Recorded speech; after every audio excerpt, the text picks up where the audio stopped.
Great. Hi. Hello.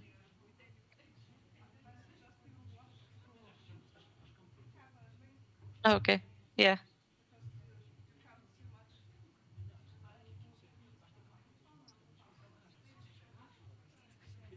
I had a question. So I would like to run my own slides because I have speaker notes. Is that still possible?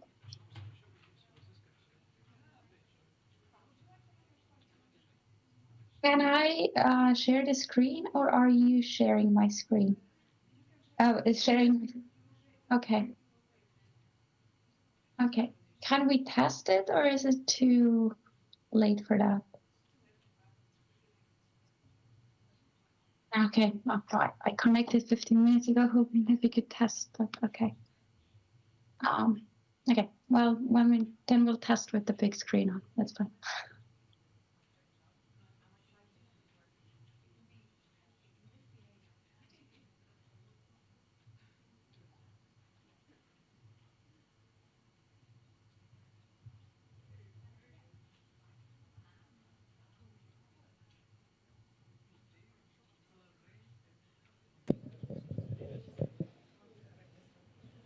Gerai? Okay, so good morning, everyone. Welcome to Open Science Conference here at Vilnius University. My name is Monika Mačiulienė. I am the head of Citizen Science Association here in Lithuania. And I'm really glad that we are having this insightful day today at Vilnius University, discussing open science problems, opportunities, and brainstorming together how we could spread these news and these principles of open science here in Lithuania, in the region, and in the whole European Union. So first of all, we'll have a set of introductory speaks by heads of our university. And after, we'll start our presentations with few breaks and lunch break. We have a small change in our program today. One of our guests will not be able to join us after the lunch. So we'll have some time for discussion after each presentations, and probably we'll have a bit longer lunch to accommodate for these changes. So first of all, I would like to invite the head of Vilnius University Library, Irena Krivienė. Please.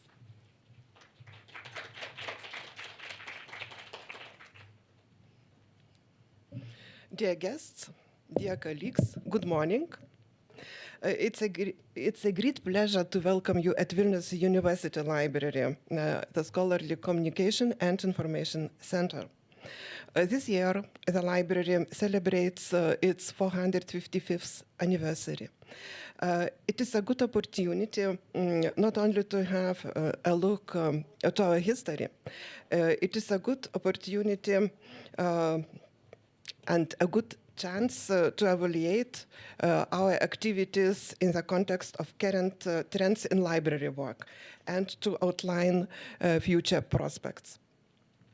In recent years, the activities of Vilnius University Library have been strongly oriented towards open science. The strategic documents of the university and the library for 2021-2025 clearly show the library's direction towards open science and its ambition to become the leader in promoting this activity at the university. This week, we are celebrating International Open Access Week. We are meeting today at the conference dedicated to open science. We will speak a lot about open science, and we have speakers from several European countries who will present their insights on open science. And of course, we will have a lot discussions and interesting, useful talks. In the second part of the conference, we will learn which scientists have been this year nominated for the Vilnius University competition for significant contributions to open science. We will have short presentations of their activities, and at the very end, the winners of the competitions will be announced. So I would like to express my sincere gratitude to all participants. Thank you for your coming. Have a good time at Vilnius University Library. And one more time, thank you very much.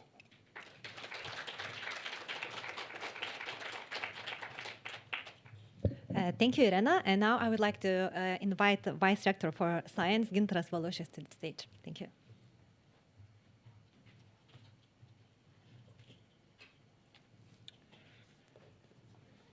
Dear distinguished guests, dear organizers, ladies and gentlemen, on behalf of Vilnius University, I would like to welcome you in this conference dedicated to the open science today and tomorrow.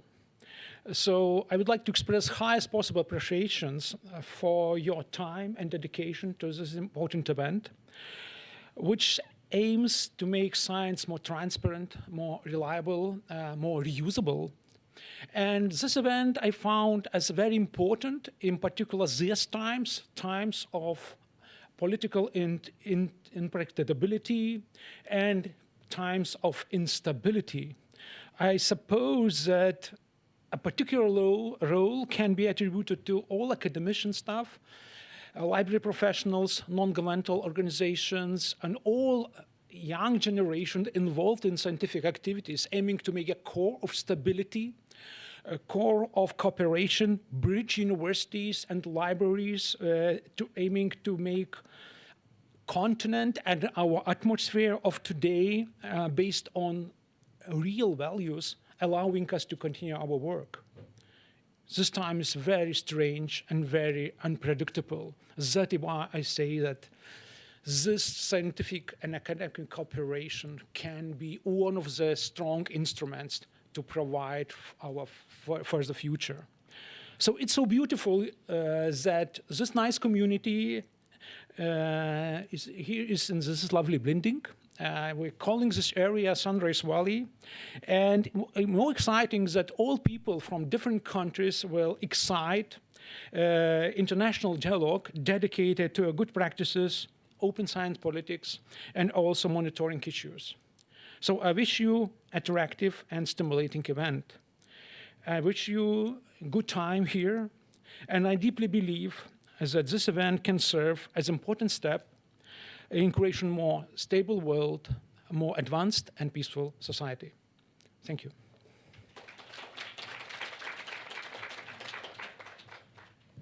Thank you so much for all the introductory nice words. Now we'll proceed to our program. Our first speaker is Maja Hojić from Institute for Development and National Relations in Zagreb, Croatia. She is a librarian and also a PhD candidate in information sciences. And her research interests include open science, research integrity, and awareness, perceptions of open science among researchers and students. So I welcome Maja to our online stage. Maja, are you ready to share your screen?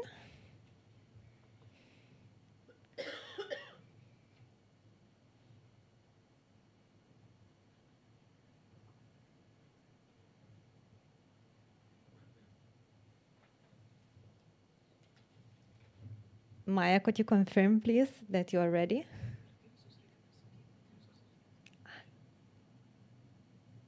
I'm sorry, Maja, can you hear us? Yeah, I can hear you. Okay. Can you share your screen then?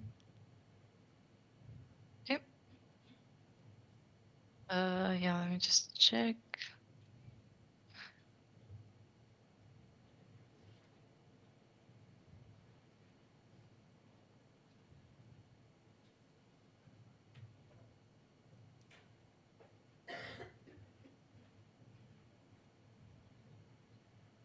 Yep, a couple of seconds. It's okay. Thank you. Okay.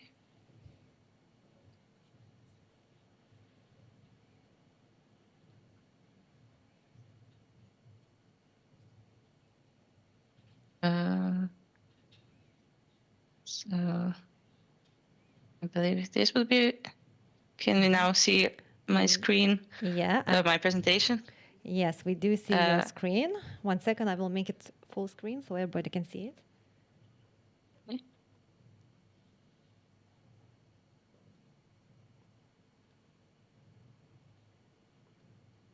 Can we start or? 1 second, okay? I will make it full screen Okay. and then I Yeah, will sorry. give you a sign. That's fine.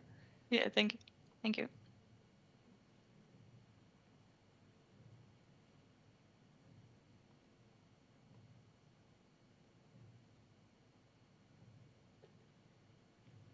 Okay, Maya, you can start. You have half an hour for your presentation, and then we'll have some few minutes for questions, okay? Okay. Thank you, and thanks everyone for joining this morning. So what I'll be sharing are some early findings and preliminary results from my ongoing research. So it explores how open science connects with epistemological perspectives and elements of science diplomacy also. So open science has emerged as a key pillar of European research policy designed to foster faster knowledge creation, enhance transparency, and increase science contribution to society. The European Union encourages a unified direction through initiatives like the European Open Science Cloud and the Digital Agenda. So yet the practical rollout lies in the hands of individual member states. This division produces a kind of policy tension. So each nation must navigate between maintaining its own epistemic and institutional independence while aligning with EU-wide frameworks. So in this study, I use a socio-epistemological perspective to examine how selected EU member states manage this dynamic through qualitative analysis of policy documents and data from the EOSC Observatory. I assess national OS strategies based on their policy tools, thematic scope, then involvement in of stakeholders, legal and practical enforceability, evidence-based grounding, and their alignment with EOS priorities and research assessment reforms. So the results expose kind of significant disparities in how open science evolves across Europe and show how structural and epistemic independences influence national policy pathways within the European research area.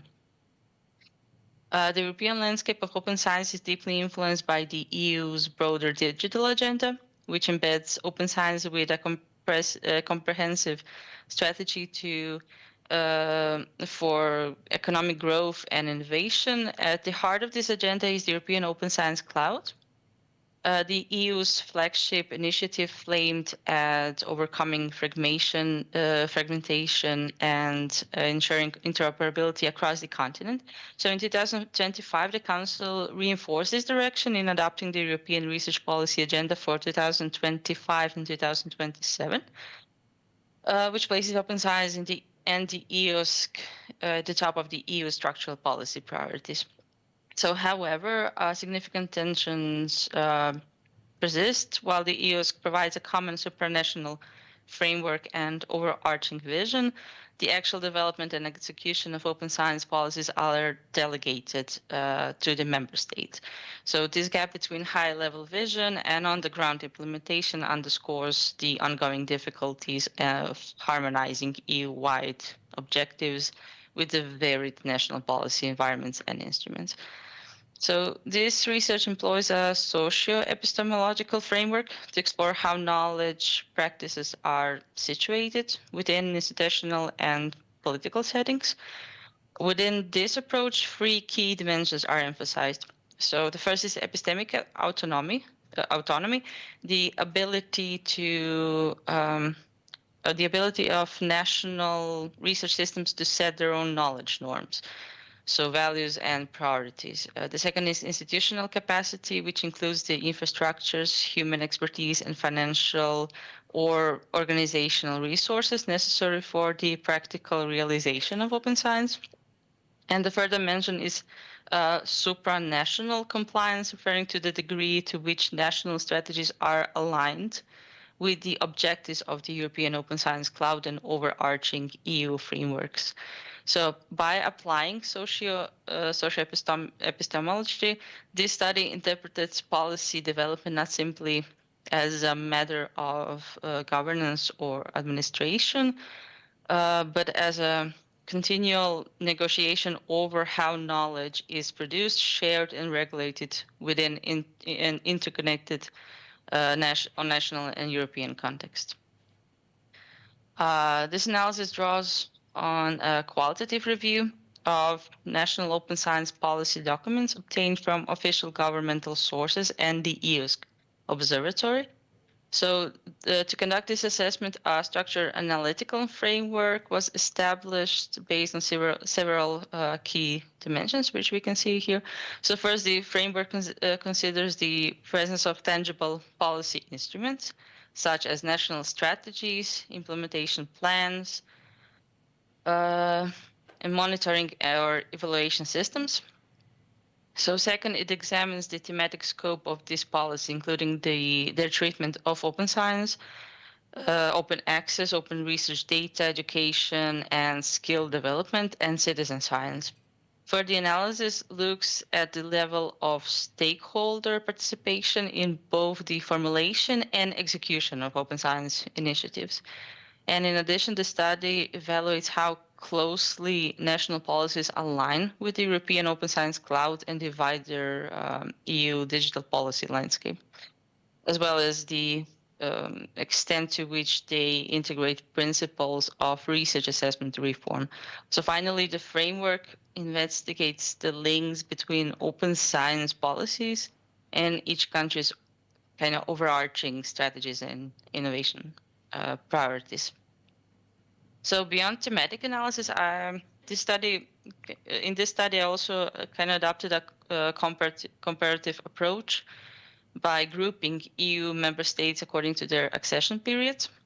So for this purpose, 3 broad categories are established. The first includes the founding and early members.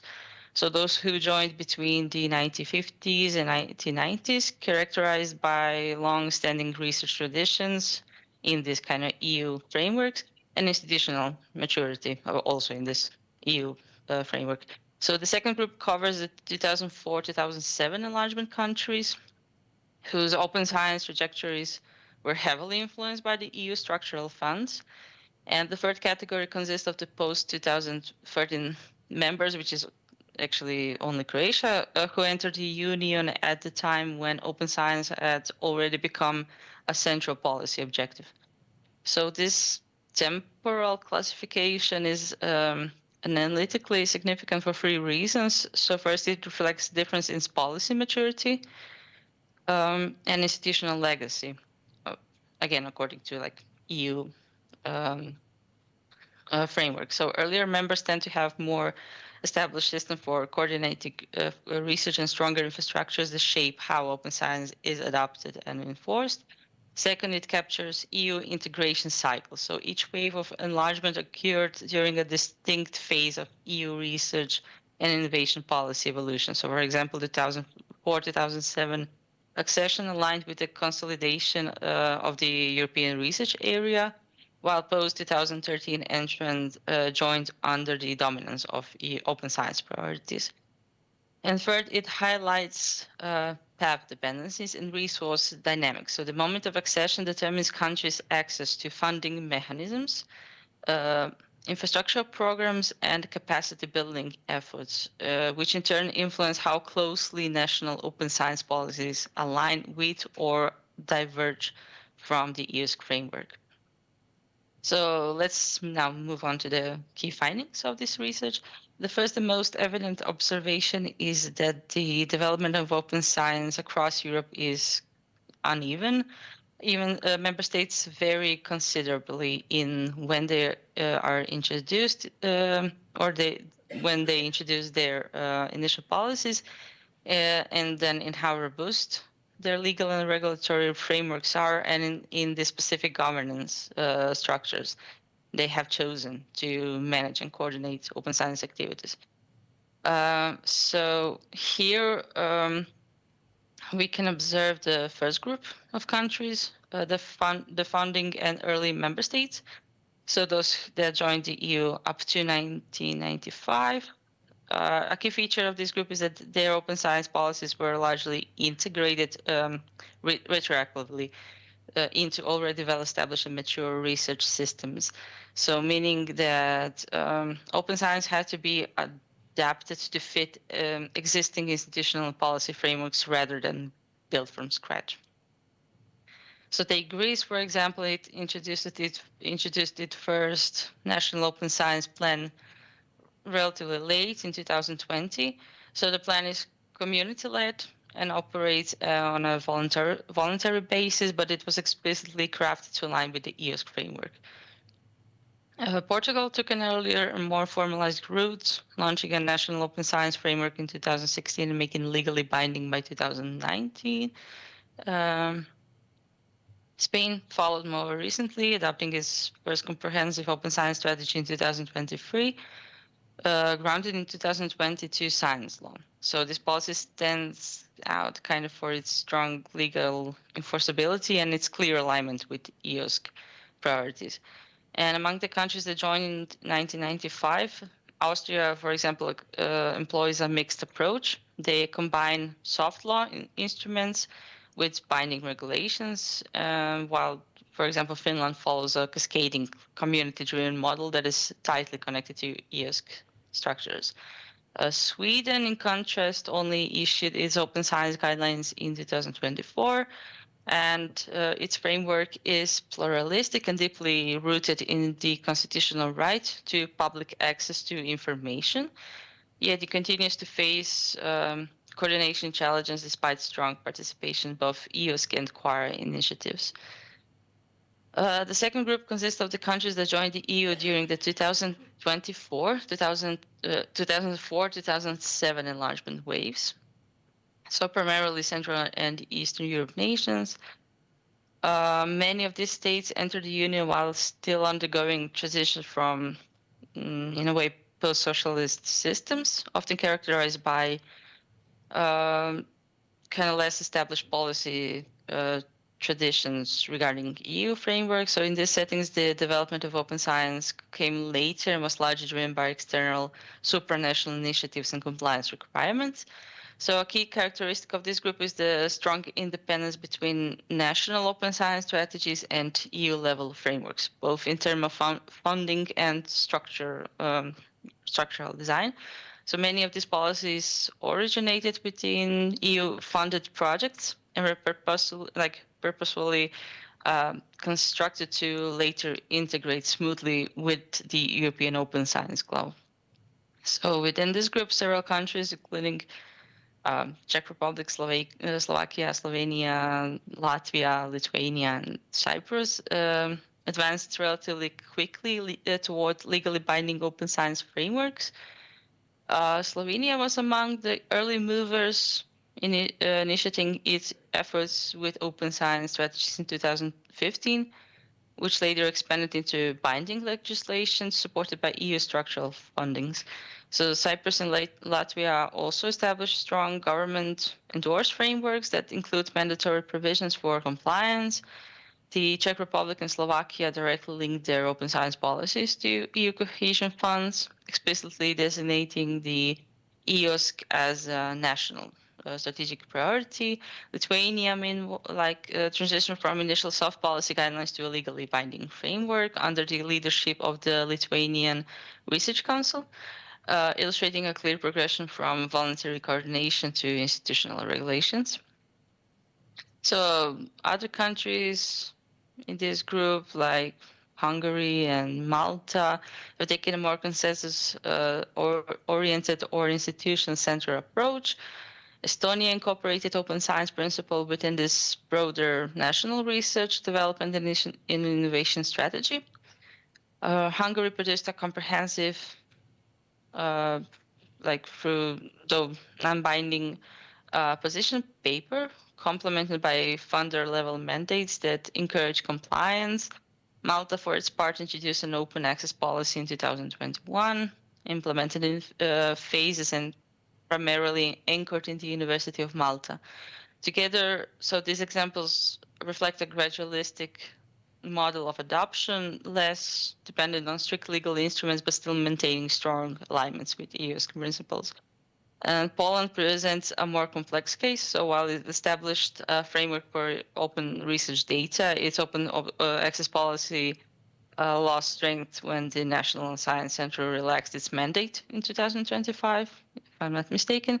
So this demonstrates how shifts in funder requirements can also undermine policy coherence and alignments, even when a country remains institutionally tied to EUSC through mandated national agencies. And through 2007 accession group, Bulgaria and Romania, they both exhibit strong rhetorical and structural connections to EUSC, though they have pursued distinctly different policy paths. Bulgaria opted for hard law, top-down approach, introducing legally binding measurements, so including a secondary publishing obligation that anticipated future EU requirements. Romania, by contrast, adopted a soft law, issuing a comprehensive yet non-binding white book that depends heavily on EU funding mechanisms and external expertise for its realization. And overall, this 2004-2007 cohort of member states shows reduced reliance on EU frameworks as both benchmarks and drivers of open science policy. Many of these countries integrated open science through legally binding instruments and government-endorsed strategies, while others favored collaborative, consensus-oriented approach. In May 2025, the plan was officially adopted also in Croatia, so making Croatia very recent and revealing case for observing how a latecomer designs its open science policy within a fully developed EU framework. As an EU member since 2013, Croatia entered the open science policy arena later than most in this EU framework official way, so adopting its first comprehensive strategy in 2025. So unlike the earlier entrants, it did so at a point when supranational structures, including the EUSC, were already mature and well-defined. The strategy is coordinated through the Croatian Open Science Cloud Initiative, which with implementation and enforcement primarily was led by the Croatian Science Foundation, which mandates open access publishing and data management plans. On the infrastructure side, the so-called CERCE serves as the key national provider. They manage the national clouds, the DABA repository, and the CRORIS system, so the national CRIS systems, while also representing Croatia within the EUSC association. What is kind of particularly notable is that the EUSC alignment is built in from the outset. So Croatia is developing its own infrastructures, but embedding them directly within the European ecosystem. And this creates a hybrid model, combining national coordination and funder-driven enforcement with the European interoperability, striking a deliberate balance between compliance and epistemic autonomy. Also, after examining the findings across the different country groups, the next step was to look more closely at how open science policies are actually structured and put into practice. So for this purpose, I applied the SMART framework, so which assesses the policies according to 5 criteria, whether they are specific, measurable, achievable, relevant, and time-bound. So this approach helps evaluate not only the clarity and precision of policy objectives, but also their practical feasibility and accountability mechanics. So the SMART analysis reveals clear distinctions among these 3 groups of member states. For the founding and early members, open science policies are largely embedded with long-standing research governments structured, and their specificity and measurability vary significantly. So with more systematic monitoring found in countries such as Spain and Portugal, but due to their well-developed infrastructures, achievability tends to be high, yet coherence and clearly defined timelines are often lacking. So in these cases, the EUSC primarily functions as a framework for modernization rather than as a driver of reforms. In 2004-2007, enlargement groups demonstrates the stronger overall SMART alignment. So their strategies are generally detailed, legally binding, and include explicit multi-year implementation plans. Measurability is effectively built into EU-funded mechanisms, ensuring accountability through reporting and, for example, evaluation. Like requirements, so relevance is consistently high as policies are closely tied to EOSC and Horizon Europe objectives. However, like achievability remains dependent on sustained access to EU structural funds, making this policy both kind of ambitious and somewhat like fragile.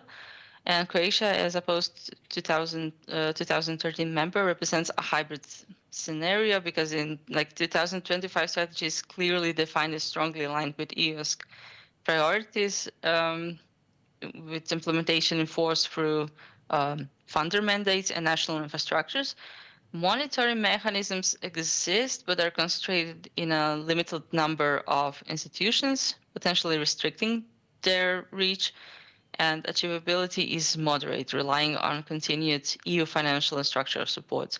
So while the policy, and also, the policy lacks a clearly defined time frame.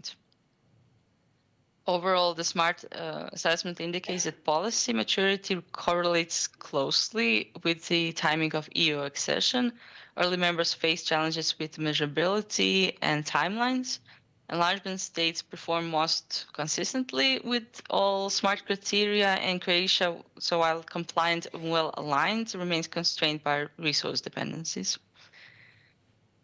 And across all three groups, it becomes clear that the evolution of open science policies is closely tied to the timing of EU accession and to each country's institutional legacy. The early members integrated open science retrospectively into already mature research and policy systems. The 2004-2007 enlargement states built their policies around EU funding mechanisms and regulatory directives. And meanwhile, Croatia, as a late entrant, developed the strategy directly with the established EOSC framework. So the role of EOSC thus varies across three contexts. For early members, it functions primarily as a modernization catalysis. For enlargement countries as a structural dependency, and for Croatia as a foundational blueprint, let's say it like that.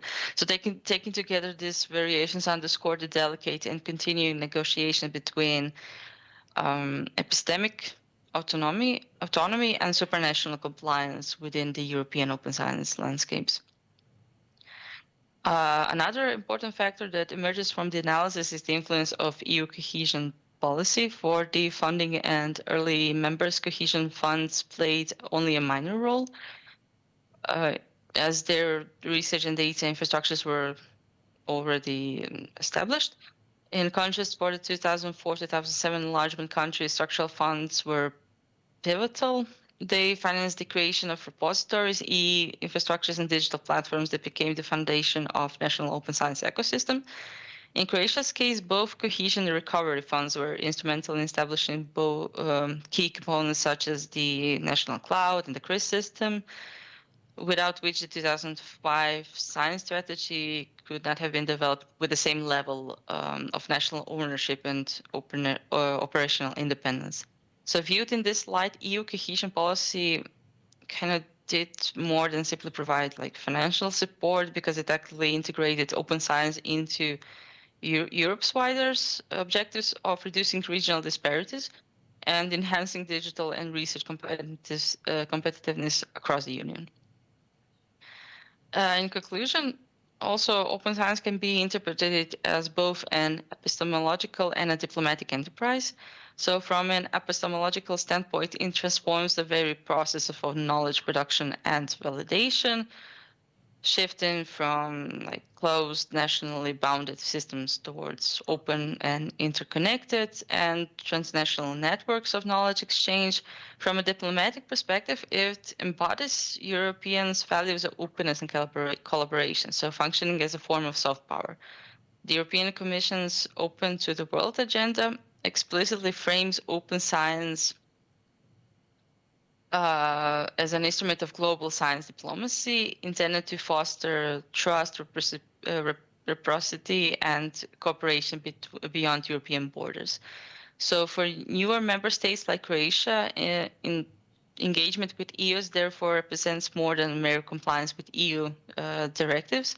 It signifies active collaboration, reinforcing its function as a federated system that connects national infrastructures across Europe. So this strategic framing underscores that the governance of infrastructures is deeply intertwined with the governance of knowledge, kind of affirming the diplomatic role of open science as a catalyst for transnational integration and cooperative epistemic advancement. That will be all for me. And thank you. Thank you, Maya. Let's wait for some questions. Do we have any questions from the audience here in the room?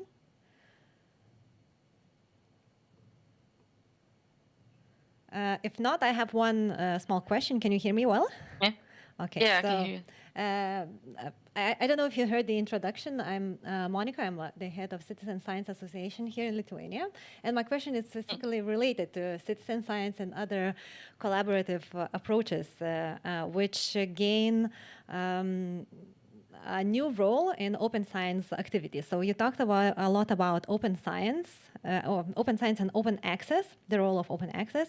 Do you think citizen science is also gaining prominence in open science movement, and do you see that in national legislation gaining some more concrete role? They're definitely embedded into the national policies and national documents as kind of one of the elements and of the open science in general. And we can see in practice that they are being more and more, there is more and more people involved in the citizen science activities. Officially, like I think that there are some activities that have always been here, but maybe not called citizen science or officially being connected with these kind of broader open science movements. So it kind of now has this wave of kind of motivation or kind of structure or funding kind of wind and push, I think, in most of the countries that we can see now. So I think that it also, because of all that, has more funding and more official projects in this kind of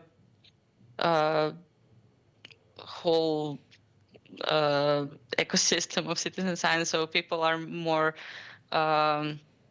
driven to be a part of that. In a way, they are more motivated to be a part of it, and second of all, they are educated more about it. So we can see we can probably see even more activities in the next couple of years. Okay, thank you, Maya, for your answer. That answer the question. Yes, of course. Thank you. Do we have any more remarks or questions for Maya? Okay, so if no, I can see that Jerome joined us. There was a small mix-up, and he was not aware of that he had to join right now. So I'm glad that Jeroen made it. Jeroen is from Utrecht University, and he will be talking about open science and resilience. So Jeroen, can you share your presentation, or do you want us to do that? And I can share my slides if you want to do it. Yeah, that would be, I think, the easiest option.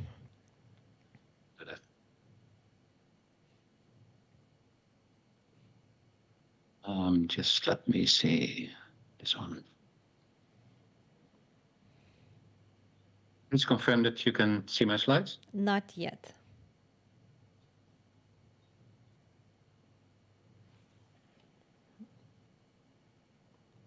No, nothing is happening. Now we see it. 1 second. Maybe there's a short time lag. That's okay. I want Okay. to. 1 second. I will try to make that the people can see both you and the screen that you are sharing, because now we are only seeing the screen. So 1 second. Yes. Yes, I think you're good to go. You have 25 minutes assigned for your presentation and the questions. So if you keep it in that time, we would be very grateful. Go ahead. I will do that. Thank you very much. Thank you for the invitation. I really like to be in this conference, and my talk will be quite high over, and it's because of the international developments that we see around the world, mainly in the US, but in many other countries that are to some extent threatening the freedom and threatening the infrastructures that we use in open science. And that's why I call for open science to become even more resilient, because we do see a lot of instabilities right now that are affecting the way science is working, and that could be in particular detrimental to open science. But I want to end, and so please don't worry, on a positive note, because open science has a lot of strengths. My slides are online available. You can see the link and the QR code over there, and they will remain available at that location. Okay, so resilient against what, actually? So first of all, in many countries we see financial stress, also particularly for open science. So there might be budget cuts for universities and other research institutions. We in particular also see that we have a lot of dependence on, quite often, US commercial tech and platforms that we use to share open science outputs and to communicate. Then we see in many countries increasingly governments that try to, in whatever way, interfere with the freedom in academia. And there are many ways to do this. To do that, sometimes it's very blunt, sometimes it's very subtle in small incremental steps. Related to that, we also see in many countries a waning public trust in science and skepticism of science outcomes. And for scientists, especially in particular fields, that also means sometimes there's less safety in the public arena when they join discussions, when they are out in the street for instance, public engagement activities. That might be an issue. In some, luckily that is few, but in some institutions, there are also changing institutional priorities, where for many years the institution has really supported open science. They might now not be so much against open science, but they might have other priorities. For instance, those budget cuts, or for instance, instability in their own country. There might be legal issues, for instance, around copyright and self-archiving, knowledge security issues, sometimes for people arguing to simply not share too much because it's not safe, and disinformation. That is a burden on many platforms that we use, but also increasingly a threat to publishing and publishers that receive lots of fake papers, for instance, stimulated by the availability of AI. So there's many things going on that might be an issue for open science delivering on the promise that it has. So what is resilience? In essence, it's the capacity of a system to absorb disturbance and reorganize so as to retain essentially the same function. So you want your academic system, your international science system to remain with the same identity in essence. Things can change, but you shouldn't be forced to change in such a way that you lose your identity.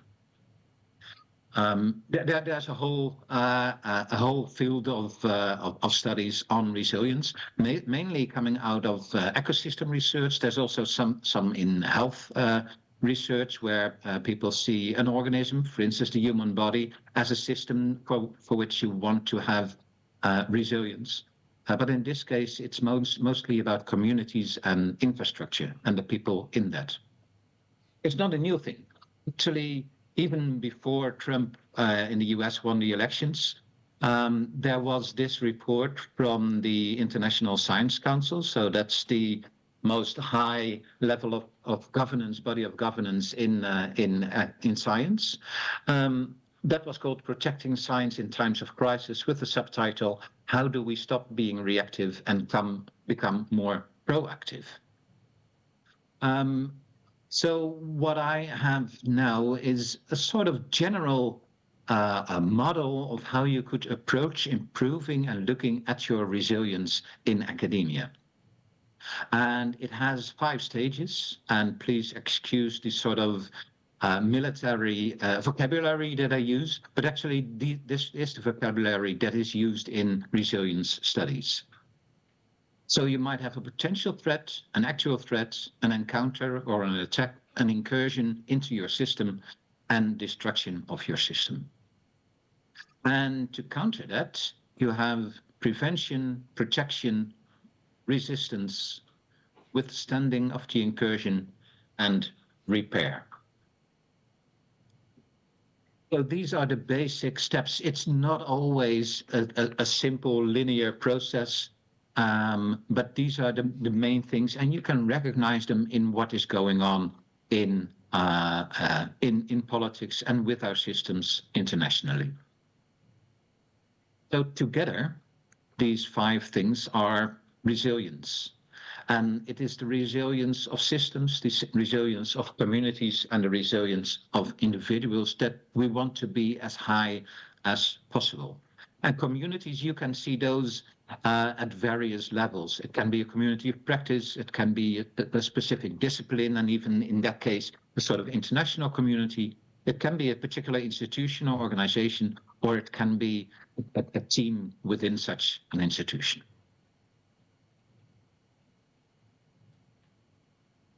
So what are the various resilience strategies? How do they look like? So to prevent an attack, you might need a stable system in a country.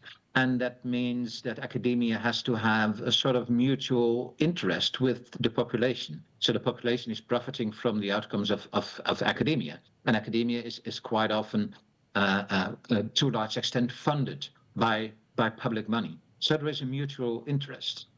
So there's also a kind of social contract that can be a literal contract, but it can also be a more broader social and constantly developing contract with the population. Against an actual threat, you might have technical solutions. For instance, two-factor authentication is a kind of technical solution, but there are other forms of walls that you can build around the things you want to protect. For that, you do need sovereignty. You do need to be in control. If the infrastructure is not yours, it's very difficult to protect it technically. When there is an actual encounter or attack, and again, that can be anything. It can be a budget cut. It can be aggressive AI mining happening in your repository. It can be anything. At that moment, you can take action. You can fight back, and you can do that like the woman here on the barricade. But it can also mean, for instance, legal action, which is also happening a lot. For that to be effective, you need solidarity. To be on your own on the barricades doesn't help. And also we've seen in the US that for legal action, institutions working together to counter any attack is very important. When there is an actual incursion going on into your systems or in your community, it's important to be flexible, to sort of take the blow. And also, if it's about systems, you have to have a sort of a redundancy. And that means you have to be able to switch to alternative systems, to have mirrors or backups of infrastructures. And finally, when there's actual destruction happening, you might need to have resources to try to repair it or to make do with whatever you have. So if you have less money, you would like to keep your identity by still doing research, still doing education, but then maybe on a shoestring. And I introduce here, thanks to my colleague who is from India, the term Jugaad, which is from Hindi, which sort of can be translated as make do. So these are 10 strategies related to each other that, if they are in order, if they are in place, make you resilient as an individual, as a community, or as an infrastructure. And here I have some examples. A few are from the Netherlands, but a few are also international. In my slides, if you go to the slides, these are, by the way, all clickable, so you can go to the sources behind them. But for instance, regarding legal action, I won't detail these all, but regarding legal action, there is in the Netherlands we have Safe Science, and internationally, for instance, Knowledge Rights 21, to make sure that we keep our rights. And if you keep your rights, you can take action. You can protect what you have. If you don't have the rights anymore, anyone who has the rights, and it might be a publisher having your full copyright, can do with that whatever it wants. For instance, decide to simply sell it to AI mining companies. Another one, maybe the most extreme example you see on the top right, which is if there is really an actual, so in the case of war in your country, like in Ukraine, this is maybe the most resilient type of action I have seen in academia. An example of that is the University of Mariupol, that even though they can't continue where they are, they do have their offices in Kyiv and do some of their teaching and research still from there. So that is the extreme example of resilience, trying to continue and retain your identity. Another example that you see under protection is really very practical, like if it is less safe for academics to travel around the world, for instance, to go to the US to see their collaboration partners, and they worry that they might have problems at the border. There is an option for institutions to provide them with clean and safe appliances like laptops and mobile phones to make sure that they have less chance of being kept at the border. So these are all kinds of things that organizations can do. We have with a colleague of mine from the National Funder in the Netherlands, we have described these. And it's actually an ongoing process, but there is this blog post where we describe some 50 of these kinds of threats and 50 resilience activities and initiatives as well. And it's available for you to read. It's quite a long post. Just for one or 2 minutes, focusing in on tech and platform dependence, here you see a few examples. There have been discussions and actually there are things going on around PubMed. And in health, we are very much relying on PubMed. We have seen lots of examples actually in the bar graph you see at the bottom. This was a survey done under repositories of open science, and really the great majority of them said, yes, we have been disrupted and we have been, in many cases, even taken down by aggressive AI mining.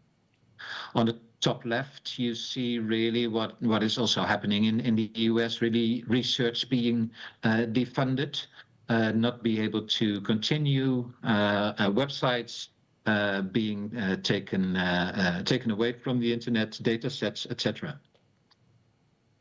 Luckily, there are also, for tech and platform dependence, a lot of initiatives that make academia more resilient.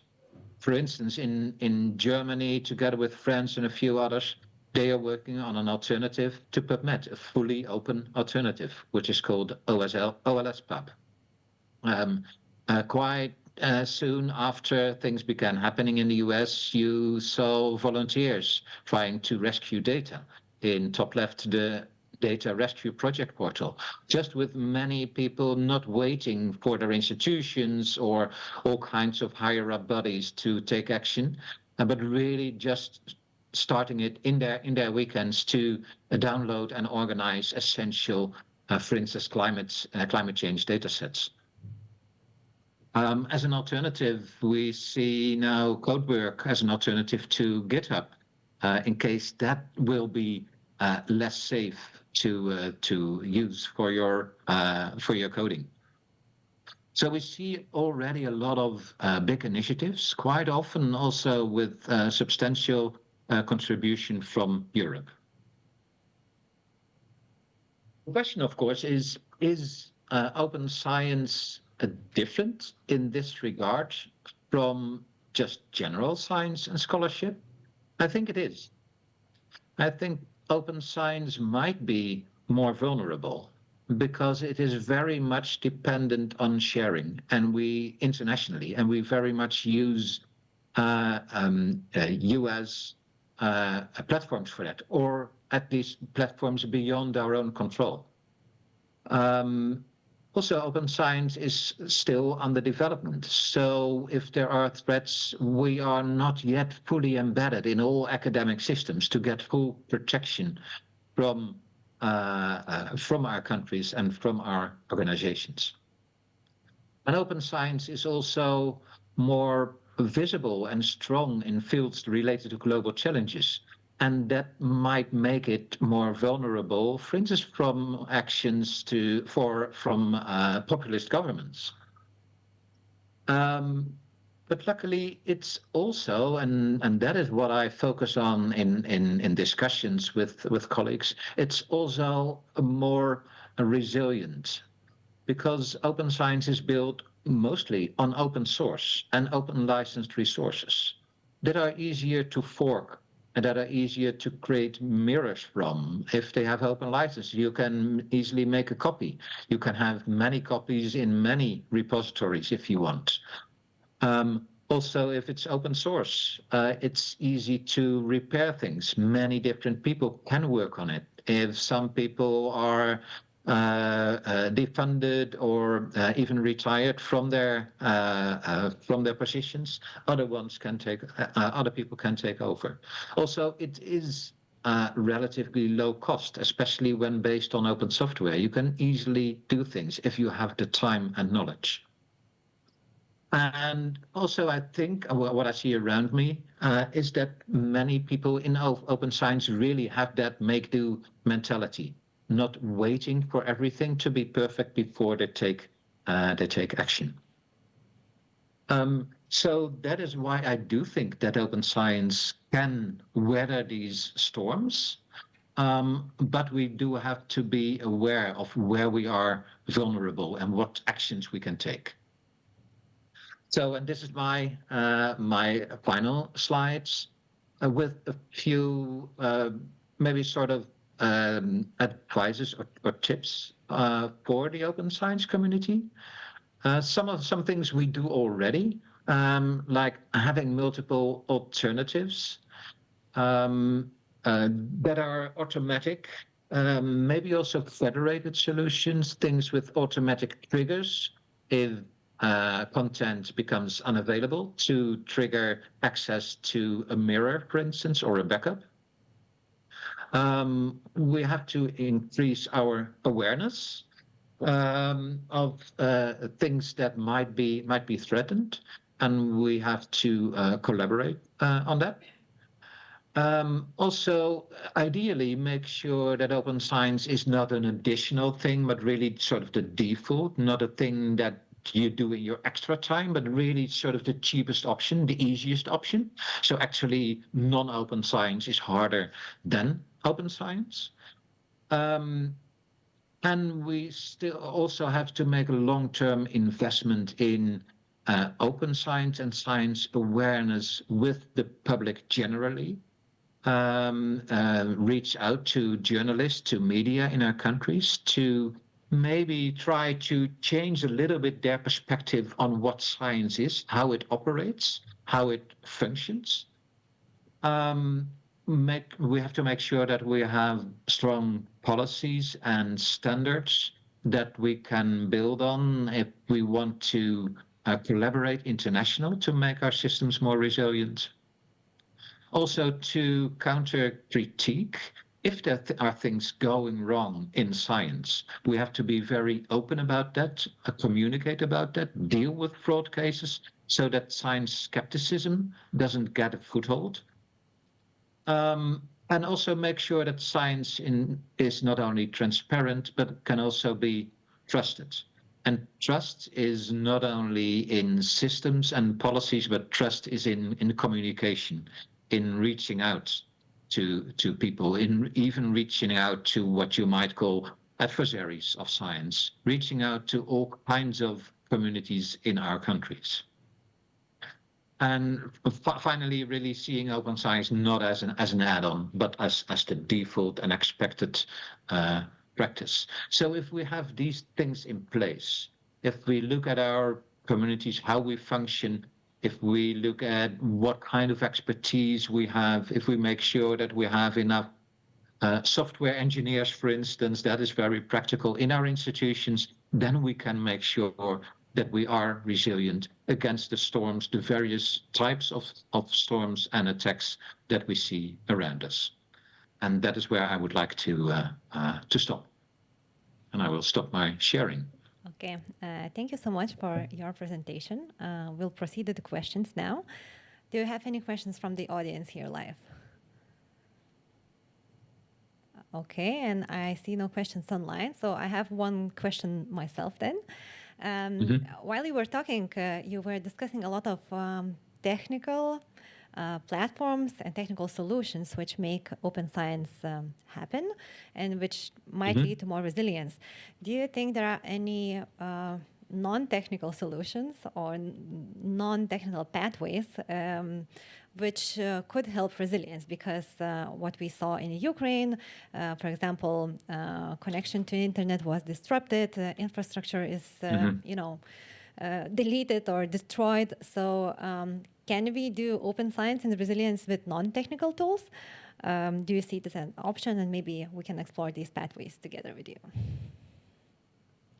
Yes, that is a big question, and of course, a lot of things do depend on internet, and internet makes it easier. Internet, to a certain extent, is also a tool for becoming dependent, because then you can have mirrors, etc. But if internet is taken away, things will get very hard. And the most extreme cases may be girls in Afghanistan that can't use internet as an alternative for their schooling. But there are indeed also non-technical things you can do to improve resilience. And I do think the most important thing is solidarity. Solidarity within your institution. If your institution is very hierarchical with really a few people in power and many people with little power, then you've got a problem. But maybe even more important is solidarity between institutions and between countries. And you saw that very clearly in the United States, where they have a highly competitive system within their country, really with universities battling against each other for money and students and researchers.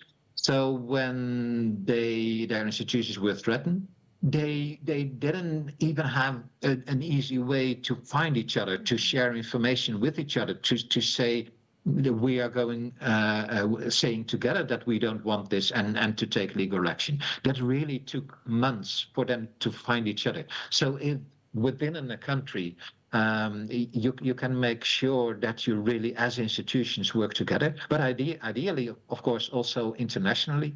That I think is crucial, and we can all, wherever we are, whether that's in Lithuania, in the Netherlands, in Afghanistan, or wherever we are, we can think: are we, and do we have that basic solidarity? Do people in power, also in leadership roles, know how to find each other?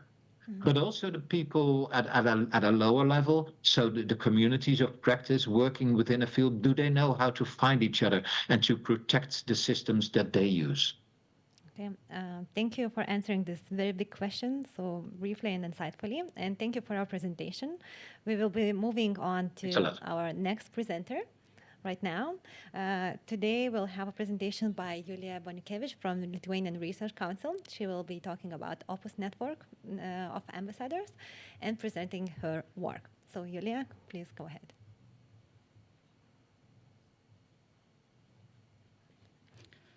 The presentation?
Whatever. So good morning, everyone. It's really big pleasure to be here today. Thank you very much for the invitation. My name is Julia Bonikevich, and I'm today on behalf of Research Council of Lithuania. But I'll not have traditional speech as you expect to talk on behalf of Research Council, so to present policies and so on. So no, it will be another example. And I like to say that I'm continuing what previous speaker said about openness, so that openness brings vulnerability, and openness requires from us more trust to each other, and not only to policies, but also between people. And this initiative, Opus project that I'll present you, it will be about opening our hearts. It's about our mindset. So it's a little bit different than about talking only about policies, but it's also a big start. So you proved, bless you, and you proved that I am saying the truth. You know, this is how we say in Lithuania. So what is the project? What was about? Yes, I'll be. Yes. So as you see, this was a very big project. It continued. Yes, I'll try to use this microphone if it will work, because I like to walk around. So.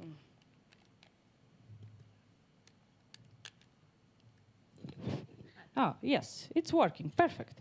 So I can a little bit walk, and then I feel more closer to people, you know, like not standing there.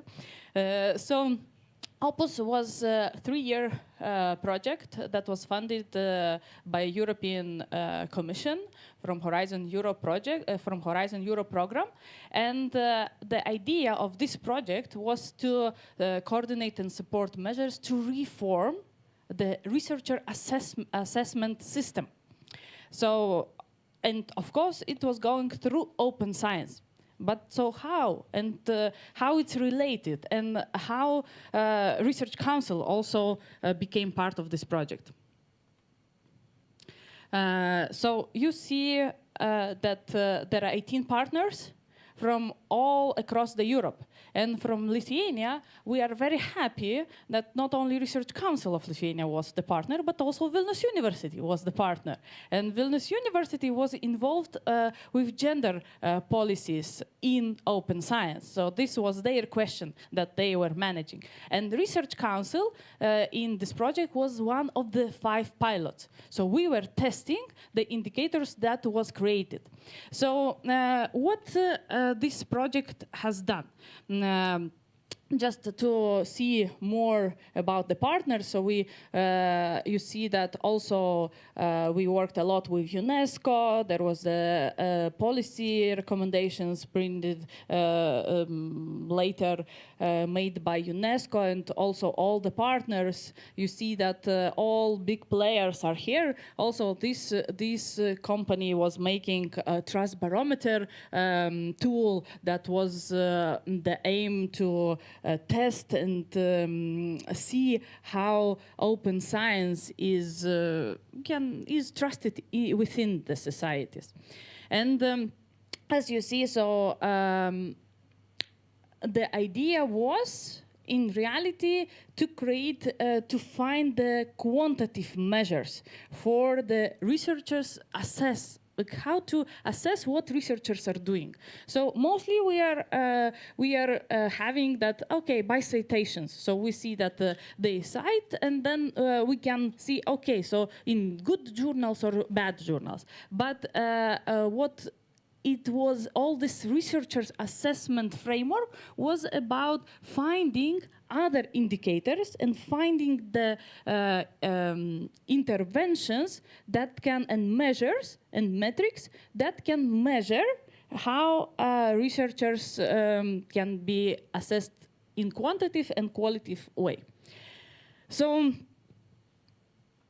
it was in the collaboration with COARA, with Eurodoc, and all these actions were based on the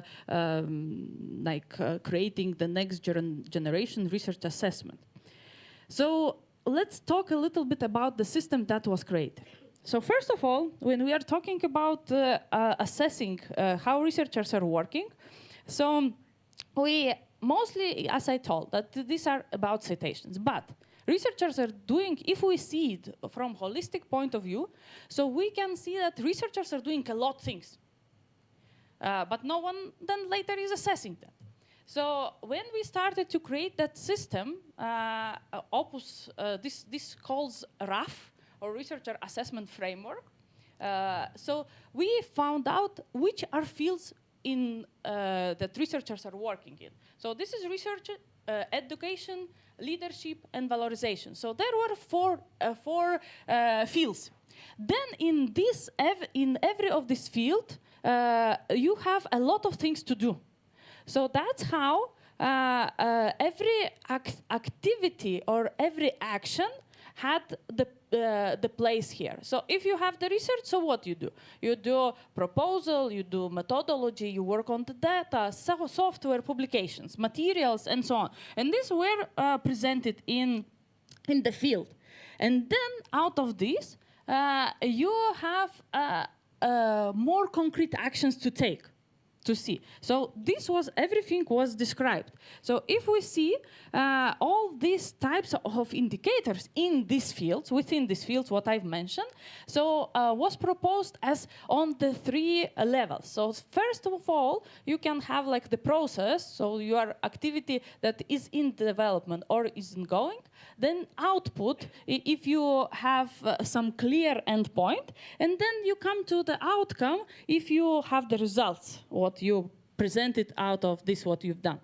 And then these interventions were supported by 5 categories.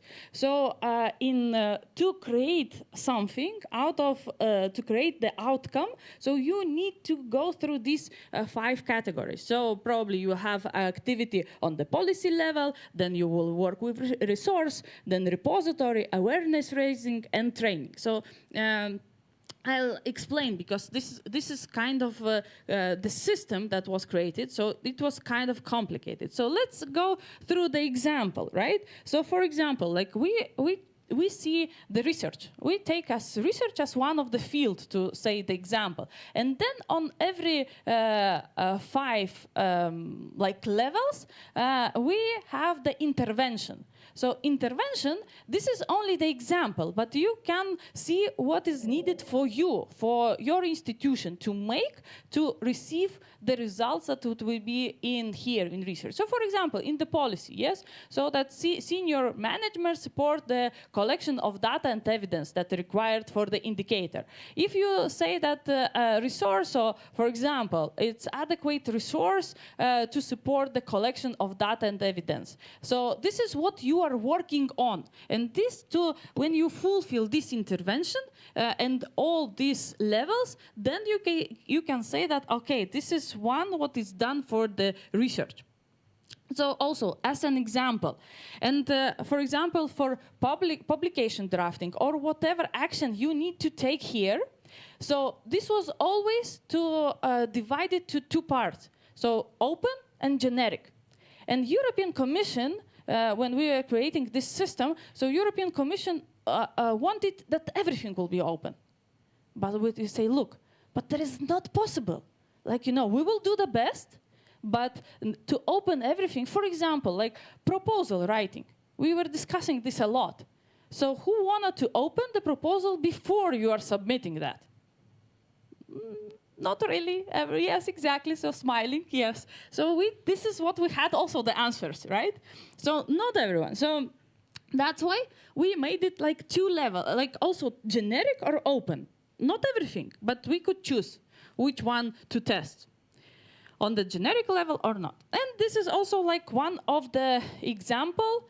For example, if we have in the category of education, yes, remember 4 categories, yes?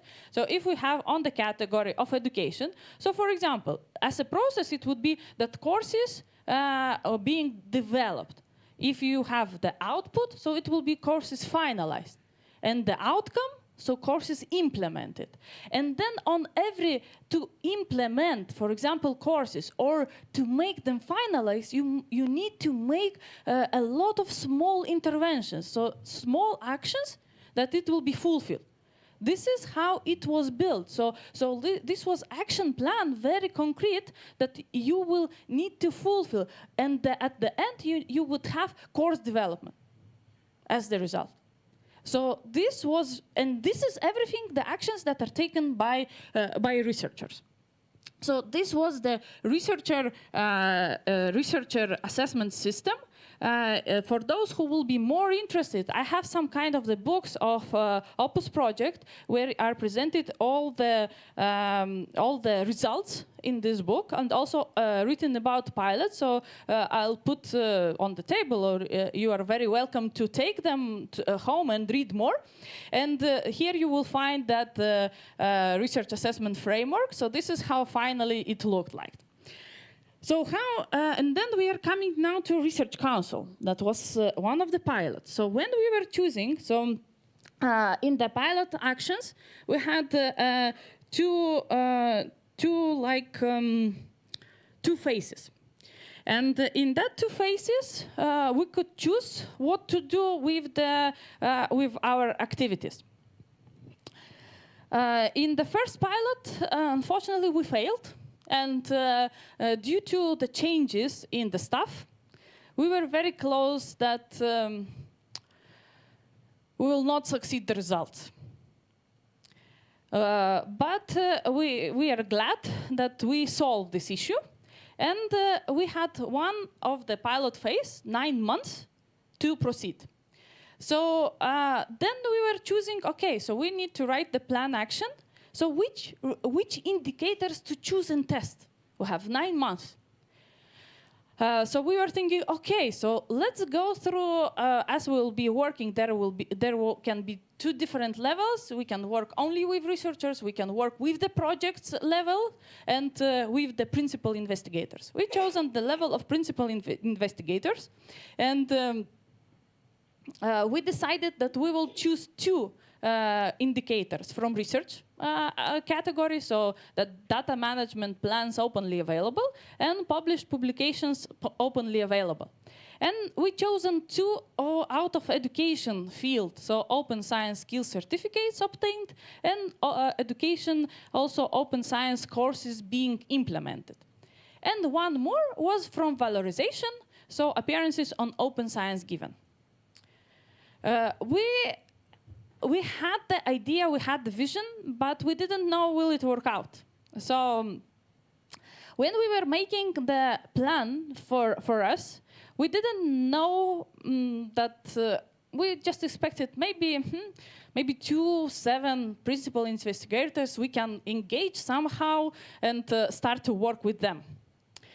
So from where to start? As you see that we wanted, we would love to reform the assessment of research towards the system that incentivizes researchers to practice open science. So this was how Opus, how we started to pilot our activities. So what we've done?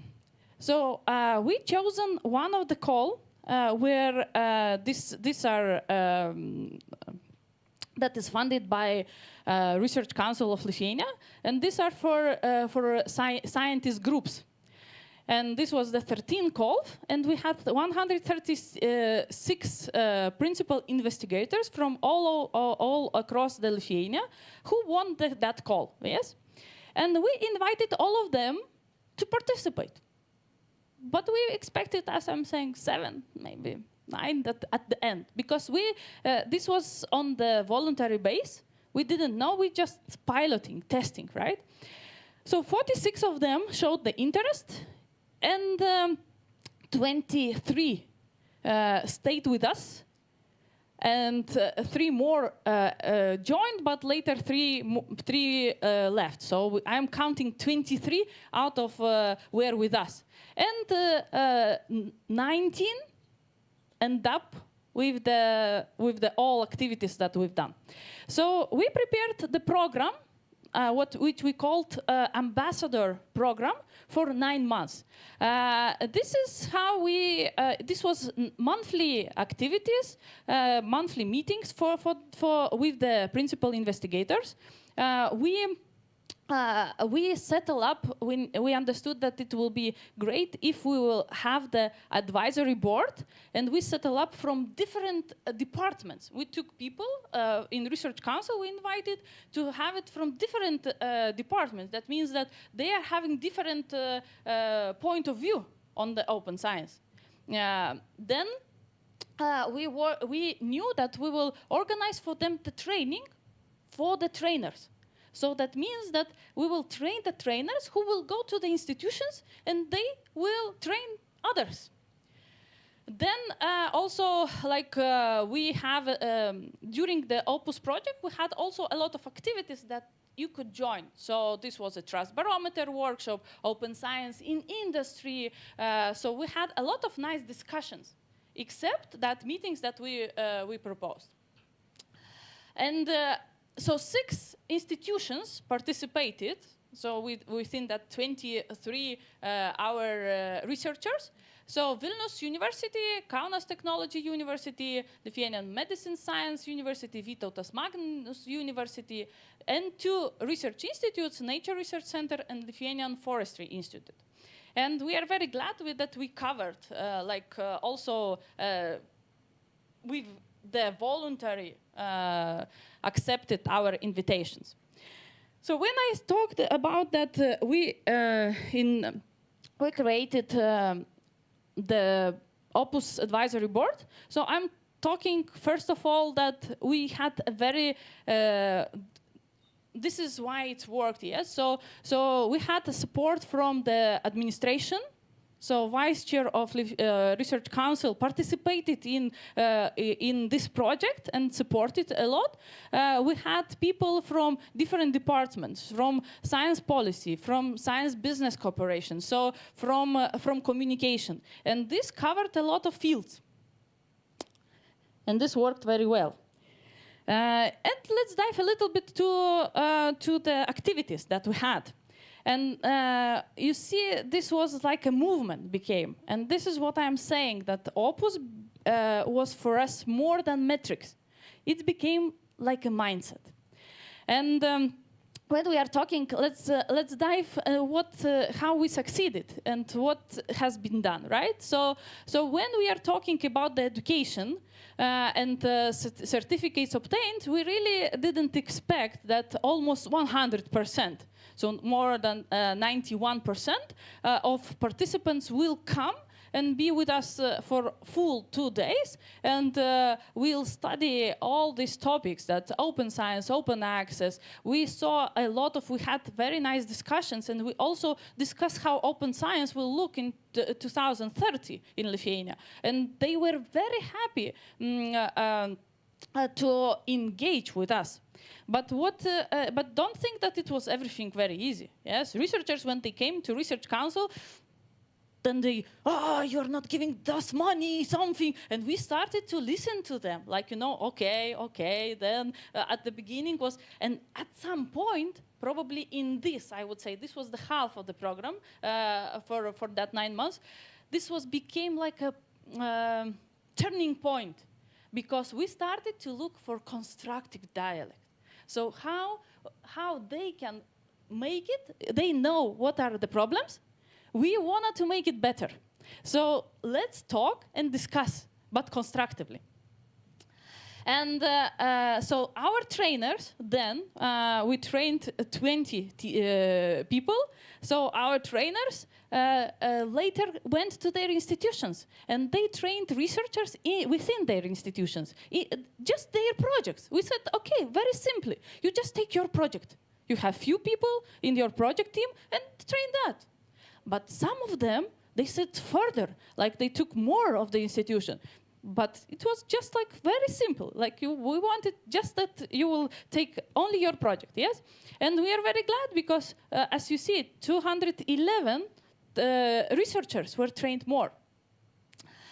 So it became like kind of like ambassador network that really going with the open science, like a big open science celebration within Lithuania. And if we see here, so even more, because if you remember, this is this what I wanted to show. I didn't mention this, but we covered different fields, and the researchers were from different fields. A lot of were from psychology. And but this was coincidence, right? We didn't know who will be at that moment. But what I wanted to say also that people, some of the researchers, for example, like from Vilnius University psychology researchers, 3 of them, they decided to organize the conference here for 70 people. We didn't expect that, but this was sharing their knowledge. They wanted, they were very engaged. And we invited, they were invited in the panel discussion. So we saw that they also told us that they would love to be more involved in science policy creation. We said, okay, yes, we will find a way. And we are looking for that way. We saw what we found, that in the education, yes, we lack some institutional recognition for public engagement activities. This is what really we saw that they would love, that it will be more appreciated, right? So we saw that there are really different level of understanding of open science concept, and also across the institutions. Some of them, they were very high level advanced with open science. Some of them were less, but this was also made interesting to work with that group. And also, like, what we saw, that it's a lack of systematic sharing, storage, and reuse of open science training material. So what we wanted, so to train and to share as more possible to different sources.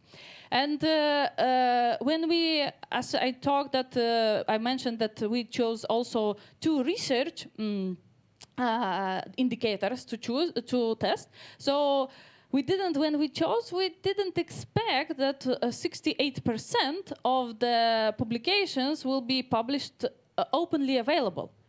Some of them, I would say that in that group, some of the researchers didn't publish in open access, but some of them, they opened all their publications. So this was, that's why this was a cohort, this was a group that as the result, so we opened 58 publications out of 85. So this was a great achievement and great result, and really very proud of that. And what is more, so data management plans openly available. So we prepared some recommendations that can be helpful when you are feeling that data management plans. Now they are necessary, needed for the proposals when you are signing for the proposal, but we are also find the which the questions, and we saw also as Research Council, we saw also that we need to update some of them. So we are working on that, and now all ambassadors are involved in that, and some new updates will come soon. And what we see that also, like, because we had a lot of questions, so we saw, okay, what is, when we are talking about institutional or national open repositories, so then was the questions of the people, like, okay, so what, how, and so on. So we found out also that this was limited awareness and limited systematic evaluation of data management plans, quality and implementation. So this is what we found out. Then we found out also that lack of dedicated funded support staff for open science related tasks. Some institutions they have, some not. So this is what we are, what we were seeing that. Also, some extra bureaucracy, what we found out. So, and we have some ideas how to fulfill. This is what, this was our lessons learned, and how we can behave further, right? So when we are talking, this was also one of the very important parts, so reward and recognition system. So how we can reward in the future. We understand that in this case, yes, we gave the diploma for 9-month program when it was fulfilled, but how we can appreciate the scientists who work for us. And we understand that the diploma maybe it's not enough, and this is what some of them, they said to us, that yes, it would be great to have something else. We said, look, but this is the beginning. We will do the best to involve and have you appreciate it more. But what we also what we gave them, so in that program, but also we gained more visibility. This is what we've tried. We also awarded them with the small Oscars in the innovations, what we at least could have it and could handle in this project. And also, I didn't when it was organized, I didn't expect that, for example, a small cake that was produced by me during the night, it was the most rewarding for them, and made a lot of fun and a lot of non-formal, build connection. And this was about building the connection. So I know that I'm going over the time, so 5 more minutes and I'm done. So what is make the result successful? So first of all, we had the plan. We knew what to do. We saw that it's very important to work within different institutions. And this is also what previous speaker told, that within Lithuania we need to work more within the institutions with others, and also engage in community and high-level researchers. And it was very successful to have an advisory board out of support with Research Council administration and also our personal leadership. So this made it that network like really human built, you know, like, and this is what is made. And this is what we found out, that this was great to have funders and even not, I'm saying, yes, on the level of research institutions, but mostly we had funders and researchers, policymakers and researchers to have constructive dialogue. I love that scientists wanted to be more involved in science policy, and this is what we are creating. Now, on the next level, we are trying to this year to have as pilot activity the Open Science Ambassadors Network. And we will see how it will shape, but at least this how we wanted that we wanted to have it more visible, open science everywhere.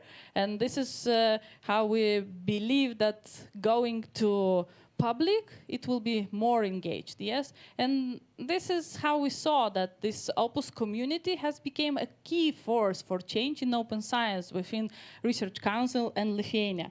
And this was even this year, this initiative was awarded, nominated for the Open Education Awards for Excellence, and a transformative initiative that empowers researchers to embrace open science. So to go, and I'm very proud that Lithuania was out of these 42 countries, 72 countries within the world, and 42 countries got the nominations, and Lithuania is one of that. So to end up, I wanted to say that openness, it's hard. It's not very easy, but if we are talking about open science, so we are talking also about opening our hearts and trust. And this is trust to community, trust to science policy, and finding the way how to work together. So thank you if you are very interested. So you always can reach me by LinkedIn, and I'll be happy to answer your questions. Thank you very much.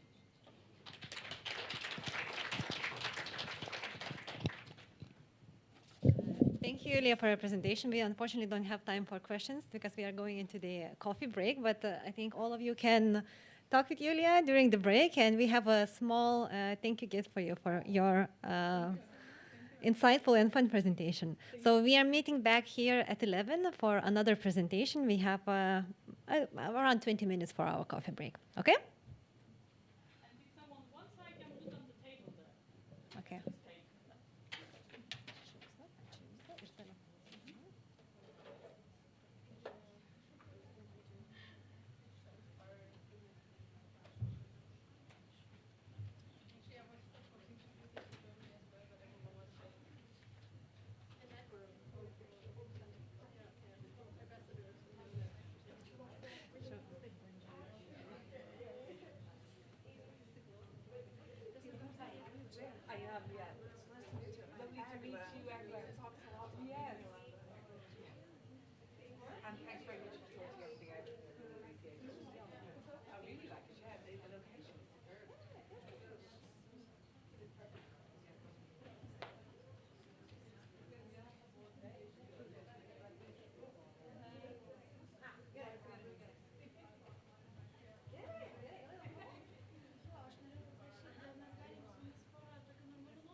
Kažkaip gal tą programą. Nežinau, net man rodos, kad neparuošta čia buvo.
Jo, tikrai vėsu, aš irgi užsidėjau.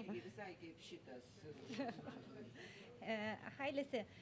People are coming in back to the room, so we'll start at 11:02 maybe, okay? Because they are just walking in from the coffee break. Thank you. So I will notify you when we are here.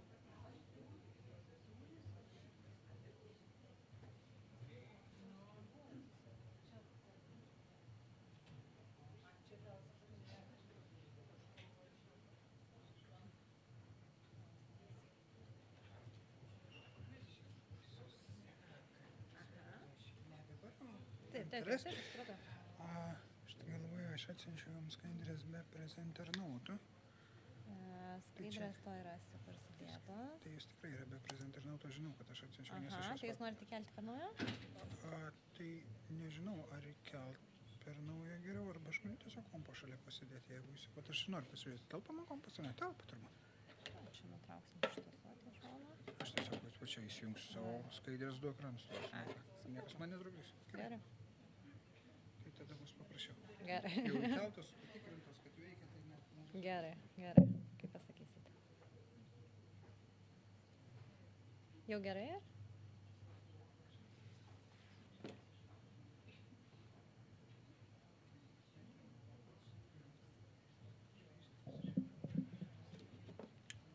Šitas jau nebeveikia.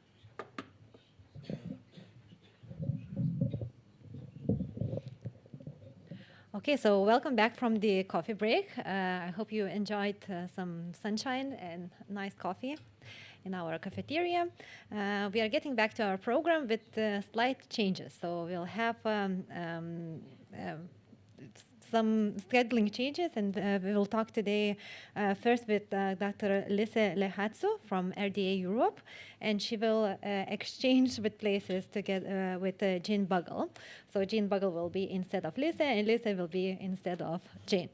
Lise is joining us online and is ready to present. Do you want to share your slides now to check if everything is working?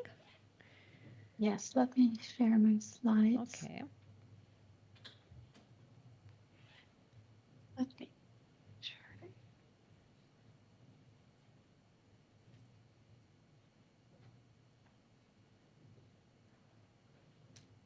Yes, we can see it and everything is okay. So Lise, the floor is yours, and you have 20 minutes for your presentation and 5 minutes for your questions.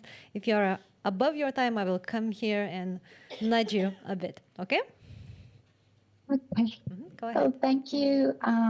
Thank you for that invitation. I'm very sorry I'm not able to be there in Vilnius, and hearing that there is sunshine, I'm even more sorry because where I am, it's a very, very gray morning this morning. My name is Lise Lehtsalu. I'm the Senior Science Officer with RDA Europe. And today I will talk a bit about how RDA Europe is contributing to open science and research data developments in Europe through facilitating global collaboration between European data communities and global data communities. Before we get to that, I think I need to briefly introduce RDA, because I think many people might have heard about RDA, but not necessarily all people in the audience. So the Research Data Alliance is an international member-based organization that focuses on the development of infrastructure and community activities that reduce barriers to data sharing and accelerate data-driven innovation worldwide. RDA has been around for about 12 years now, and we have globally about 16,000 individual members from over 150 countries. Among those individual members are researchers, research data professionals, funders, and so on. And they represent very different disciplines, domains, and thematic fields. The vision of RDA is that researchers and innovators openly share and reuse data across technologies, disciplines, and countries in order to address grand challenges of society. And to achieve that vision, RDA is working to build social and technical bridges that enable open sharing and reuse of research data. We do this under the guiding principles of openness, consensus, inclusivity, harmonization, community-drivenness, and non-profit and technology neutralness. So we are a community organization, community-based organization where everybody is welcome, where we work to achieve consensus and inclusivity, and where we seek to harmonize research data related practices and technologies. In RDA, who is involved? We have our individual members who contribute on personal basis.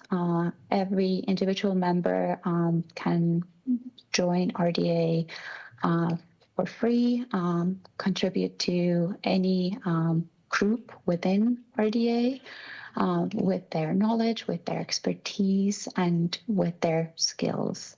We also have organizational members who, as organizations, have decided that they want to support Research Data Alliance and who contribute also to the shaping of the strategic priorities of Research Data Alliance.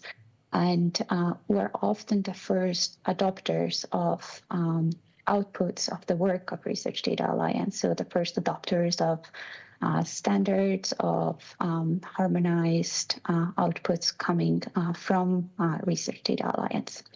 We also have our regional members. Those are regions or countries, like, for example, the Netherlands or France or UK, just to name 3 of our regional members, who at a country level have decided to become a member of RDA and who work towards ensuring that their local priorities are heard within RDA and that locally they are able to best adopt the outputs of RDA work, also perhaps make sure that their local community, if it's a community operating in a language other than English, has better access to those outputs by translating outputs and so on.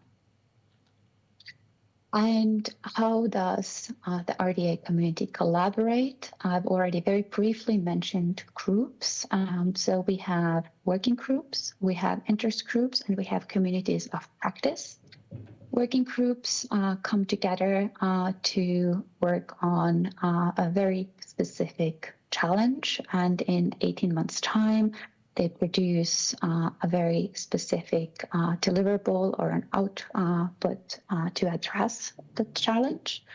Interest groups, which are not time-bound, come together to discuss and work towards resolving a broader challenge around any topic around research data.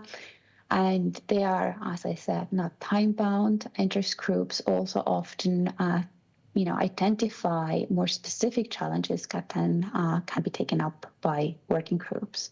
And finally, we have communities of practice, where professionals in a specific area come together, and those communities of practice really serve more as coordination and awareness-raising bodies. So this is RDA in a nutshell. And I said before that I am representing today RDA Europe. And RDA Europe is the European arm of the RDA. We are working to support research data communities in Europe, advocating for their unique and collective interests, both in the European data landscape, but also globally, and facilitating connections between European regional, national, and global initiatives. We do this by facilitating Europe-wide efforts to address data interoperability, including interoperability within the European Open Science Cloud, or EOSC. We work on the internationalization of European solutions and initiatives to make sure that European solutions and initiatives are aligned with global solutions and initiatives around open science, open research, and research data, because obviously Europe, when it comes to open science, cannot work in a silo. We are providing training to research data professionals, and we are providing facilitation, communications, and landscape support to a number of RDA working groups through a Horizon Europe funded project called the RDA Tiger. One of the further ways that RDA Europe supports European data communities is by facilitating awareness and adoption of RDA recommendations and outputs in Europe. So RDA recommendations and outputs take the form of technical specifications, code, policies, or practices, harmonization standards, or reference models. And in the widest sense, those recommendations and outputs, they aim for greater data sharing, exchange, and interoperability, the greater discoverability of research data, better management, stewardship, and preservation of research data, and harmonization of research data practices and development of standards. So this now probably sounded quite general. So I wanted to provide an example of a specific RDA recommendation and how this has been adopted in various communities in Europe. So one RDA recommendation is RDA TMP Common Standard for Machine Actionable Data Management Plans, which was developed by the RDA TMP Common Standards Working Group already in 2020. And it's in an applications profile that allows to express information from traditional TMPs in a machine actionable way. It allows automatic exchange, integration, and validation of information provided in TMPs. And on the slide here, you see a list of adopters of this common standard. It's been adopted by stakeholders across Europe to make implementation, use, and uptake of TMPs more, make the uptake broader. Through this common standard has very direct impact on researchers, but also research support activities around TMPs. We also, I said that this recommendation was produced in 2020, so it's 5 years ago. Work within the RDA on TMP standards has not stopped. So building on the first RDA TMP common standards for machine actionable data management plans, we have two further groups currently active within the RDA, the Active Data Management Plans Interest Group and Common API for Machine Actionable Data Management Plans Working Group that continue to build tools for machine actionable data management plans and for making sure that data management plans are actually in practice living documents that integrate well within the research life cycle. So this was one example of one RDA recommendation and how it has been adopted by various infrastructures and communities. If you're interested in more RDA recommendations and how they have been adopted, on the RDA website, you will find adoption stories, which allow you to explore how RDA recommendations and outputs have been adopted and used. Those adoption stories provide case studies and examples that showcase how organizations have adopted RDA recommendations to solve real-world problems, like, for example, in the case of data management plans, but also around policy, about technology, around metadata, and so on. You can learn from those adoption stories how your organization, your research team could learn and use RDA recommendations and put them into practice. RDA Europe has also taken on a broader study on how RDA groups, recommendations, and outputs impact the European research data landscape. So in this study, we aim to provide a concrete impact report on the value of RDA to EOSC, and we also aim to provide a resource for the European data professionals and EOSC users to help them navigate the often quite complex world of RDA working groups, interest groups, and outputs. And through the better ability to navigate this landscape to then facilitate implementation of RDA working group outputs in Europe. So we are looking at, in our landscape work, we are looking at how RDA outputs map onto the EOSC SRIA and multi-annual roadmap. We are also looking at how RDA groups and outputs map onto the ESPRIs and ERICs, so research infrastructures, and finally how they map onto various national open science strategies and policies. Before getting to the national open science strategies and policies, I wanted to highlight our landscape report starts with a brief analysis of the RDA working groups themselves, their keywords and domains. And this here is just to showcase that RDA working groups cover all key disciplinary areas and include many cross-domain as well as interdisciplinary groups. And a keyword cloud from the RDA knowledge base highlights the centrality of data, obviously, to the Research Data Alliance working groups and interest groups.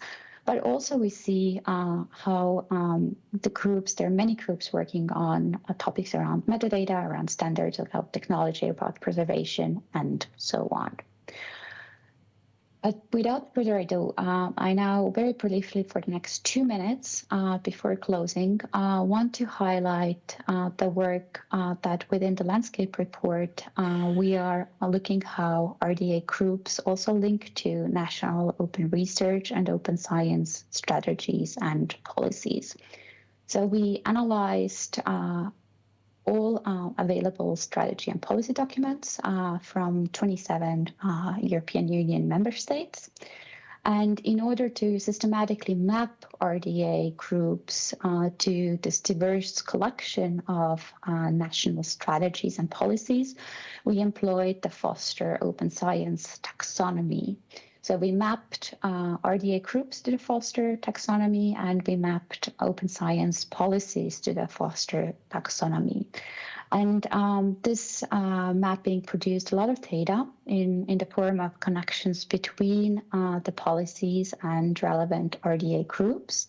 And we then used an interactive mapping tool called Kumu to visualize the results of the mapping. The interactive map allows the user to explore the connections between RDA groups and European national open science policies via multiple pathways. A user can select individual European member states, here denoted by the national flags, and to examine their national policy document or select specific Foster Open Science taxonomy domains to discover and read descriptions of RDA groups relevant to those domains. So by going to a country bubble here and opening it in the visualization, you will find on one hand side, the Foster taxonomy and how the various national open science strategies and policies, or specifically how the open science strategy or policy of the specific country, what themes it contains, and then also how and which RDA groups map onto that national policy or strategy or could contribute to the implementation of that.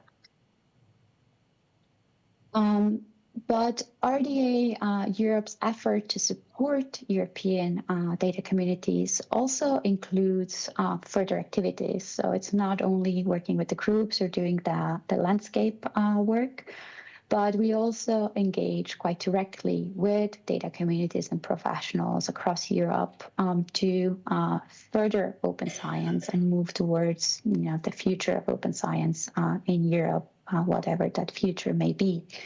So we are organizing regular webinars with national communities.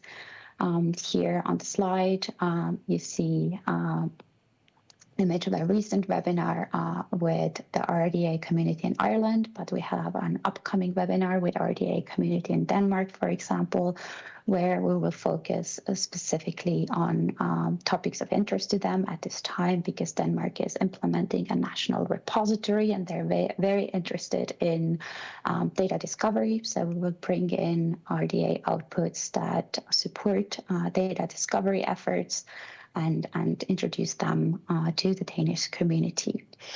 RDA Europe is also bringing European-focused voices to the big RDA global plenary events, last of which happened last week in Brisbane, Australia.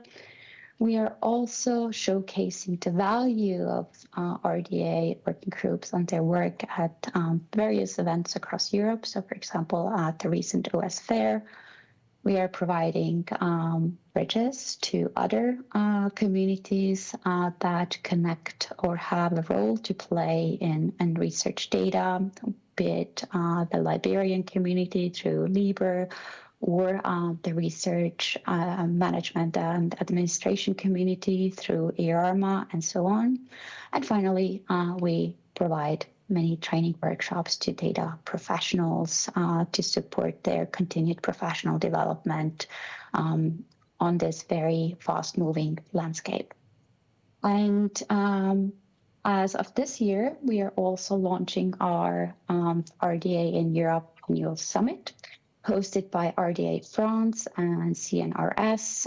This is a free event in Paris in November, where European RDA members and stakeholders come together to discuss research data management and open science challenges and solutions at regional and pan-European levels, align RDA activities with EU policies to strengthen networks also between research data communities in Europe, making sure that the various very active research data communities across Europe come together, talk to each other, and that nobody reinvents a wheel that already exists. So this is also an invitation here to anybody in the room in Vilnius today to look up the RDA Summit and consider attending. And I close here. Thank you. Thank you, Lisa.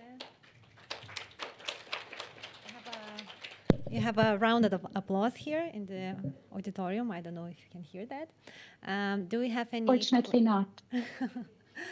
Do we have any questions from the audience in here? Again, no. So the audience has to be more active because I'm running out of the questions to ask. No. Ah, you have it. Okay, so we have one question. Maybe I can give you a microphone, okay?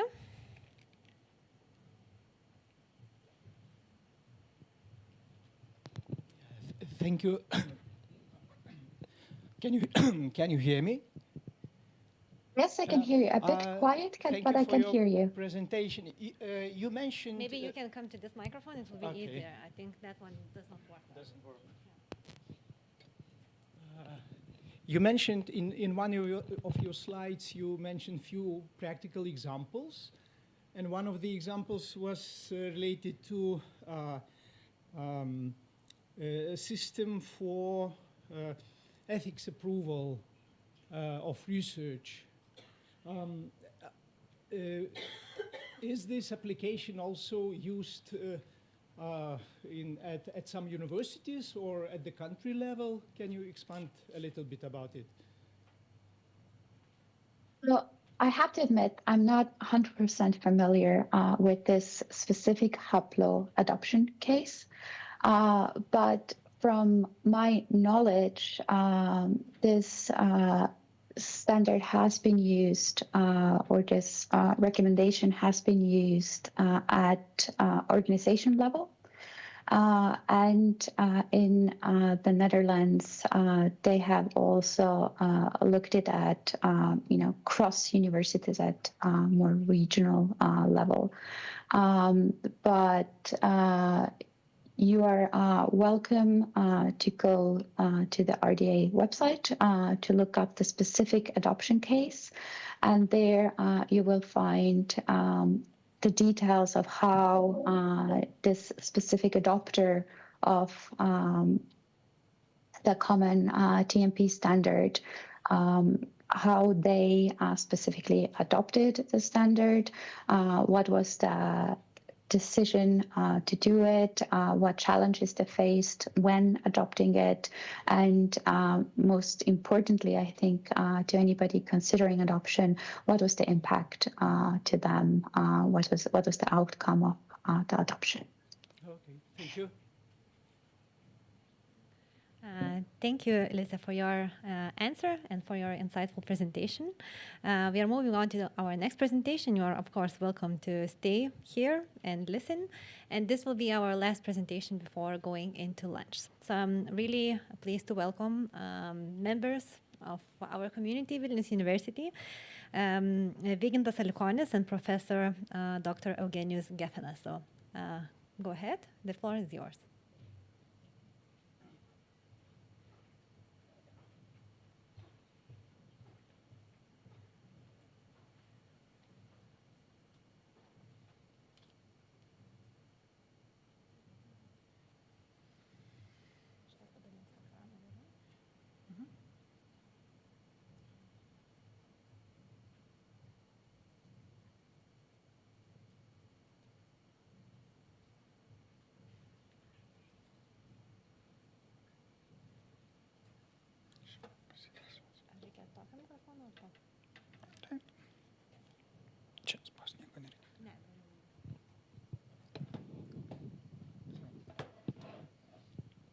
Good morning, everyone. No, Vika? Okay, it's working? Working. Maybe. Okay, this one is better. Good morning, everyone. I'm Vygintas Alikonius from Vilnius University. I work with Professor Eugenijus Gefinas. He just asked some questions around here. So my presentation today is about connecting open science with research ethics. I will try to demonstrate how different actors respond to changes in open science framework. And mostly I focus on biomedical field, but I will try to broaden the scope a bit for today. So open science refers to broad set of practices, and it's basically aiming to make research more transparent and accessible. It includes various things. In this presentation, mainly focus on opening access to publications, data sharing, open methods, open code, and more. It gained momentum in recent years a lot, and most of that, in my mind, came from reproducibility crisis. There was a publication by Ioannidis, you probably know it, in Nature journal, when he reported that a vast majority of findings are irreproducible. So open science is basically a way to strengthen the integrity of evidence. And these developments of open science, they have a significant ethical weight, because not sharing results can be seen as misconduct or basically a disrespect for participants advancing in science. During these years, ethical frameworks have evolved accordingly. And when I think about open science, I'd like to put its evolution or kind of development in three different phases. So the first phase is a voluntary phase. It's basically everything that happened in previous to 2010. And in this phase, everything was largely voluntary and driven by researchers and institutions, but not by mandates, not by law. It's completely by the mind of researchers. So some key things that happened. It's in 1991.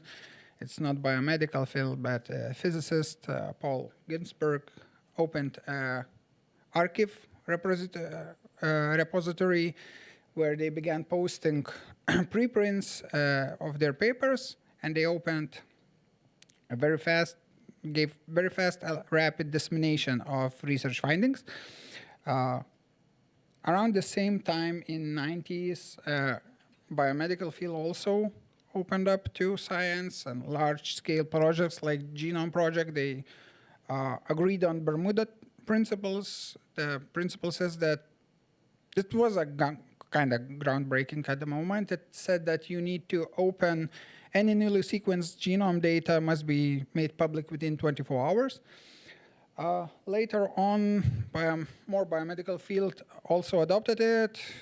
One of very notables was in 2000 when US opened PubMed, and anyone who is from medical field knows what PubMed is. So it provides free public access to biomedical research papers. And these examples, they show a cultural shift toward openness. But it was achieved through community norms, rather legal requirements. One of those that was not a community norm and a key milestone was, in my opinion, in 2005 when a committee of medical journal editors, it's a coalition of major medical journals, they began requiring that any clinical trial must be registered in a public registry as a condition for publication. However, there were very, very few formal rules and compelling researchers to share any data, reports, or anything. Openness still demanded on a goodwill. Ethical frameworks during the voluntary phase focused primarily on protecting participants. I mean about the biomedical field now, as my background is from biomedical. Basically, what we focused on was participant protection, confidentiality, and transparency only started to grapple the things. All oversight bodies, they were more concerned about informed consent, assessing risk, benefits, and ensuring privacy rather than openness. They encourage openness, but they not scrutinize whether researchers would open anything or not. They really, frankly speaking, they didn't really care about that at the time. And everything changed a little bit. Interestingly, that in this phase, there was a cultural gap. Actually, a cultural gap happened in voluntary phase. Many younger, according to surveys, many younger researchers who grew up in the science in a digital age already, they were more embraced in open norms. They wanted to share data, while their seniors were usually more strict about it. They were more close to their data. They wanted to keep their data to themselves in fear of competition or any other things. And according to survey made by Project Rossi, those junior researchers, they feel very agitated working with senior researchers when that comes in mind, when they want to share data and their seniors don't want. So a bit of cultural gap happened in here. But everything changed a little bit later, and around 2010, a new phase arrived. I must also remind you that those phases are not strict in date. It's just how I imagine the things went in historically. So around in 2010, open science entered this new phase, and now voluntary driver was changed by mandates. And driving force here was money, just as simple as that, because major funding bodies began tying grant fundings to open science practices. For instance, in private, so like Wellcome Trust and Bill and Melinda Gates, you probably have heard of those. They're huge private bodies. They finance a lot of research, and they implemented strong open access policies. But basically they said, if you want our funding, if you want our money, you have to open up all access to publications. Later on, those rules got stricter and stricter. Nowadays, they require data sharing, no embargo policies, and so on. But these are private foundations. Beyond the individual funders, coalitions also shaped some global policies. Most noticeably probably was Plan S. It's a group of European and international agencies. And they also demanded that all the research funded by its partners, it should be open access right away, no embargoes, no paywalls, and so on. In clinical research, if you get back a bit to clinical research, there were also a lot of movement, and one of most noticeable was All Trials campaign. They basically rallied researchers and the public with a simple ethical stance. Every clinical trial must be registered and reported, so we don't mislead patients and doctors by hiding unfavorable results. Major difference between first and second phase was that regulators also started to introduce transparency requirements during this period. So in the United States, it was FDA Amendment Act. In European, it was Clinical Trials Regulation that finally took effect later on, only in 2022. And they legally require sponsors to register trials and post their results on a public database within 12 months. Journals and universities also followed all this, and many journals by the late 2010s required authors to include a data availability statement. They required to have an option for accessing the publication itself freely, and so on. However, these mandates, they still applied very unevenly and often stronger in public server than in private. So by the mid-10s, openness had clearly shifted from voluntary to from basically voluntary ideal to expected ethical norm, and hiding study outcomes was increasingly viewed not just as a bad science, but also as unethical science. In written world, it was codified in 2013 in a revision of Declaration of Helsinki, which also stated that all research outcomes, including negative one, must be made publicly available. All other ethical guides also followed them, like SciOms in 2016, similarly urged to public reporting results and data. So how did the institution react? We already know that funders and journals were formalizing that failure to open could jeopardize funding and publication. But also ethic bodies also began to expand their remit by asking investigators about trial registration, data sharing plans, ensuring consent forms explained what will happen with the data, and so on and so on and so on. So it indicates that transparency is not seen as a part of conducting research ethically. It is seen as a part of conducting research ethically. It's not just add-on to research ethics. However, there were also some divergence in this era, especially in funders and destiny, in those who are sponsored by funders and those who are sponsored by industry. As you remember, I said that, for example, take Melinda Gates, they require to open you access. They give you money, you open access to everything because you don't have money to do it otherwise. It does not work so in pharmacy, because, I don't know, take for example Pfizer, they don't care about your money for publishing, they don't care about your IPC. So what they did, they registered trials with very, very low summaries. If the results were negative, they could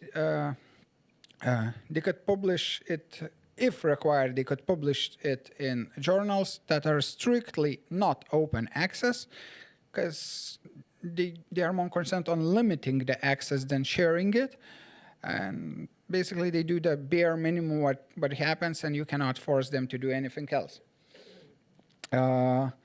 So in this era, we kind of see that there is both the progress and the friction, but we have gaps, and this era kind of put stage to something new, and we are in here now.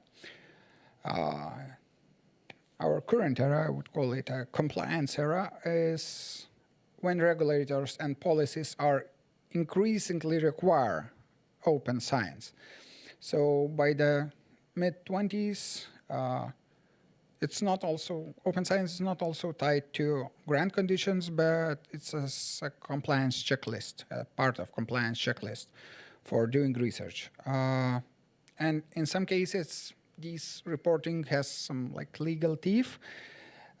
Like EU clinical trial regulation is now fully operational from 2022, and it requires that every interventional trial in Europe post summary results on the portal within a year, with potential sanctions for those who do not comply.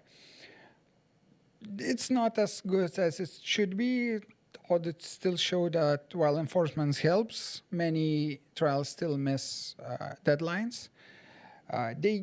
Usually they end up eventually in the registry, but they miss deadlines quite severely sometimes.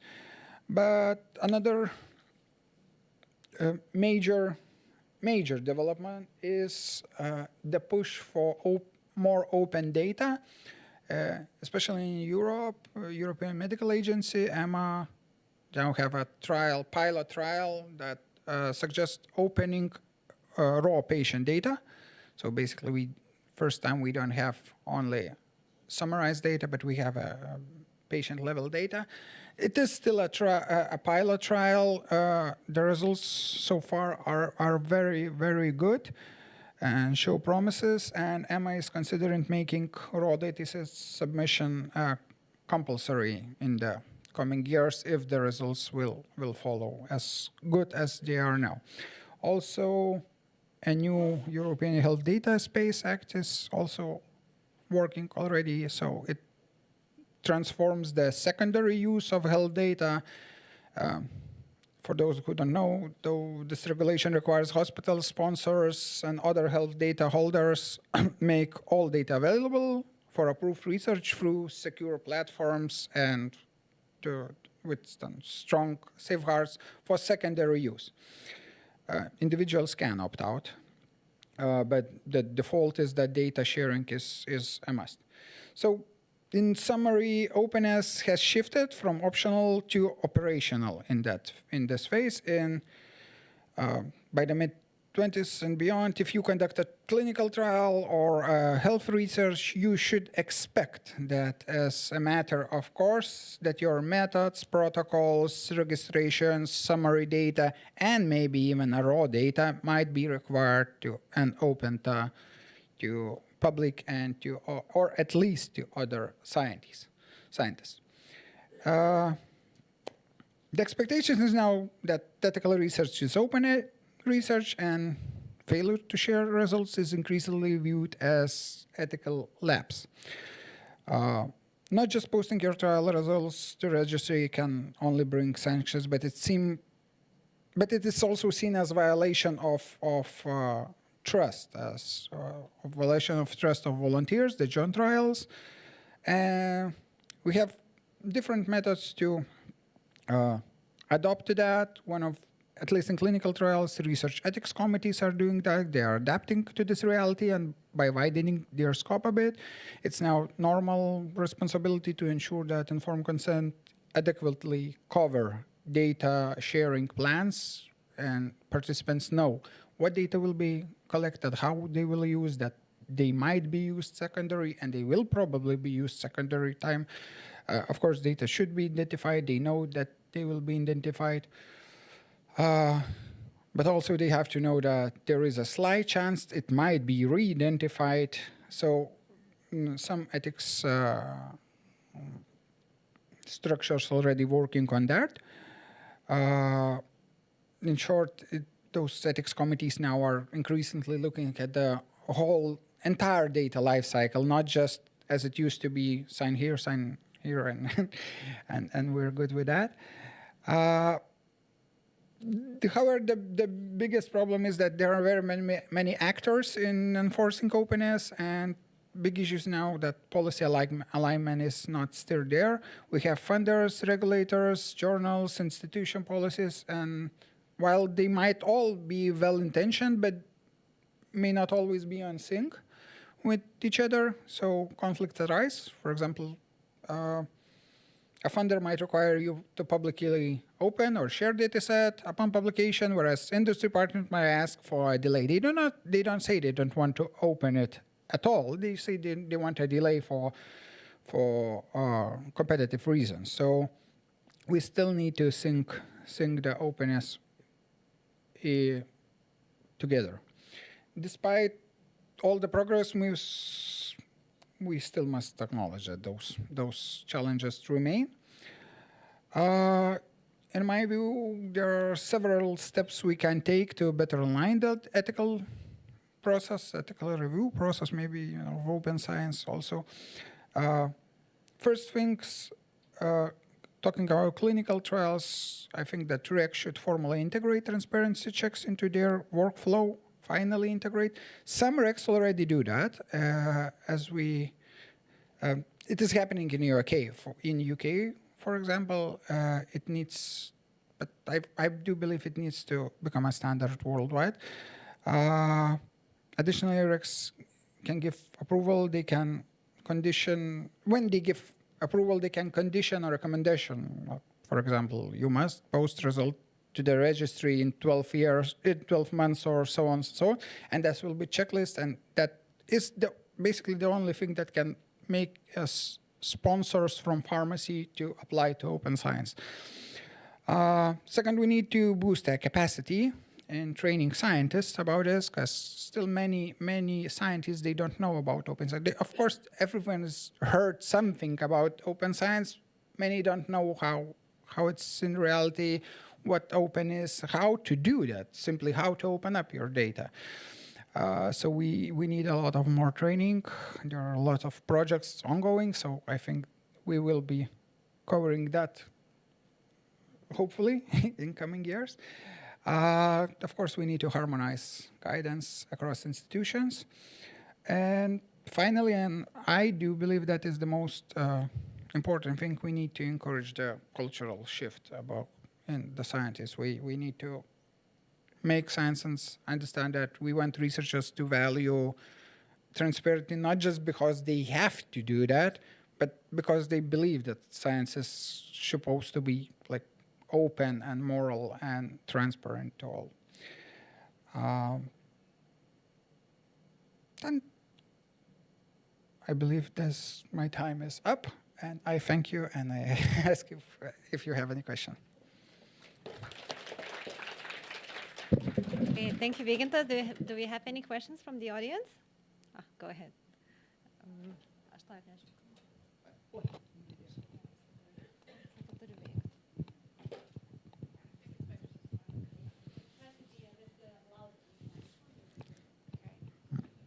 Yeah, the mic is mainly for the people online, if we have any. So a question to you. You discussed two pathways to achieving transparency. One of them driven by intrinsic values, where the researchers want to, which offers better quality, but cannot be widely adopted because it's impossible that everybody wants it. And another one driven by mandates, which is more widely adopted, but then not such good quality, because if there are rules, people find ways to avoid rules. So which one is the better way, you think? I strongly believe that mandates is a must, but it's not the right way. It's the right that we have to take now, because as you say, they will just not follow. People will try to avoid it. So we cannot ignore mandates, but I think that the real way is supposed to be through mindset. And basically probably training of people and explaining why it matters. I still do believe that if you explain good enough why it matters, they might oblige. Maybe also lowering a burden of like paperwork for openness. It is a hassle. It is a real hassle. If you try to open it, you have to work a lot more than just not to publish it openly.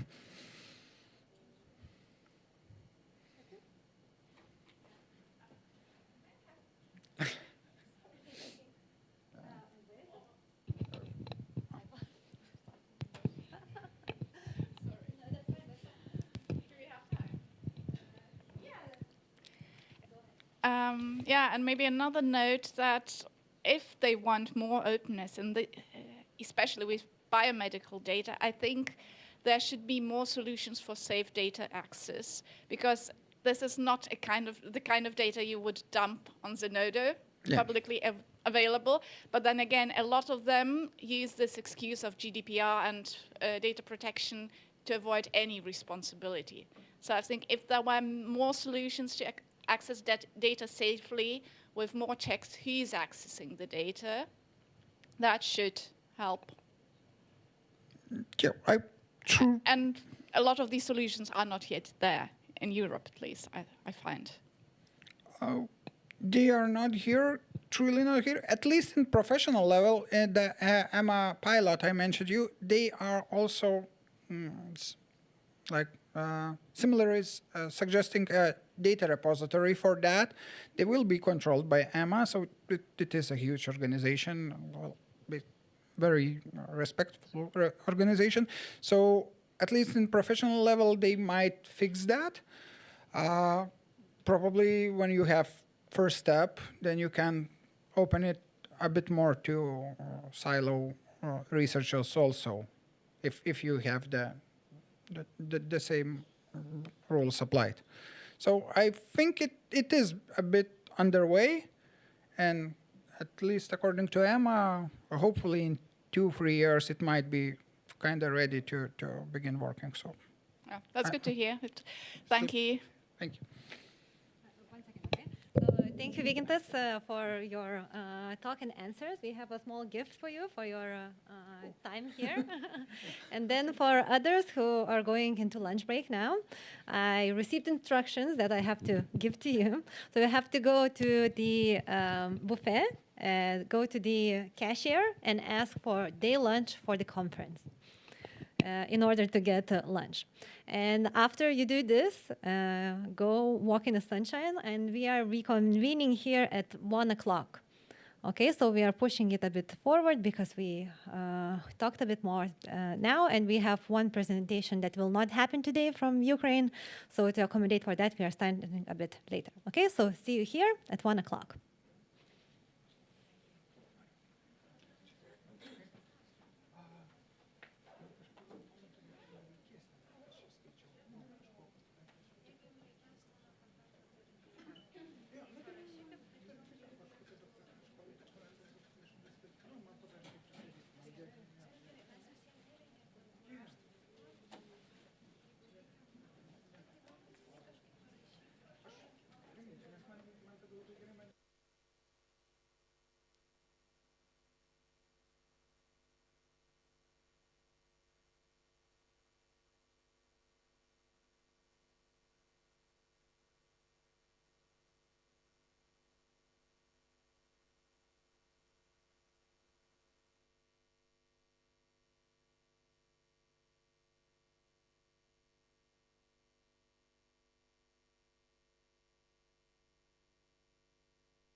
Hi, Leah. Yes, I can hear you.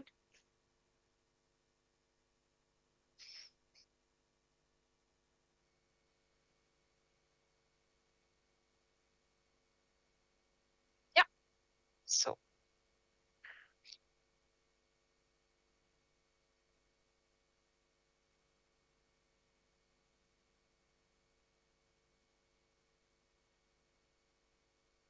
Perfect. And are the slides moving? Okay.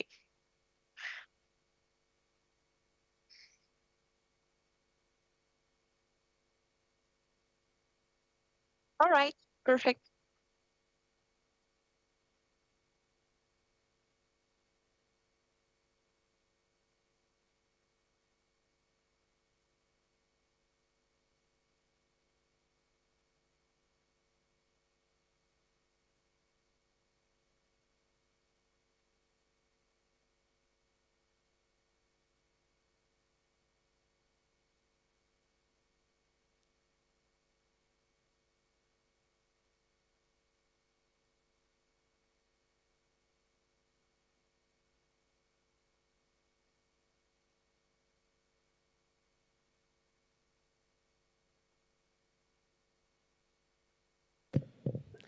Okay, Letizia, we are ready to start.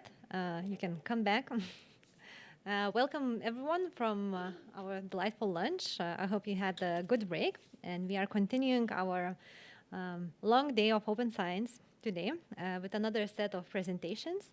I'm very glad to welcome Letizia Bracco from Université de Lorraine, from France, I'm assuming. And she will be talking about monitoring of open science. So, Letizia, the floor is yours. We have 25 minutes for your presentation, and we will dedicate some time for the questions from the audience to you at the end of your presentation. If you are over the time, I will come here and wave to you for you to be finished, okay? Thank you. Okay, perfect. Thank you so much. I'm really happy to be with you today, even though I would have preferred to be with you in person. So I'm Letizia Bracco. I'm the deputy head of the Library Research Support Services at the Université de Lorraine. So it's in the northeast of France. But I'm here today with a different hat. I'm co-coordinating OSMI, the Open Science Monitoring Initiative, and this is precisely what I'm going to talk about. So first, I wanted to give you some context about why we created OSMI, what are the goals, and what are our expectations for this new initiative. So if we go back to May 2023, the G7 for Science and Technology Ministers, which was held in Japan, 2 years and a half ago, in the communique, the G7 said that cooperation on open science is set to continue, in particular to encourage a framework for monitoring the progress and obstacles of open science. And what do they mean when they talk about framework? So you may already know that there are many initiatives around the world about open science monitoring. So you have, firstly, some national or institutional monitors. So I gave you some examples here. So for instance, the Danish Open Access Indicator Portal. We also have in France the French Open Science Monitor, which is about publications, research data, and software. You also have, for instance, the Charité dashboard on responsible research. These are only examples, of course. There are many, many more. You also have, on the other hand, international initiatives like the UNESCO Open Science Monitoring Working Group or the Curtin University Open Knowledge Initiative, so COKI, in which you have indicators about open access for many universities. So there are all those kinds of portals, monitors available online, sharing more or less the same objective, which is monitoring open science. We also have some guidelines and frameworks. So in 2020, the principles of open scholarly infrastructure were published and meant to give some advice for open infrastructures on the way they should operate. In 2021, of course, the UNESCO recommendation on open science, in which you have a strong recommendation to monitor the outputs, but also the outcomes of open science. 2023, UNESCO still the Open Science Outlook, which is giving an overview at the international level on mainly what's going on in different countries. You have in 2024 the Pathos Open Science Indicator Handbook, in which you have proposals for different indicators you could set in place to monitor open science. And you have also most recently in 2024 also the Declaration on Open Research Information, also known as the Barcelona Declaration, which is related but different from open science monitoring. So you have all those guidelines. Yet, we didn't have common understanding on open science monitoring because we have all those initiatives serving their own agenda, their own policy and goals, which is completely normal. But we don't have this common framework called for by the G7. And what's also important is that open science is not only open access to publications, it's also open access to all kinds of outputs and outcomes, for instance, research data, software, clinical trials, open science impacts, open science costs, etc., etc. And for now, we see that most open science monitoring initiatives around the world are focused on open access to publications only. So, what could we do about that? So, we realized in France that was something really lacking, and we had several exchanges with colleagues around the world who were basically thinking the same thing. So we organized a workshop at the UNESCO headquarters on December 2023 so it was organized by the partners of the French Open Science Monitor. And the objective of this workshop was to gather international open science monitoring stakeholders and experts. So firstly, to get to know each other, and also to impulse the creation of an international community on the topic.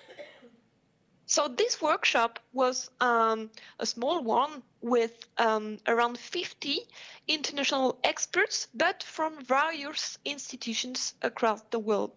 So we had CERN, NASA, CWTS, our research, Crossref, DataCite, etc., etc., all together to think about what we could do about it.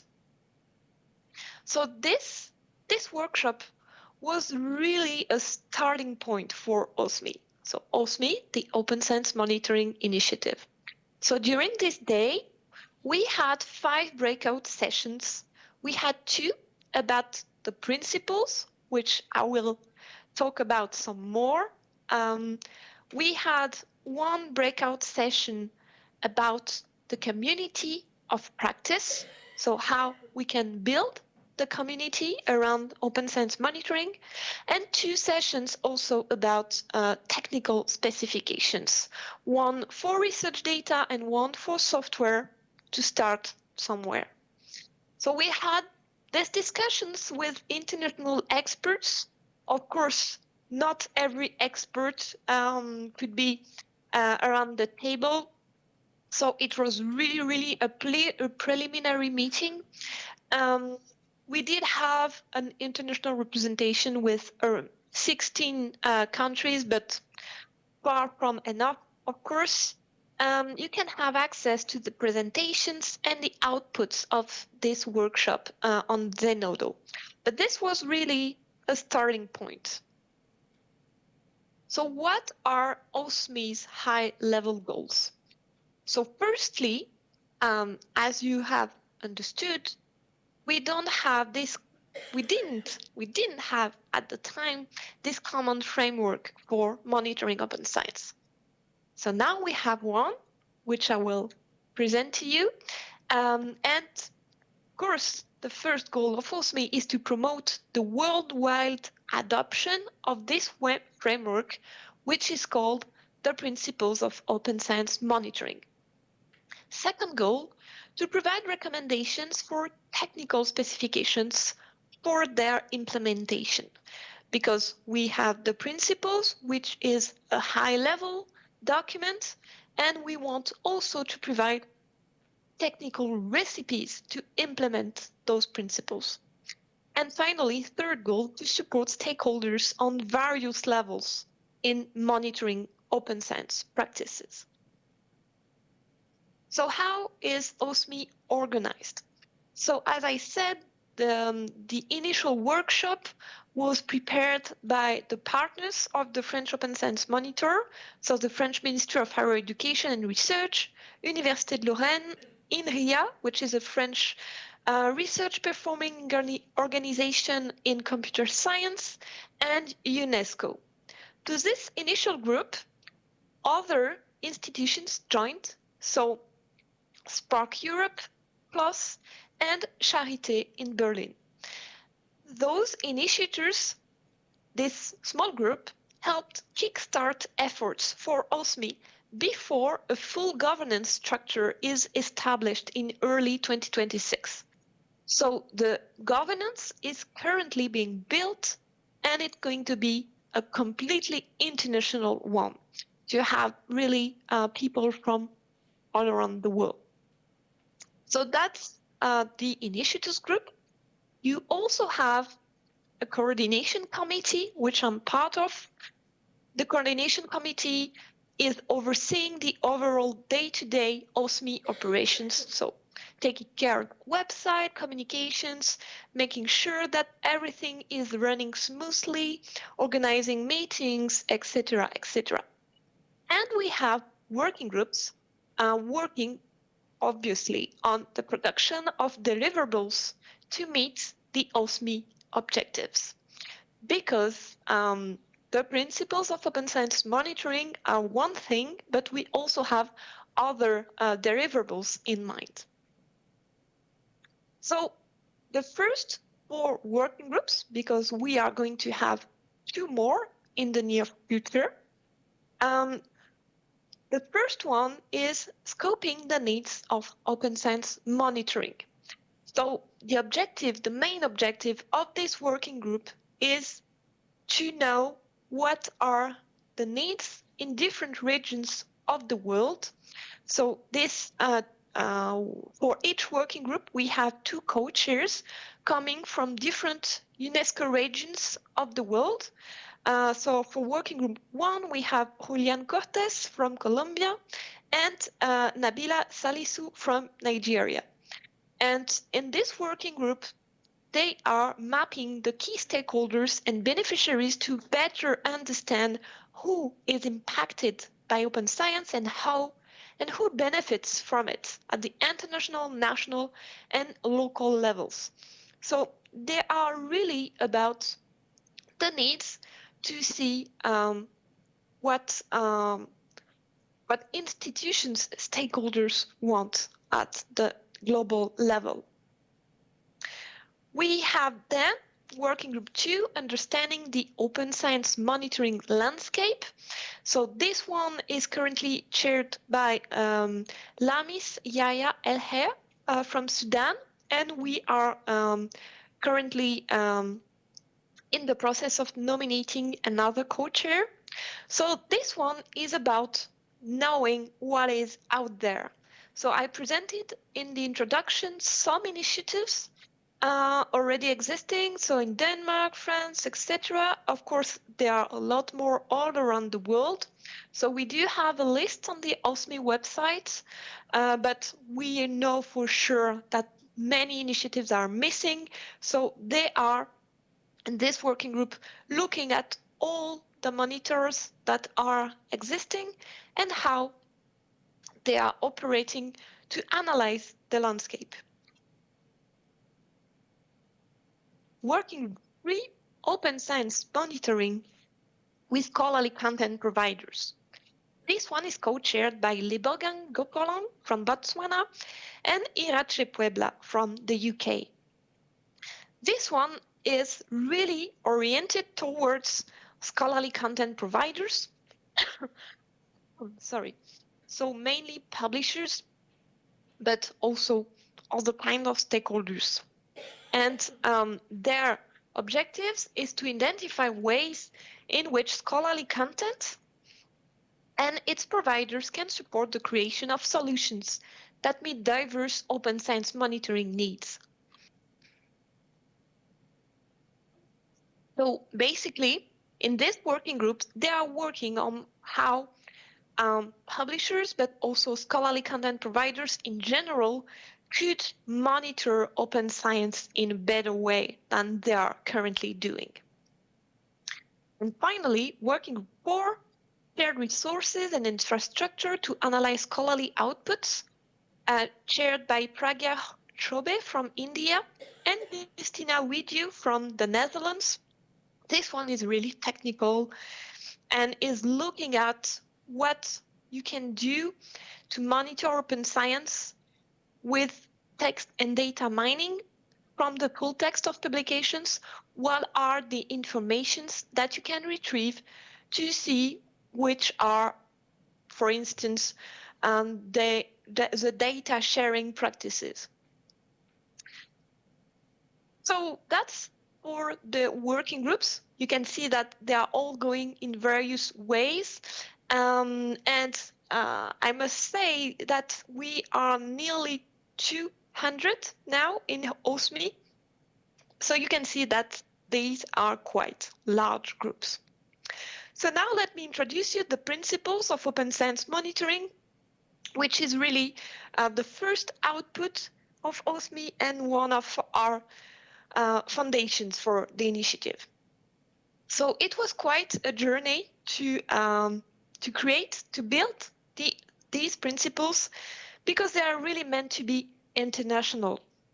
So following the workshop at UNESCO in 2023, we provided a first version of the principles that was submitted to the group who participated to the workshop.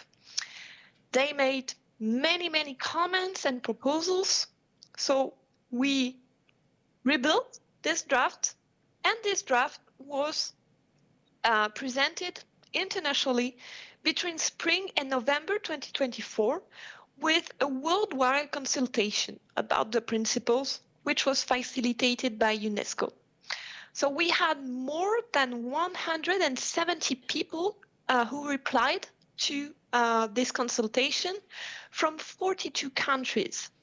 And this was really fantastic to see so much involvement all around the world from people, institutions, networks who took the initial draft, worked on it, and provided really valuable feedback. We had two types of feedback, so concrete proposals. You should rename this or that, you should add this or that, and we had also more general comments. So in December 2024, within the OSMI Initiatives group, we integrated the comments containing concrete proposals into a version 2. And then between January and May, we reviewed every general comment and try really to take into account everything to have a final version which would really reflect what we heard during the consultation. So it was really a thorough work. We spent hours and hours tweaking every little word and sentence to see if we really represented what people said. And in July, we finally published the principles. So you can have access to the principles. And I will now give you some insights on them, because you can see that it's really the result of an international consultation which had to take into account what's happening in the world in general and not to be European focused. So in those principles, you have 3 main parts: relevance and significance, transparency and reproducibility, and self-assessment and responsible use. So the high-level principles are that all open science monitoring initiatives should be well-defined, relevant, adaptable. We should prioritize open, transparent, reproducible information, including metadata, and open science monitoring initiatives should aim for continuous improvement. So that's really an important point. So let's have a look at the 3 parts. So of course, I'm not going to comment every one of them because I don't want to spoil the reading for you if you haven't heard about them yet. But you can see in here the principles for each part. So there are 20 principles in total. So for relevance and part, if I could pick one, I would say self-evaluation against the principles of open science monitoring. We are strongly recommending to open science initiatives to self-evaluate against this text to see if they are compliant or not with those international principles. So finally, you can have a look at those principles. So they are available through the OSMI website, of course. You have the direct link just here. So currently, the principles are available in English, in French, and in German. We have translations that are coming. You also have additional languages. So you have them also in Finnish and Spanish as well. And current translations are being done in Japanese, Indonesian, Italian, Portuguese, etc., but not yet in Lithuanian. So if anyone in the room or online is interested in translating the principles, please reach out to us through the contact form on the OSMI website. So the next steps for OSMI, as I said, are to set up an international governance structure. So this is going to be in place in early 2026. Follow up to the work of the first 4 working groups, but we are also launching 2 additional working groups in 2026. The principles are also going to go through the adoption process by the UNESCO member states. And we are also planning to create a self-assessment grid based on the principles.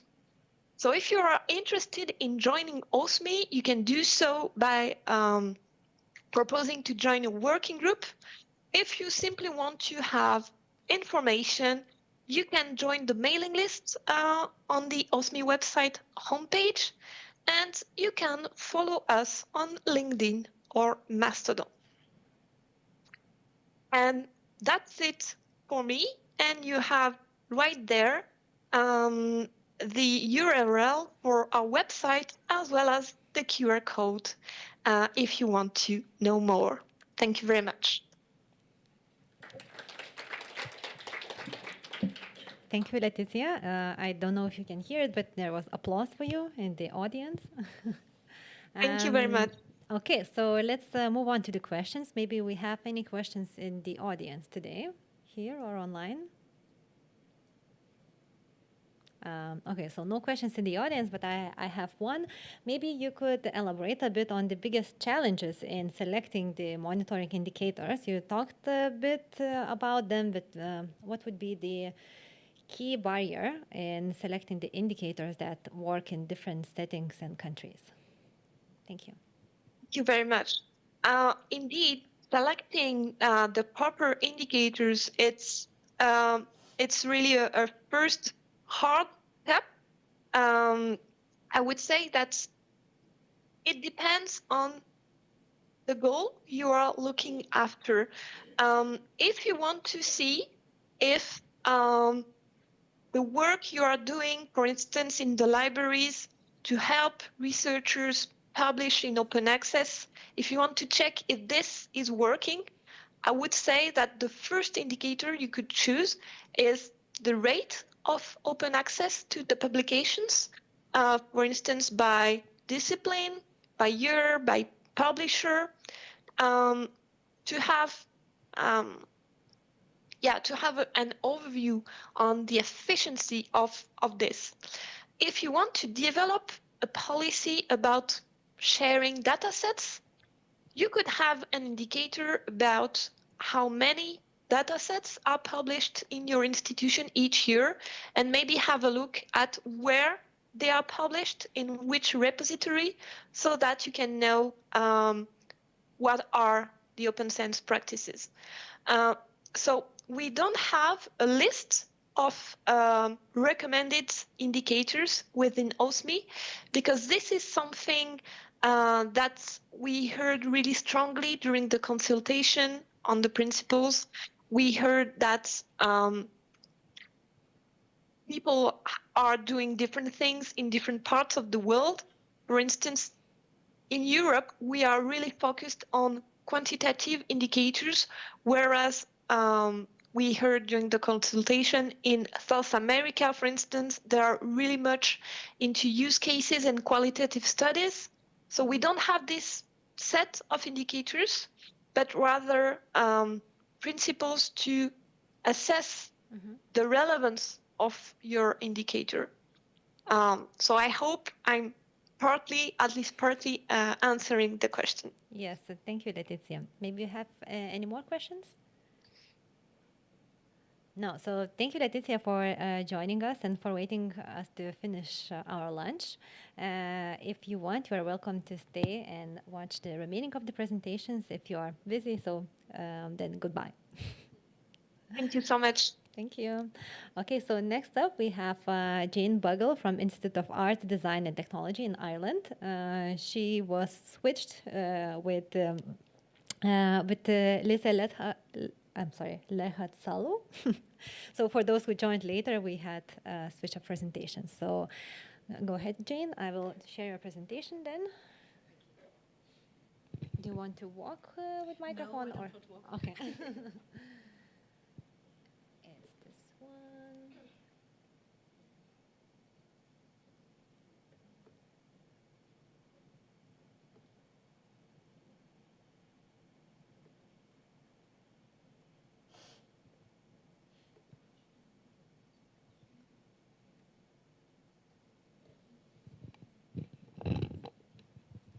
It should work now. Brilliant.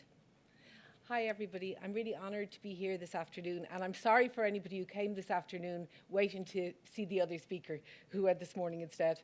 So I'm delighted to be here to talk about the development, role and impact of the Irish Open Access Publishers, or IOAP, community of practice on advancing diamond open access publishing in Ireland.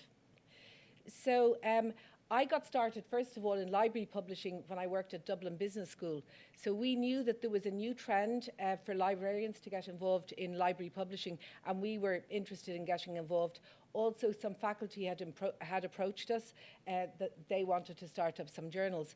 So the first thing we did as a team was to work our way through the Library Publishing Coalition's library publishing curriculum, which provided us with a really excellent foundation of everything that we needed to know, from workflows, editorial, sort of the paperwork that we needed, preservation, sustainability, and so on. And after we set up the journals and we'd established advisory boards for each, at the advisory board meetings, it became really clear that there were pockets of journal publishing taking place in departments in universities around the country. And they were largely unsupported, just people doing this on their own. And we thought that this was a really good opportunity for librarians to get involved, as library publishing plays so much to our skill set. So we set up the Library Association of Ireland Library Publishing Group, and that was established really to raise awareness of library publishing in Ireland, to disseminate information, and to kind of showcase best practice both nationally and internationally.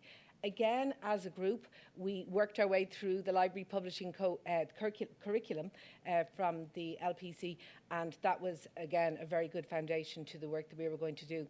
We also, at this point, established a strategic affiliation with the American Library Publishing Coalition, and that's been hugely beneficial to us in all the work that we've done going forward.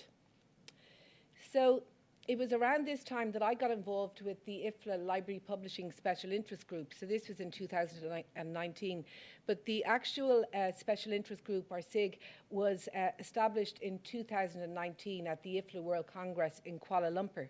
And it was to advance the rapidly emerging, relatively new field of library publishing, which is obviously part of the broader range of scholarly communications activities, and which is largely diamond open access publishing.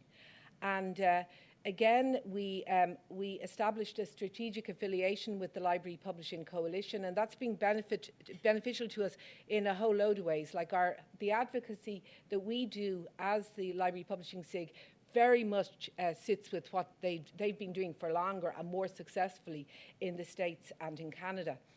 And one of the projects that we have worked together with them on is that every year, until recently, now it's every 2 years, the Library Publishing Coalition sends out a survey, surveys library publishers, mainly in Canada and the US, but also worldwide. We also send out their survey, and they share all of their data with us, and we use this to inform the IFLA Global Library Publishing Map.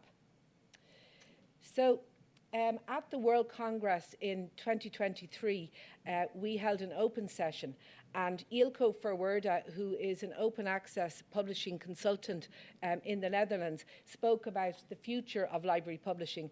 And there was 3 things that he singled out as being really big opportunities for library publishing. They are collaboration, shared infrastructure, and scaling big. So his point was that you can have, but it's not very sustainable to have little pockets of library publishing taking place in universities and higher education around the country, but much better to come together and to scale up and collaborate together. So at this point, we had sort of united and brought together library publishers nationally, but we realized that we are missing out on a lot of stakeholders in the diamond open access landscape. So, for example, like faculty, librarians we had, but researchers, students, academic managers, policymakers, and funders. So we established the Irish Open Access Publishers, or the IOAP, community of practice, and our vision is of a connected diamond open access publishing landscape in which a diverse range of scholarly publishers support the advancement of open, inclusive, and sustainable publishing approaches in line with national and international standards for the benefit of all. So we're very much guided by the UN Sustainable Development Goals and the importance of diamond open access in bringing all stakeholders to the table. So you can click on that link for our team, but I just wanted to point out our advisory board. It was really important for us to gather together some leading practitioners and thinkers in the area of Diamond Open Access Publishing. And here is Jan Erik Fransvo, and he was leading up the DIAMAS project in Europe. The fourth from the end is Kevin Stranick, who is a leading player in PKP, the Public Knowledge Project, that brings out the Open Journal Systems and Open Monograph Press. And finally, at the end, just to put out a few people, is Ariana Becerril Garcia, who leads up Redalic and Amelica in Latin America. So we have a really good advisory board. So we had now connected nationally, so it was really important for us to start scanning the horizon and seeing what was happening internationally and connecting with the community there. And the first thing we saw, not long after our setup, was that Science Europe had published an action plan for Diamond Open Access, and its focus was on efficiency, quality standards, capacity building and sustainability, all things that had driven us to establish the IOAP in the first place. So in 2022, we signed the Science Europe Action Plan, and you can see us here, this little minnow in the center of like really important organizations like Harvard Library, Open, OAPN, OASPA, Open Air, Operas. So we're finally connecting with other players in Europe and beyond. So one thing that's really important for a community of practice is knowledge sharing. And to this end, we've had quite a few knowledge sharing events. You can see a few of them there. And again, we've called on, kind of important speakers. We have Brecht Sainem from Science Europe there, Neil Stern from the Directory of Open Access Books, OAPN, and he was leading up the Palomira project as well. But we've held a number of different types of events as well. So, for example, you can see here at the end, we held a DOAJ sprint. So at this, Judith Barnsby, who was head of editorial at the Directory of Open Access Journals, guided us through the DOAJ application, and so we could all do it there and then, but also pointing out some of the key pitfalls and reasons that people's applications for getting their journals indexed are rejected.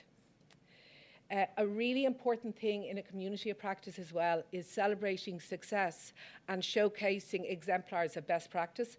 So in 2024, the IOAP held its first awards, and we had awards in 4 categories: Best Diamond Open Access Journal, a peer-reviewed journal, Best Open Monograph, Best Open Educational Resource, and Outstanding Contributor to Diamond Open Access in Ireland.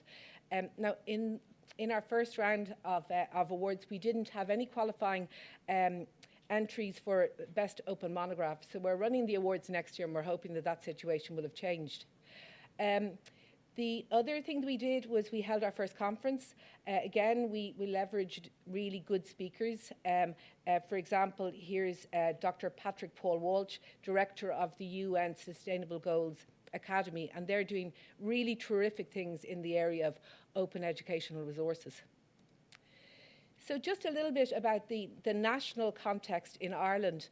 So the Irish government stated that by 2030, Ireland will have implemented a sustainable and inclusive course for achieving 100% open access to research publications. So the target is obviously 100% by 2030, but now in 2025, we're hovering in and around 50%, and largely we're achieving that through leveraging transformative agreements, which the IOAP would not see as transformative at all. I had to check my date of establishment of NORF from looking at Maya's slides this morning, but the National Open Research Forum was established in 2017 to drive the Irish agenda for open access, and it's aligned with the EU Open Science Policy and the EU Council conclusions on the implementation of open science. So in 2023, NORF put out a call for funding for projects that would advance, bring us along the road to advancing our goals for OA, 100% OA.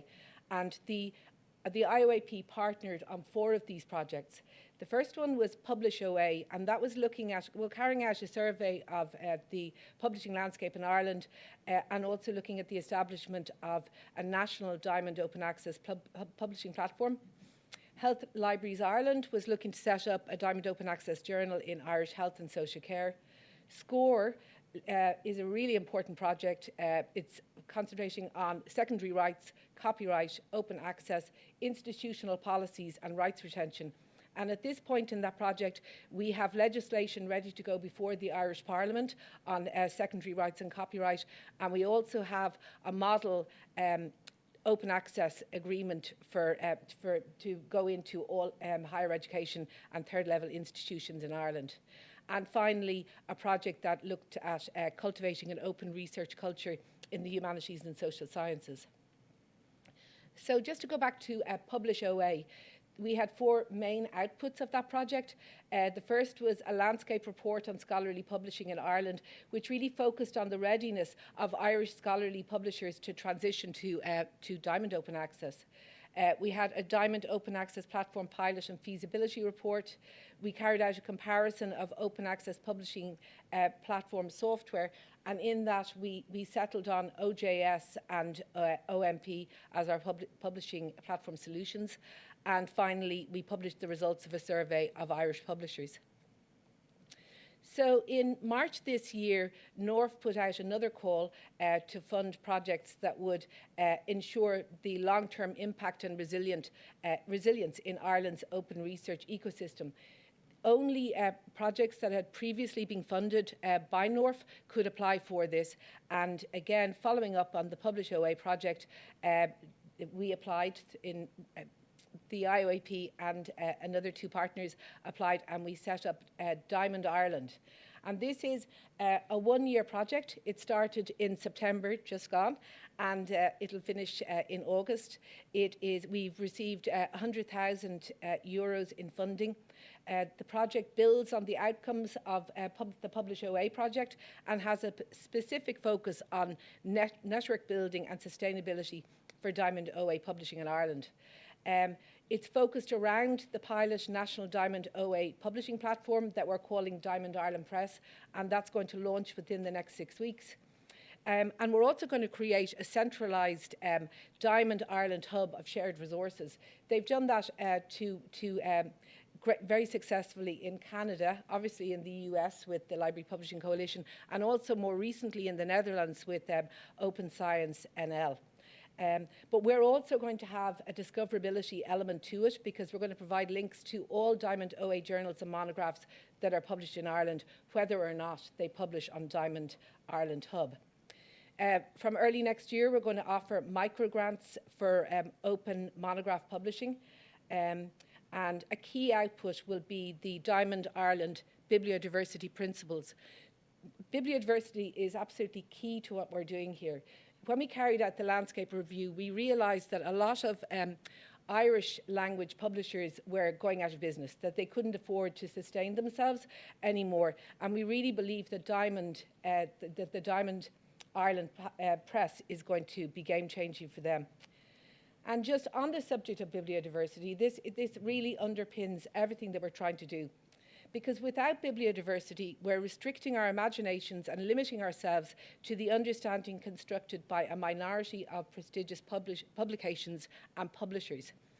So, for example, if we think of the mRNA vaccines that were instrumental in combating the COVID-19 pandemic, Catalina Carrico's work on mRNA, which was a complete game changer, was rejected for publication in Science and Nature. So these great answers to our problems can be rejected and find their way out through Diamond. So the IOAP continues to scan the horizon for new knowledge-sharing opportunities and collaborations. And just 2 weeks ago, we met with Johan Work, who's heading up the Almasi project.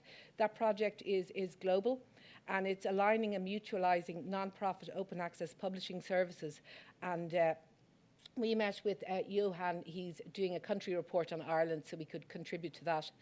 We're meeting with Science Europe next week. The IOAP is putting in a proposal to host one of the forthcoming Diamond Global Summits. The last one was held in South Africa.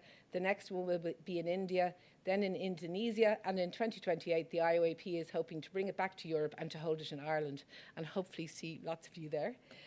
We look to the European projects. A lot of them have finished up, but like to Craft OA for discovery, to Diamas for the suite, the tool suite, and also for the Diamond Open Access Standard, that are just wonderful tools to ensuring quality.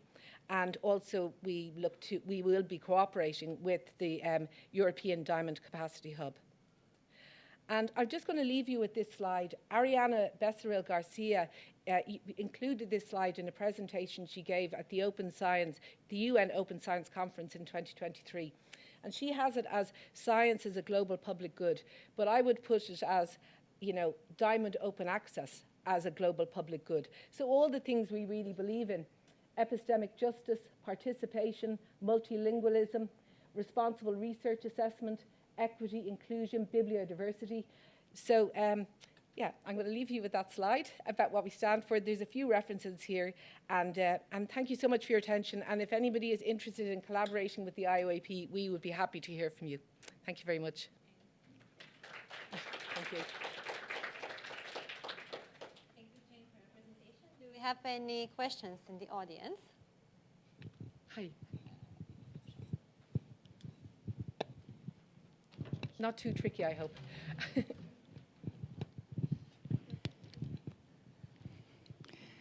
Thank you for your paper. It's not tricky, just out of curiosity, do you have any quality standards for the journals that want to participate in the program? And have you ever had any situation where you had to contact them and say, hey, we will have to remove you if you don't do this or that? Because sometimes people mean good, but they struggle to keep up a tidy website, ensure peer review, and so on. Yes. So we're only going to go live in the next 6 weeks with the Diamond Ireland Press. And everything that's there is going to have to be aligning with the Diamond Open Access Standard. Now that isn't as high a standard as we're hoping for, but everything will need to be peer reviewed. Everything will need to be, we'd need an editorial board, an advisory board. Anything that goes into the Diamond Ireland Press will have to have qualified for inclusion, or will be aiming for qualification for inclusion on the Diamond Open Access journals. So to be indexed there, and they have quite a high standard. In the first instance, we're migrating existing journals over, and that are already on the DOAJ, and then there's some new. In my own institution, we have a new journal, and it's about to come out before Christmas, I hope, and it's going to go onto the new platform. But yes, we're going to insist on very high standards. Thank you. Do we have any other questions?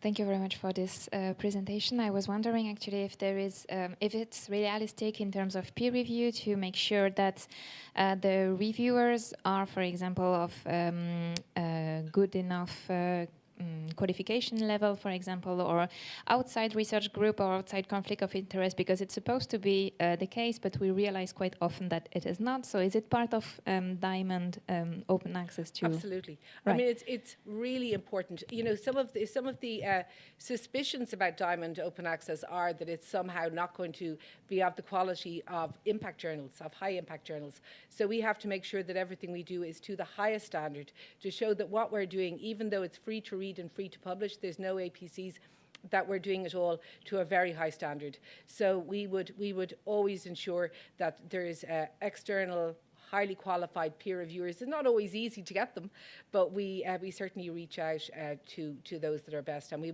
would have a form for conflict of interest as well, and obviously we would, you know, they would be disqualified as well. I mean, we have come across things where we had somebody submitted a journal, and it was about kind of ecological issues, a journal article, and we sent it to somebody that we thought would be the best peer reviewer, and it turned out that he had actually supervised her. So obviously, you know, you can't be having that. But so yes, we will definitely insist on high standards. Okay, thank you, Jane. Then we have a small thank you gift from Indra. Okay, so for those who did not join us in the morning, we will not be joined today by Tatiana because she had an emergency and cannot join us either, not online and not here. So we will follow with the presentation by Sakshi Anand from Maynooth University in Ireland. Sakshi, please come here. I will share your presentation.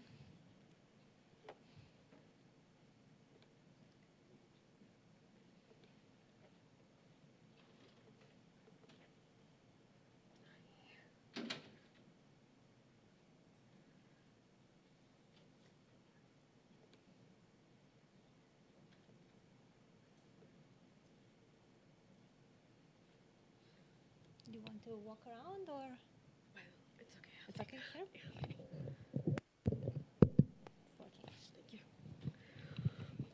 Thank you. Sorry.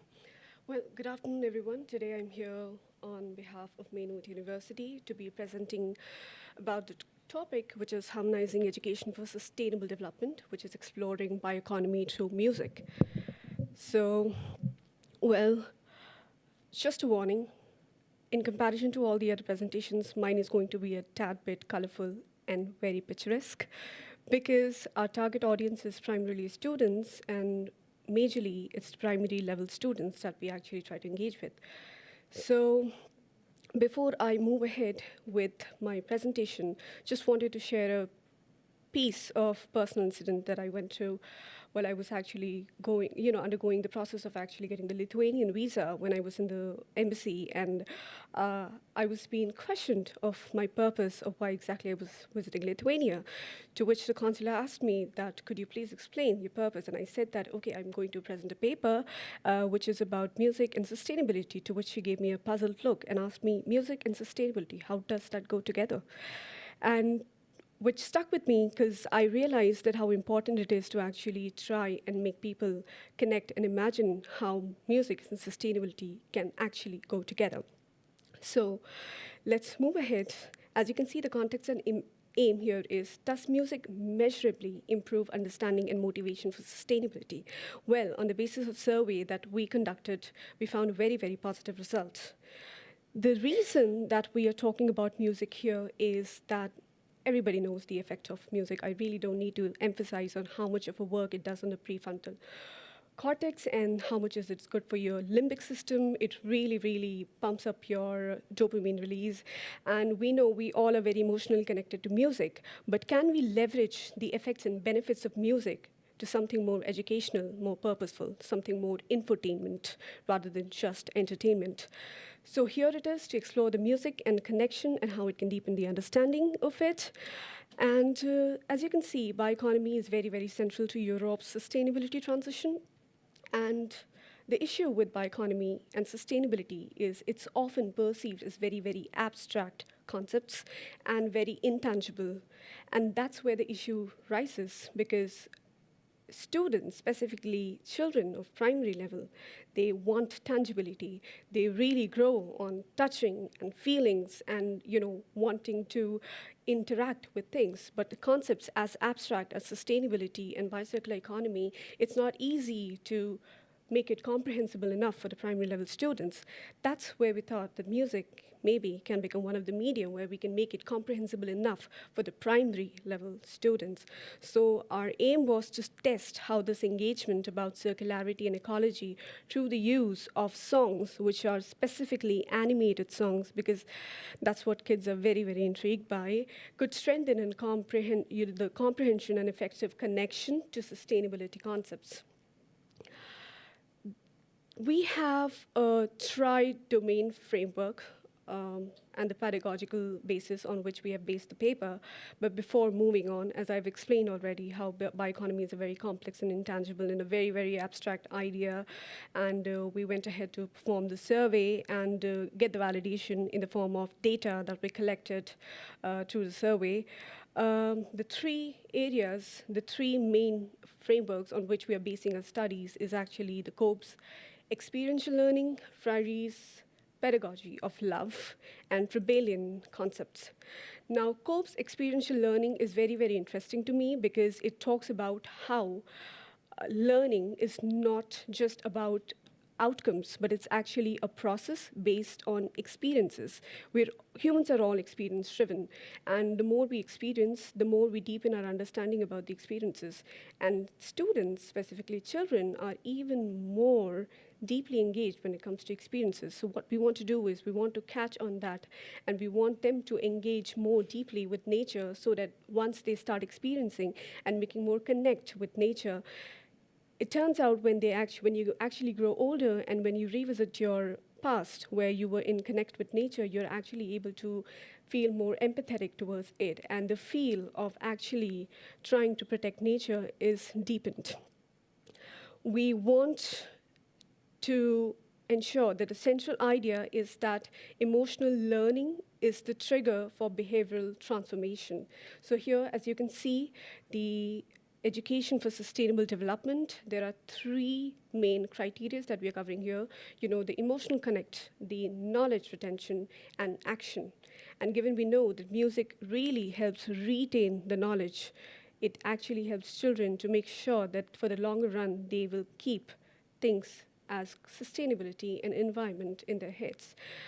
Now, the central idea, as I've already mentioned, it's about triggering them to realize how their behavior can actually affect our future. To visualize this, we have cognition, affects, and behavior. Cognition is something that we know. Affection is something that we feel. And behavior is something that we act. And behavior is based on what we know and how we feel. And it's very, very important that we try to sort of tap on this at a very early on age, because I believe that primary level students are basically the best canvas to actually mold them rightfully, because they are going to be the upcoming future. And given the very pressing issues such as climate change and deterioration of nature out there, I think it's very important that we start training them very early on. And now, next we move on to the research methodology. The research methodology that was used here was actually a mixed method where we tried to quantify the data that we got. And the qualitative data was basically we allowed our participants to share their knowledge and their experience of how they think and believe that music can be integrated into the sustainable development part. So we found that a very good percentage of people were actually surprised how music could be integrated with sustainable education and knowledge, to which we sort of wanted to build up on this concept, and henceforth we actually went ahead to produce 3 songs, which you will be seeing in the upcoming slides. But before I move ahead with the songs, I wanted to ensure that you have some basic information about how the survey was conducted.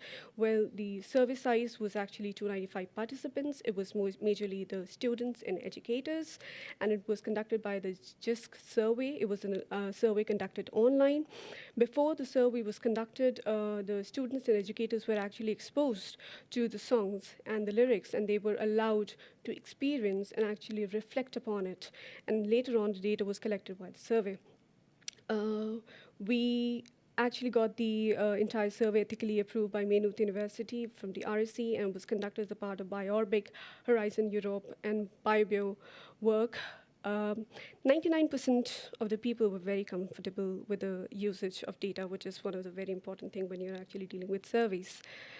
Now, oh yes, that's where the song is. Sorry, it takes a long time because it's videos apparently. I just wanted to give a glimpse of what exactly we're talking about here.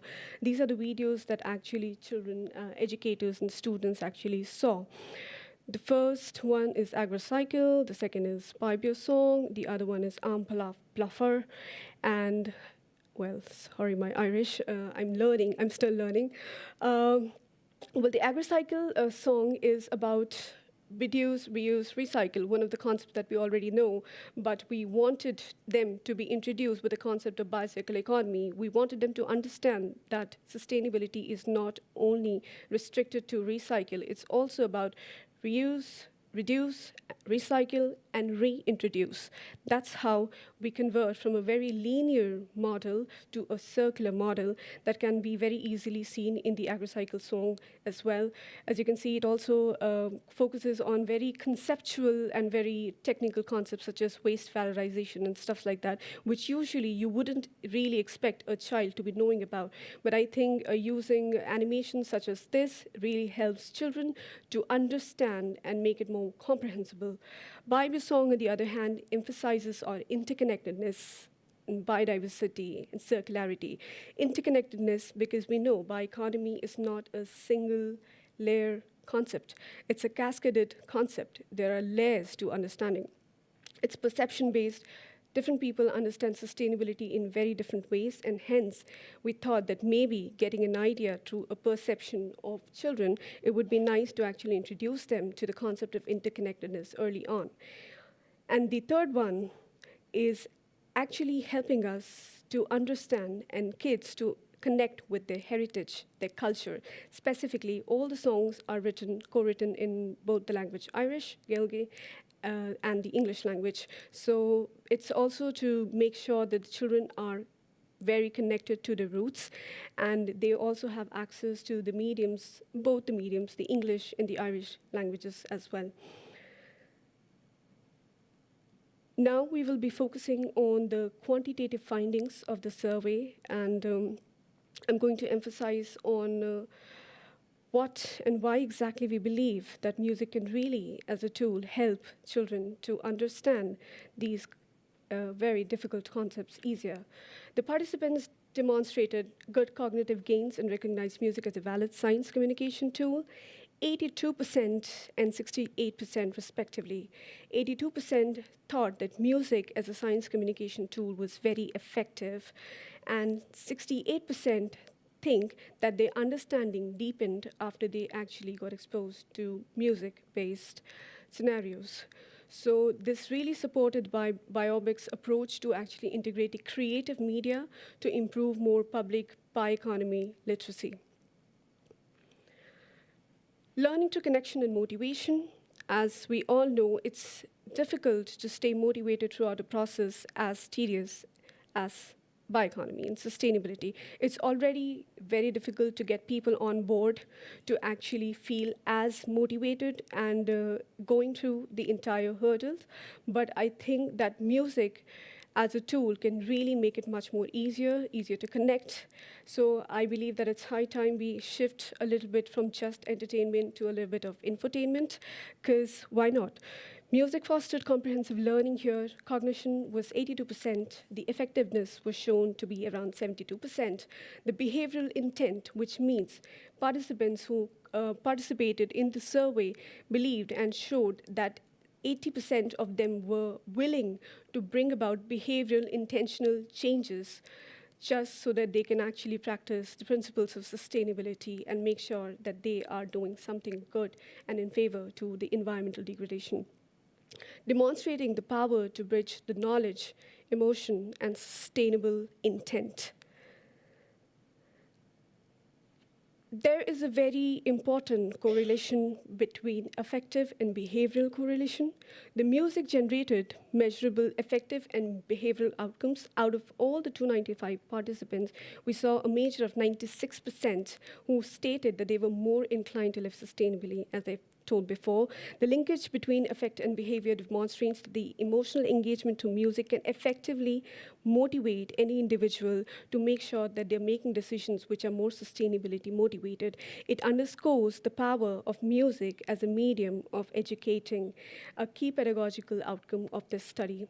This results substantiate the Biobic's belief that, the creative media can really catalyze public's behavior in one way, which I think is very important, because one of the hurdles that I believe is there outside is actually trying to tame public mindset, which I believe is a very, very long and tedious process which people don't realize. Cultural and effective insights. Now we will be focusing on the qualitative part of the survey. These are all the comments and the feedbacks that we received on the survey, which mentioned their personal experiences. They're all educators, they're students, and they shared how they felt and what they feel what music can do as an educational tool for them. A lot of teachers in personal conversations as well realize that music could really help the students that they're dealing with gain and tap the attention, because you know how primary level students are. It's not easy to gain their first attention. So I think music would really help them come on board together and actually give that bit of attention towards that particular field. You can feel free to read this whenever you like. The next insight was the open-ended response, as we saw earlier, indicated a transition from economic to ecological lexicon, highlighting the themes of empathy, connection, and systems thinking. A lot of times throughout this survey, which is a qualitative analysis of the survey, I realized that people did had an idea of what sustainability means, but their inability to actually connect music and sustainability was awfully huge. They had a huge gap in understanding that how tools as non-technical as these can actually help bridge the gap in understanding. So this furthermore emphasizes on systemic thinking, which is reflected in participants' responses, illustrating a movement from mere knowledge acquisition to a deeper emotional understanding and sustainable motivation. One of the reasons that music was chosen, as I emphasized before, is knowledge need not be only gained, it also needs to be retained. Music is one of the tools that will help retain the information as well. That's one of the reasons that we went ahead with a non-technical tool as music. It's fun, it's luring, but it's definitely allowing us to retain the information for a much more longer time in a very fun way. Emotional and behavioral impact. Self-reported nature connection, 72% felt more connected. Behavioral intentions, we discussed, 80% felt more motivated to actually adopt to a more sustainable lifestyle. The quote was, "I felt calm and hopeful," really amps up our desire to actually continue progressing with tools such as music, comics, and other videos to make sure that we are furthering our intentions to make sustainability and biocircular economy concepts more comprehensible amongst the masses. We don't want the concepts to stay within the very elite mainstream lines. We want it to be more further out there for the public with science background or public without the science background should be able to comprehend what exactly the essence of circular economy or sustainability is. The cultural and linguistic relevance, as I mentioned, that all the videos out there are actually mostly bilingual. They are available both in English and Irish language. The reason for that was our emphasis on actually, preserving the local heritage and culture. We also tried emphasizing how children can really connect the local heritage with sustainability and make sure that to deepen their understanding and liking of nature, so that they in the future have that affinity, so that they keep coming back to protect their local environments. I think it's very important. Participants described increased connection to the cultural expression. The BioBIC and MU Best Partnership leveraged Irish heritage to enhance economical sustainable development impact. The challenges, which I believe in the current curriculum, is that we have very limited teacher training in arts-based ESD. The curriculum is very time-constrained and has a lot of assessment gaps which needs to be fulfilled. There needs to be a more culturally diverse resource that needs to be available to, again, we're talking about open resources as well. All the mediums that I shared here, the videos are all open resources. They're freely available to be downloaded, to be viewed and stuff. But I think this needs to be pushed a little bit more further, and the training part needs to be much more accessible for teachers to make sure that they are able to integrate tools such as music and other art-based concepts into the live education in the classrooms. The opportunities are, as I mentioned, integrating music. We can develop evaluation frameworks for effective learning. And we can also use the digital platforms as we have. One of them is the BioBio website. Then we have Biorbic, the websites, which provide you with free materials and tools which you can engage with and actually use it in the classrooms to make sure that the students are getting the grasp of whatever is being talked about in the classrooms. The evidence supports that embedding music in sustainability's curricula really helps in the creative pedagogical training. It's one of the Biobic's outreach experience that can guide the teacher workshops and capacity building programs. As you can see, a very good amount of people showed interest in actually being able to connect both the arts and science-based platforms together. And the evaluation framework, basically, the focus was cognition, affection, and behavioral. We wanted to see whether people are interested in actually bringing about the behavioral change just through the cognition and the affection working together. It's important that we make sure that people are able to align their cognition and affection, because if you have a simple understanding but no affection towards the understanding that you've gained, there would be no intention to actually bring about a behavioral change. So it is important that the three pillars actually work together hand in hand. And this measured linkage was confirmed that effective learning actually reinforces comprehension and intent. So the tri-domain evaluation can be adapted across Biobic's educational pilot programs, as we have seen. The policy and strategic integration, obviously UNESCO's Environmental Sustainability and Development 2030 Roadmap and Ireland's 2023 Primary Curriculum Framework also emphasizes on actually focusing on sustainability-based initiatives. It also focuses and emphasizes on how primary level education can be amped up so that these concepts can be made much more readily and readily available, more accessible. Music-based learning advances its policy pillar, cultivating sustainability literacy through cross-sector collaboration. This is, while working on this project, that's when I realized that it was a very transdisciplinary project where I had to not only work with the technical side, which I belong to, but also the forefront, which is usually a very, very new part to me. Having to engage with people on the forefront, I believe, is a much more tedious task because you're dealing with people live, real time, which is way more different than actually just figuring out the data behind. So I believe that transdisciplinarity is one of the key focuses of this initiative as well. The digital and transdisciplinary impact. Digital is very, very important. We cannot really subside what the effects of digital are. The world is on social media. We need to be out there, but we need to make sure that are we making the best out of what social media can provide you. So why not actually make a platform where people can go ahead and learn a bit more about and educate themselves a bit more about what's really going on with the environment. So BioBio is one of the online hub where we provide free educational materials, resources, videos, and teachers' roadmaps, etc., to actually help help guide the teachers, students to the path of much more science engagement, science and creative engagement. Well, my conclusion is just this. Music might be a very non-technical tool to deal with absolutely technical tools and concepts like circularity, bioeconomy, and sustainability. My intentions here is only to make sure that concepts as tedious and complex as biocircularity should not be kept in a very elite format, but rather they should be open access, they should be accessible and more comprehensible to the people out there.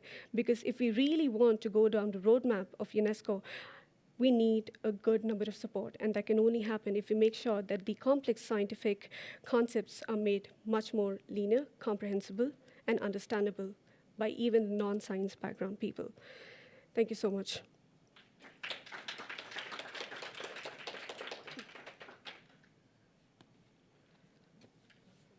Do we have any questions from the audience?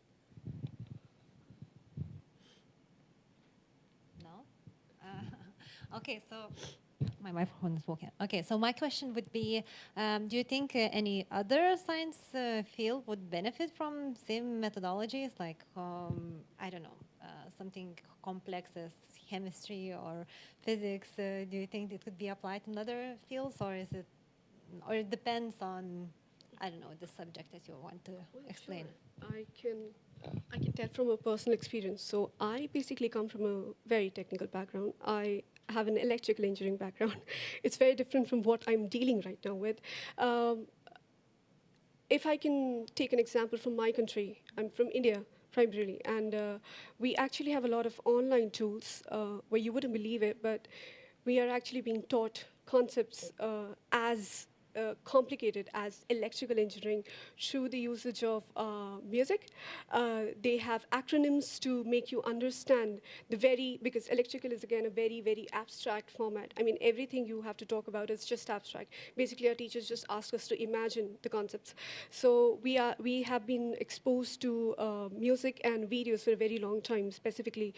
So I think it's definitely not just subjected to sustainability and environment. It can definitely be used because it's just a medium. I mean, it's not the ends, it's just a medium. If you want, you can tame the medium to achieve any ends. So yeah, I hope that answers your question. Yeah. Thank you so much. Thank you. We have a small gift for you. Please don't run away. Yeah, on this side. Here. I'm always in the rush. And actually, personally, I have one question, if I may. Do you remember from your maybe childhood? No, first of all, thank you for an amazing presentation. But maybe you remember a song that, your favorite song maybe, that changed or impact the most your some of your life decisions or made you become more sustainable? I'm sure that you have. Yeah, I can tell you that. And maybe you remember about what is the song? Yeah, I can give a little bit glimpse. Thank you. Well, again, I'm sorry, I don't want to emphasize a lot on my country. That's not what this is about, but the song that I'm going to mention is actually Enjoy Injami. I'm a Hindi speaker, and the song that I'm talking about is actually in Tamil, which is the southern part of India. That's where it is from. It talks about language, culture, heritage, nature. It talks about how we are trying to thrive at the expense of nature and not in collaboration and mutualism with nature. So I think when I saw the video was very beautifully created. It was very raw in nature, where you could just see that every single action that we're taking is deeply impacting our surroundings. So it talks about that how we cannot keep going on forever if we are not ensuring the things that we have are limited. We need to understand that what we have is limited, and we need to understand that what we are trying to build is unlimited, and they cannot sustain together. Thank you. I hope it answers your question again. Thanks. Thank you. That was beautiful. Okay, thank you, Sakshi. We have a last presentation in this session by Renate Voget from Max Weber Foundation. She will also be talking about open access and diamond route. After this, we'll have a coffee break, and then one more presentation and the awards of open science here at Vilnius University. Do you need help with finding? Maybe. It's here. This one. Yeah.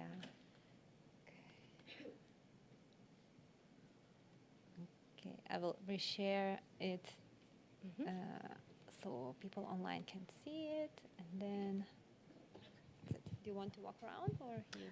I take this one. Thank you. Yeah. So thank you for having me. I wasn't quite sure who I would be talking to, so I prepared a couple of questions just to get to know you as the audience. I think I can skip the first question after the presentation of Jane. So I just start right with the second one. Do we have any scholars or students amongst us today? Yeah, great. And is some of you, are there any editors amongst us?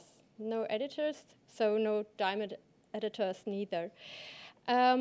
What do we actually mean by diamond open access? I brought you here the minimal definition of our project, CEDOR, that I'm presenting today. And the gold highlighted aspects are the one applying to open access in general, so the gold open access standard, and the blue highlighted ones are the ones that add to the diamond approach. So I will take just the definition of the Diamond Open Access journals. In Diamond Open Access journals, quality assured articles are published free of charge for authors and readers and an open access compliant license. The journal or title rights belong to the scholarly community. Diamond open access journals serve academic communication and non-commercial purposes. So this is our understanding of Diamond open access of our project, and it's based on other definitions of international projects such as Kodrea, Diamas, Craft.OA, or Plato. You may ask, why should I publish in Diamond open access? Because Gold open access is more convenient. Well, there are some good reasons for Diamond open access. First of all, we have a market concentration on hybrid open access and increasing cost of Gold open access. I brought you here a figure from the German publication market from the years 2021 to 2024, and as you can see, the costs are increasing.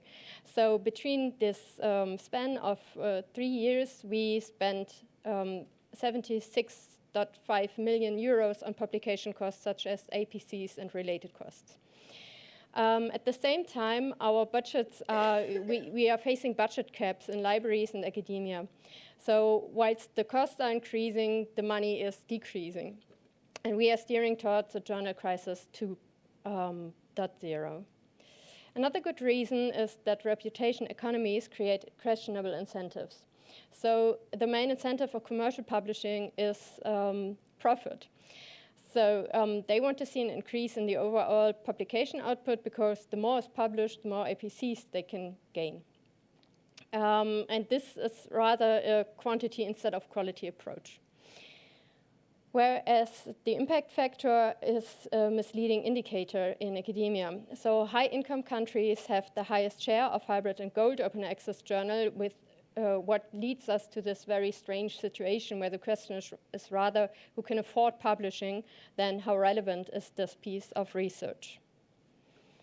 And another reason is the monopolization of publishing. I brought here a figure, again, from the German market, and as you can see, it's 4 major commercial publishers who are sharing the market between them, and some minor other commercial publishers. And they really dominate the publication market and its rules, and we have a high dependency on them. And what can we do against it? What are the opportunities for Diamond open access? So we heard a lot about resilience this morning, which goes very well together with my first argument, the digital sovereignty for research. If you publish with an institutional publisher, there won't be any tracking, no unquestioned AI training, and your user data will be handled GDPR compliant. There won't be any pressure on increasing publication output or to generate a maximum of clicks and downloads. And last but not least, there will no transfer of the copyright, so you will own your own title as an editor. But there are some pragmatical incentives as well. Open access in general means more clicks, more quotations, more visibility than closed access. Furthermore, no subscription fees and Gold open access are good for your readers, but no APCs, no BPCs are good for your authors as well. This is one of the feedback we got from some journals that flipped from the Gold model to the Diamond model, that they really had this issue and couldn't find any more authors because their APCs were just too high with the commercial publisher. But let's be honest, there are some challenges with Diamond open access as well. For scholars, the main issue is a lack of, or one of the main issues is a lack of visibility and reputation, which comes together with less impact. In this figure, you can see quotations in Germany according to the business models of the journal. So as you can see, if you publish your research in a Gold open access journal, you will get twice the quotations you will get in a Diamond journal. Another issue is the missing long-term and economic funding models. So there are very little perspective. Then you will have a higher workload without a commercial publisher because layouting and copy editing will remain with the editorial board. And there is very little customization of institutional publishers. They have to stick to standards, but different disciplines have different needs. For example, publication formats, LaTeX versus Word is one example. And there are some challenges with Diamond open access for institutional publishers as well. This is very particular for the German landscape. We have a high degree of diversity in decentralized institutional publishing services. So I was very jealous to hear that Ireland is now building a centralized publishing platform, because we in Germany have a very low consensus on technical standards and organizational procedures, quality assurance, for example, and we have very little national and international collaboration. So we have a high fragmentation and a lack of coordination. This is a map of Germany, and all those blue dots are different institutional publishers, and within the dots are numbers. So as you can see, in bigger cities such as Munich, there are 40 plus institutional publishers just in this city. And they are not very well organized amongst each other. So it's time for a reality check. In the clouds, there is this Diamond Open Access community, a wonderful new world of community-owned publishing models.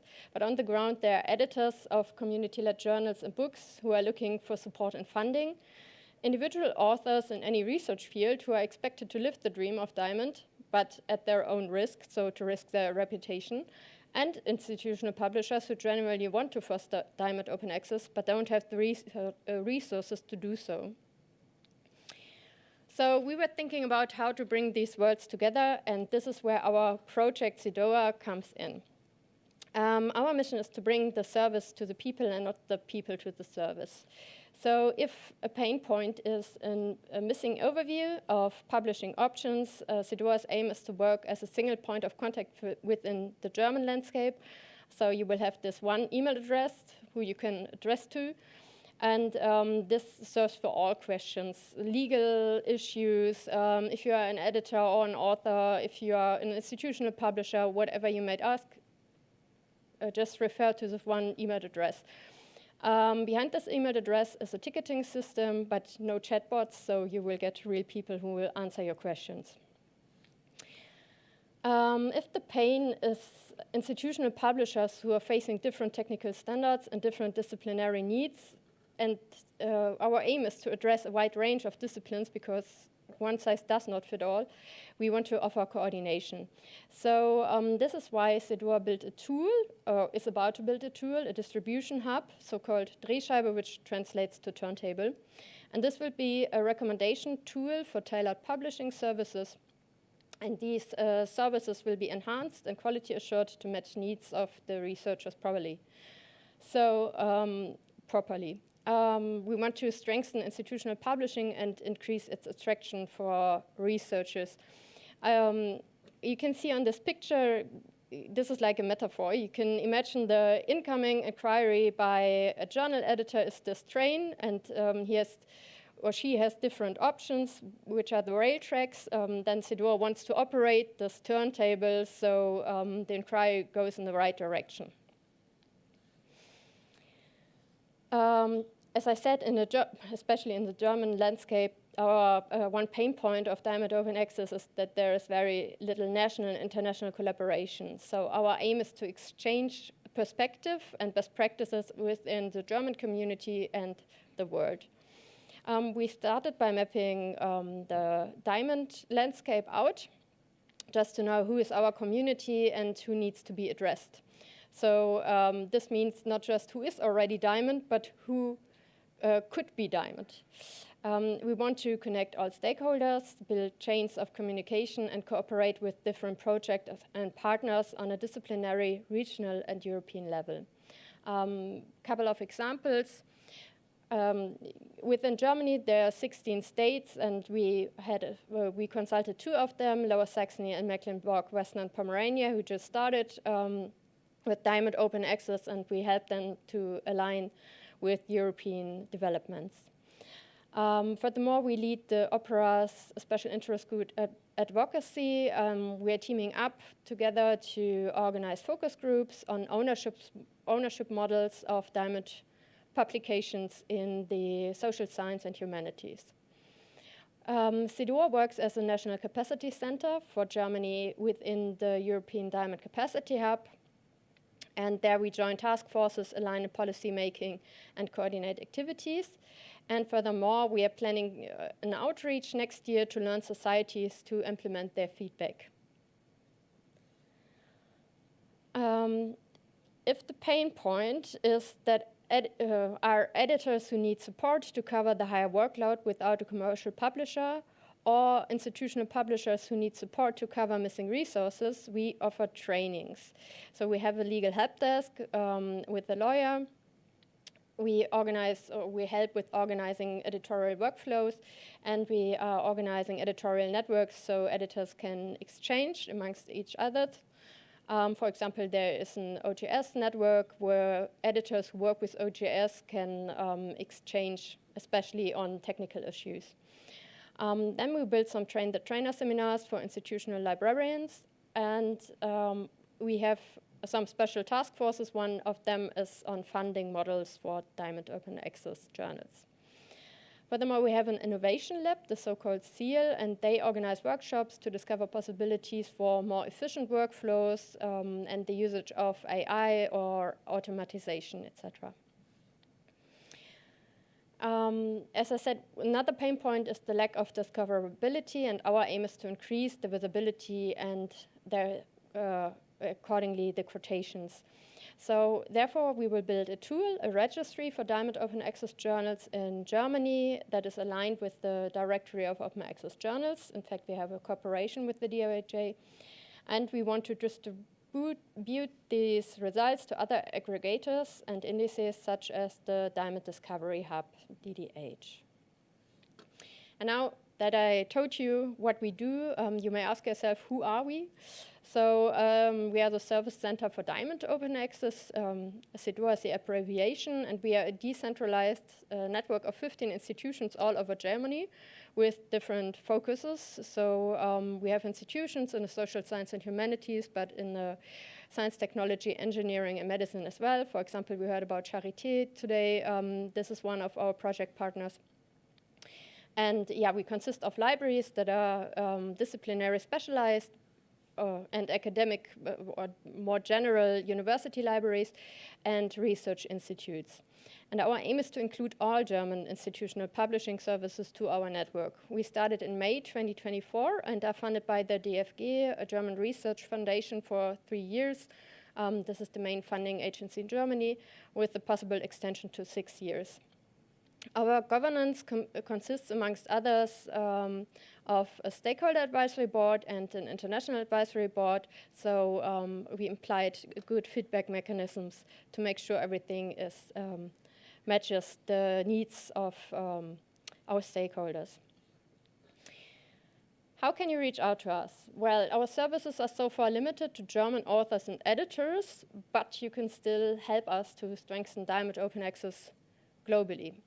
So here, unfortunately, today we don't have any editors, but this is the QR code to one of our surveys that is ongoing. But please feel free to send us an email because we understand CEDOA as one piece of the global puzzle. And we are eager to line efforts, share knowledge, and build capacity together. So yeah, let's get in touch and team up. Thank you.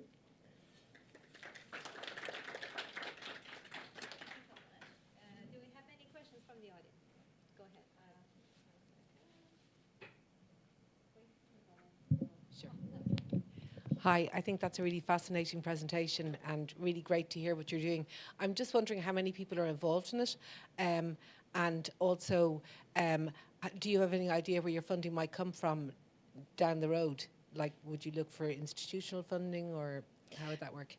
Yeah, so we are more than 50 people involved in the project. Not all of us are full-time, some of us are in-kinds. But it's roughly 50 people involved, so it's quite a challenge to organize. But we have a good meeting structure, but it took us some time to come to this coordination of ourselves.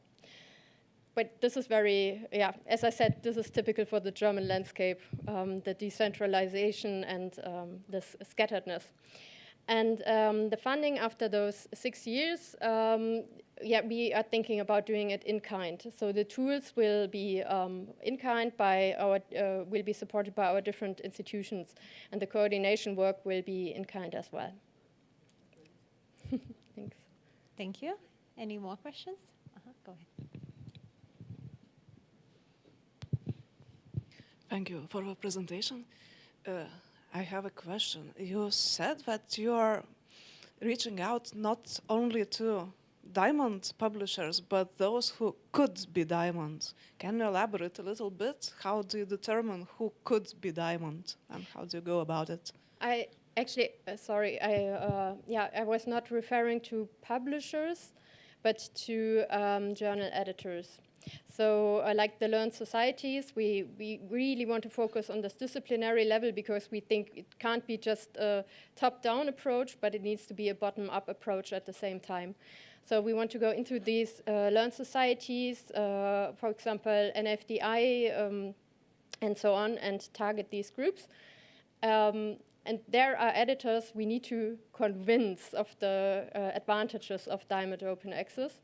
So as we heard today about the mindset, this is what we want to do to bring a shift to the mindset and to enforce flipping. I'm not sure whether we can make it, but let's be positive about it. So this is our idea.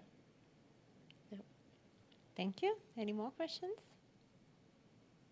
No questions for you? Okay, so we have a small gift as a thank you for you. Thank you. Thank you. So now we have a not so short break because we had to skip one presentation. We are meeting again at 3:20 p.m. For the final presentation by Gintare and then the nominees for Open Science Prize and competition. So let's meet in a bit more than half an hour in here, okay?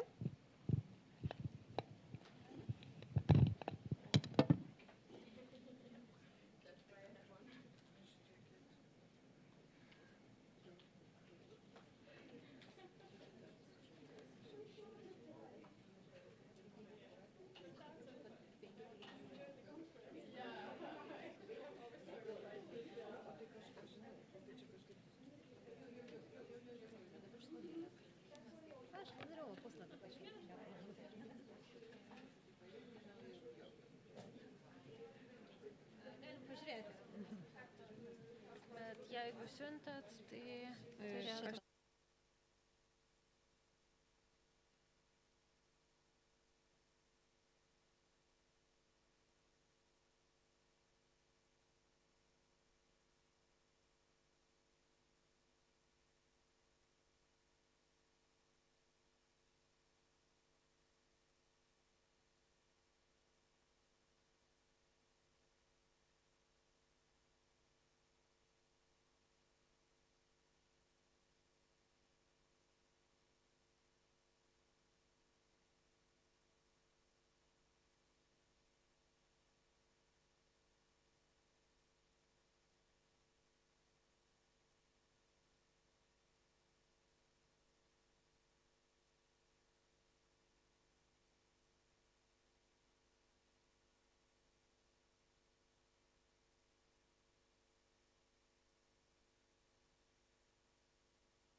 Okay, so hello everyone.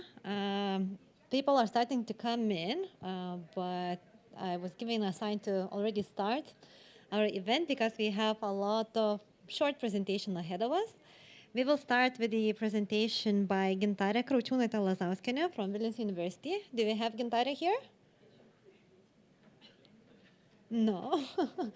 Okay, let me check with Indra. O nežinot, jinai buvo čia? Nes aš ne. Aš irgi. 1 second then.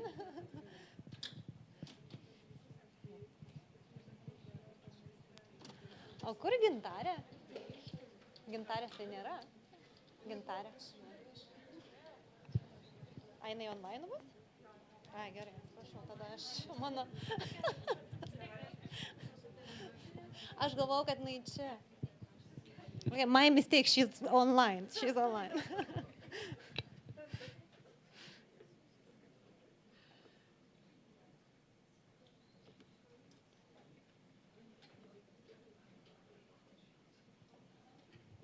Yeah, but she's not online.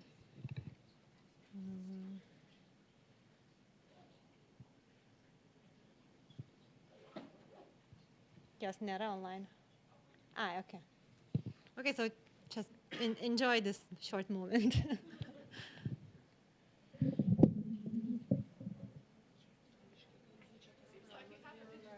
Yeah, I'm trying to understand what is happening here. A ghost.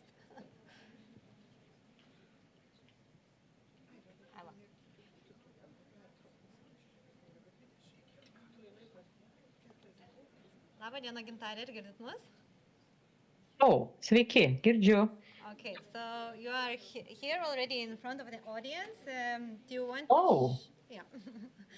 That's quicker than I expected. Yeah. Sorry, I will show quickly myself. No worries.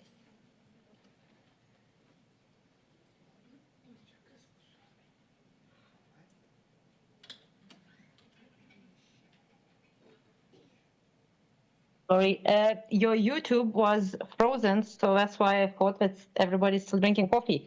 Ah, no. We are here. Okay. So hello, everybody. Hi. So, shall I share my screen, or I think it would be how it's done? It would be easiest for you to share the screen and control it yourself, so you don't need to. Okay, perfect. Mm-hmm. Okay, so you will have 20 minutes for your presentation, and we have a few questions for each presenter at the end of the presentation. Okay? Okay.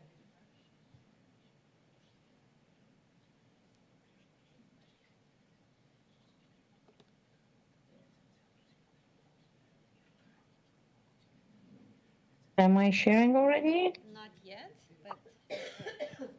Okay, quickly, trying.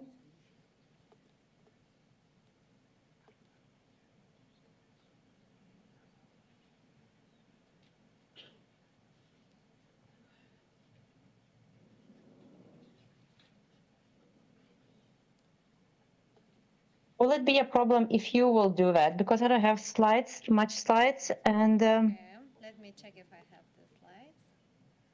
Online presenters, 1 second.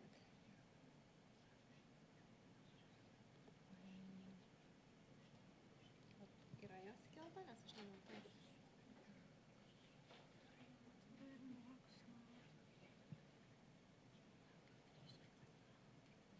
One second.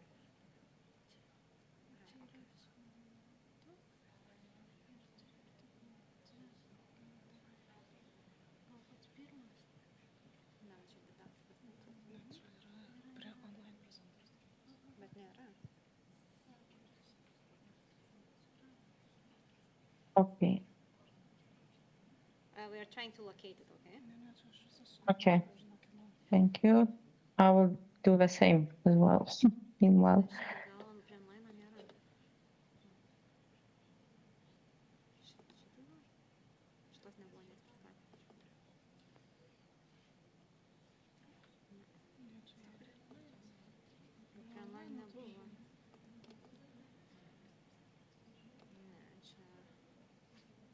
will also try another computer. Because I wanted to see notes, that's the problem. Yeah, because we don't have it. So very quickly.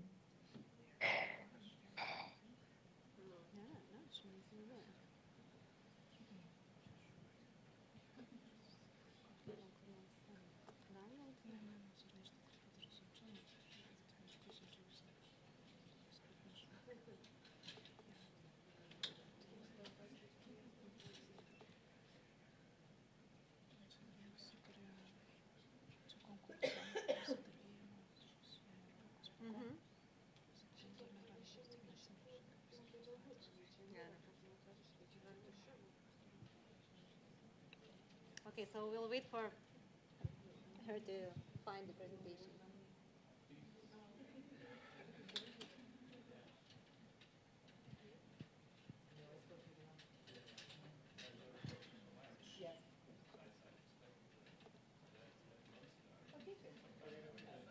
Jeigu Gintarė jūs rastumėt, būtų super, nes pas mus nėra dėja tos prezentacijos. Aha, aš tai radau, bet man reikia užrašų ir aš tada nematysiu jų. Tai dabar galvoju, kaip čia greičiau padaryti. Tuoj.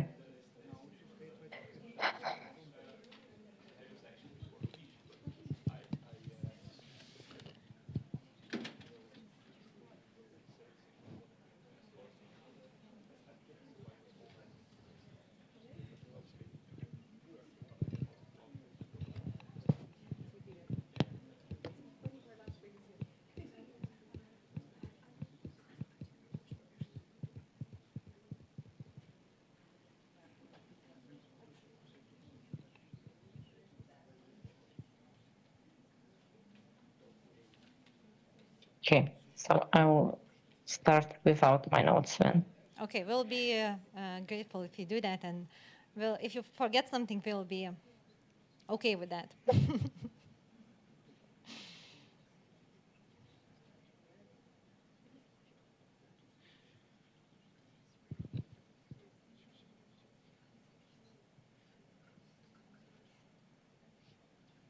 Sorry.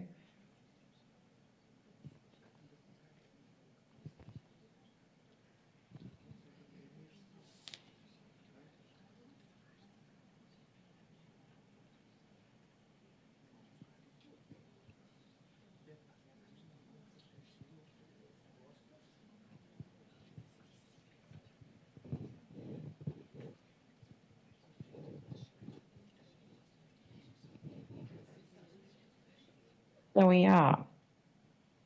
Can you see now? No, not yet.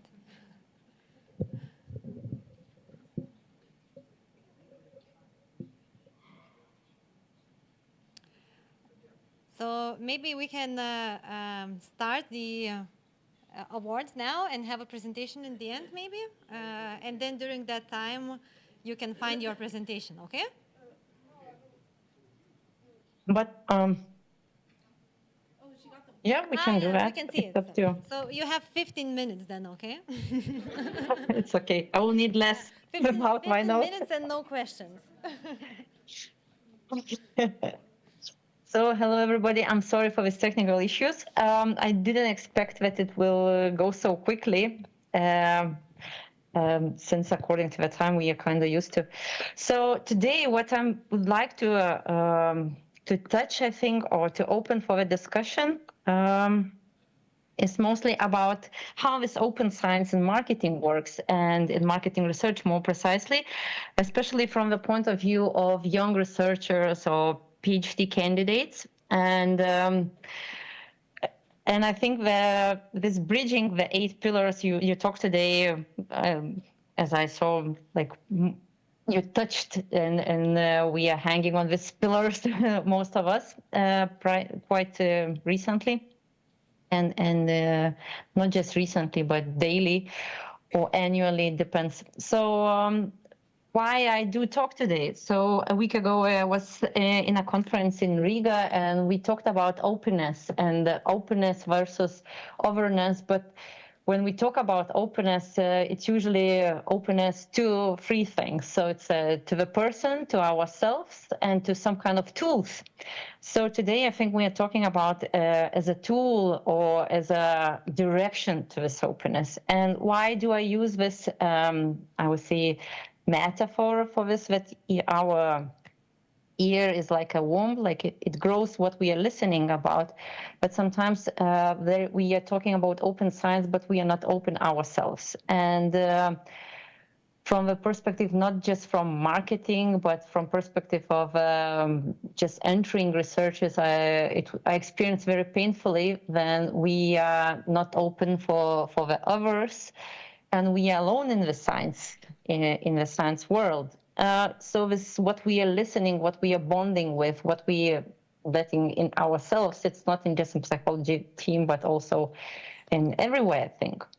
So I'm not going to this direction too much, since I think we talked today much about it, but what is this shared mission and what we expect out of the science today and what the openness we want to see. So we're talking, everybody's talking about, I think, international dialogue is important for the project delivery, for the quality of science in general and in university. Also with good practices, strategical actions and policies, and of course the strengthening in our culture, what I already tried to touch like in my overview. Why it's important and why we face it, and at the same stand, why marketing? So since I'm representing that part and mostly where I do my research, what I faced and what is been faced by other researchers, my colleagues, it's usually with credibility challenges. And we're talking about selective reporting, publication bias, of course, lack of transparency in methods and data sharing, especially in marketing, when other scientists, especially like we close colleagues like from economy department, we say it's not really serious science, and we have openly to prove it, I think quite often. And this transparency also, most of the research now expected that we will demonstrate how we collect the data, what we are doing afterwards, and what the influence it has, or what kind of results we are achieving as everywhere. But the reasons also that we need that in order to prove ourselves. So these pillars, not going too deeper because it's kind of hard, but in a marketing, the scientific methods, what we usually do, and I think everybody does, but that's what I need my notes here. So this planning, data collection, analysis, and dissemination is in everywhere. And traditionally, of course, it's meant like closed, selective, result-driven, which gives to that what we expect from open science, overlays with steps with transparency. The vision, what we see, I used one of the already illustrations from another article, and I thought that it's very important, especially that most of my research, and I'm really supporting the qualitative research, and it's not easy to be in that part. Most of the time I feel like really white sheep. And every time when I'm trying to prove it's for me, it looks like more valuable, and I experience more foundation there. I have to prove. So this lady up, it's me constantly proving that these results are valuable, though to publish it's very, how to say, challenging.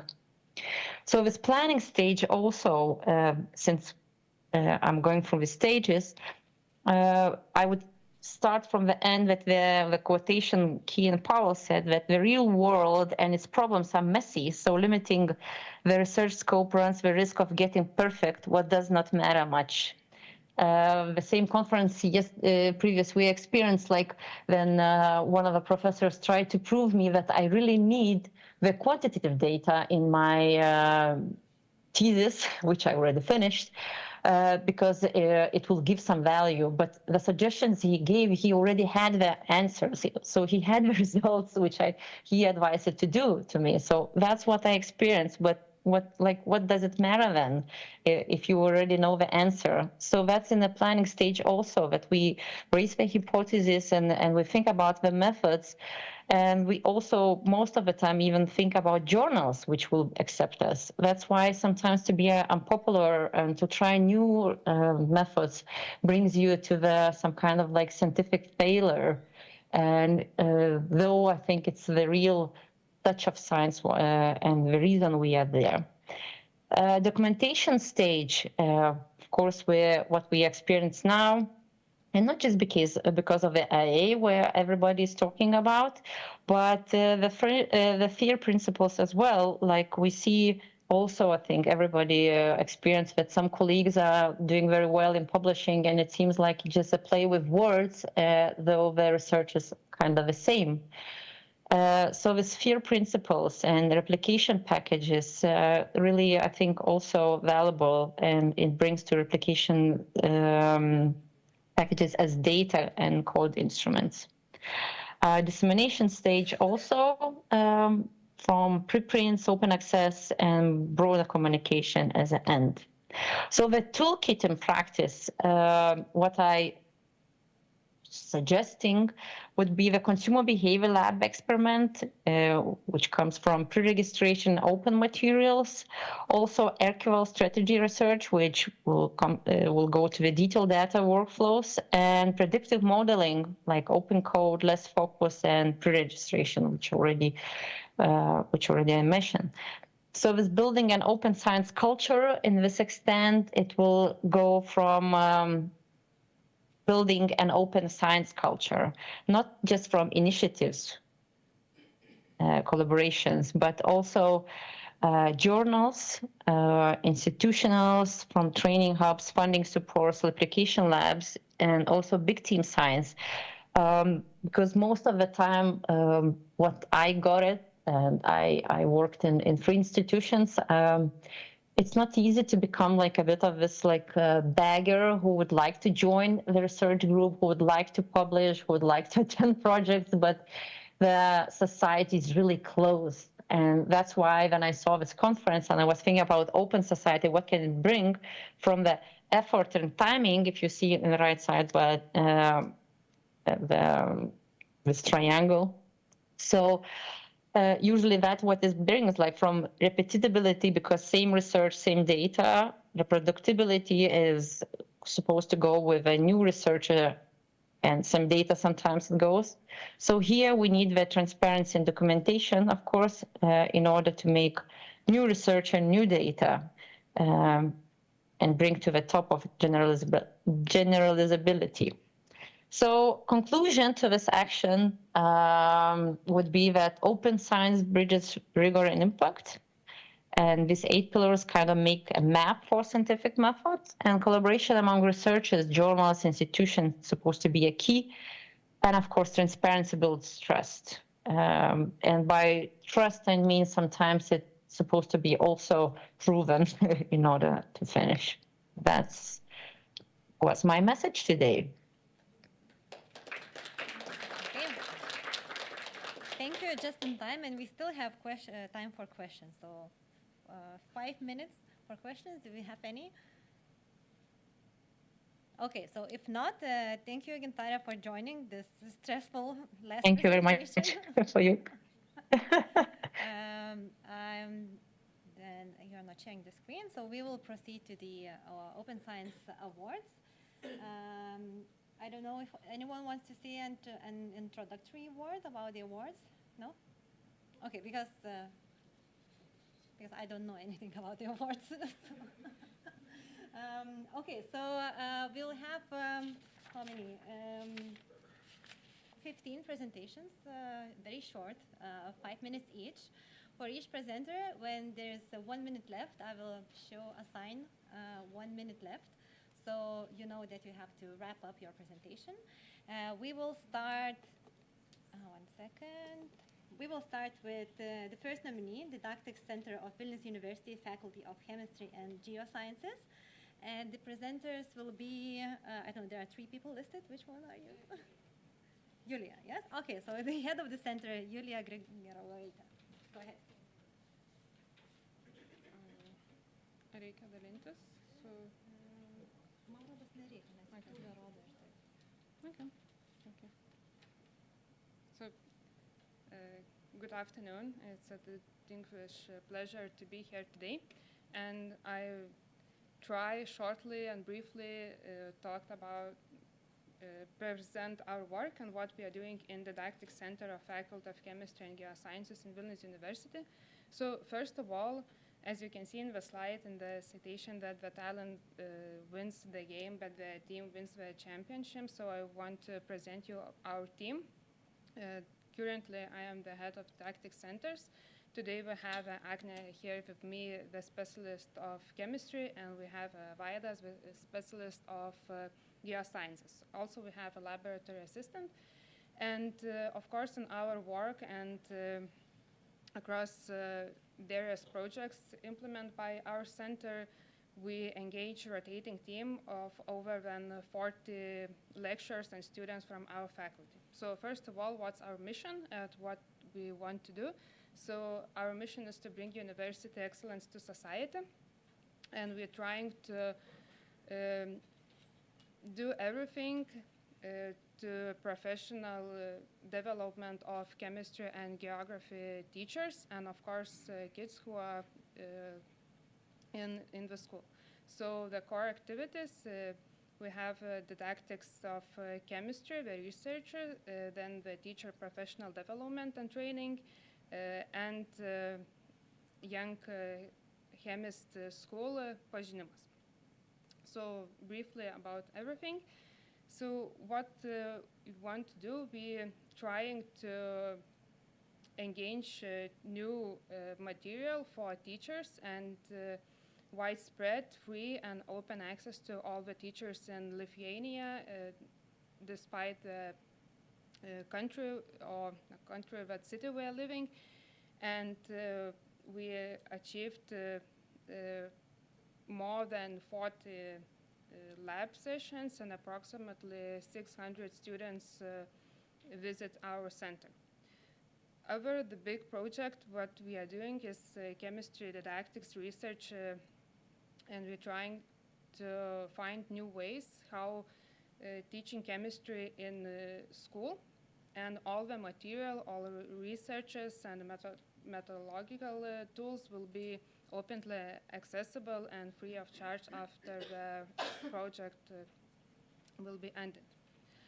Of course, we have an accredited national program for chemistry teachers. This program is free of charge for teachers because all the cost was covered by National Agency of Education. And our focus is on inquiry-based teaching. We're going to schools and trying to find a new way how we can improve chemistry teaching.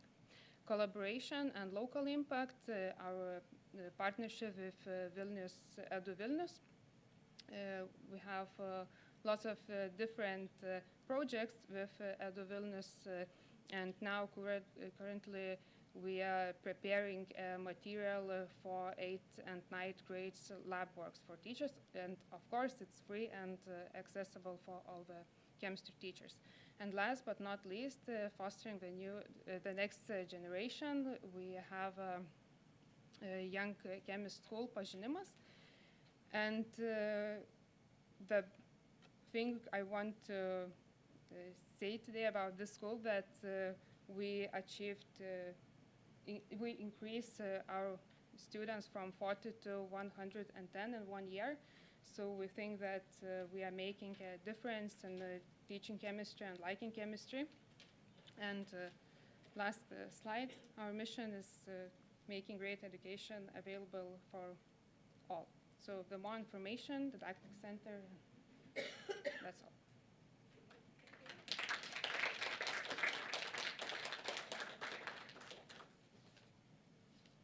Thank you for being very on time. I did not have the chance to use my 1-minute sign. Next in line, we have Mindaugas Šarpis. We have you here. You didn't know how you will participate. Okay, so I will share your presentation. Sure.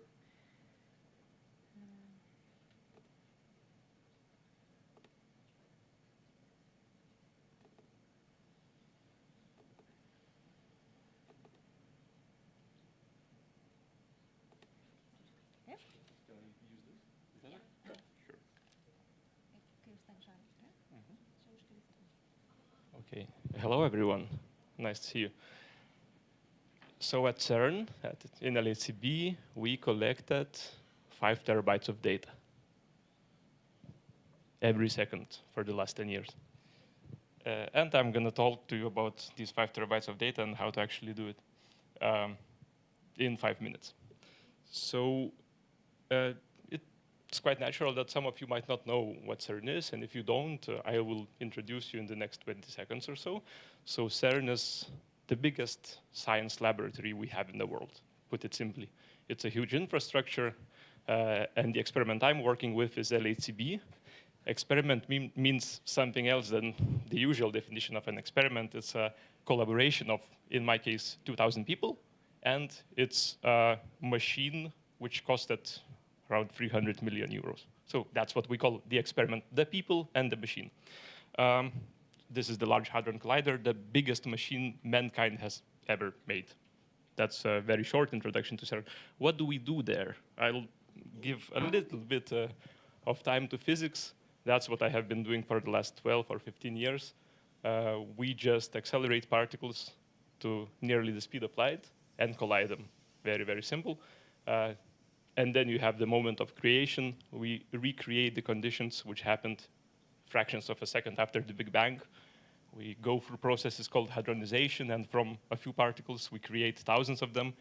Quite interesting, to me at least.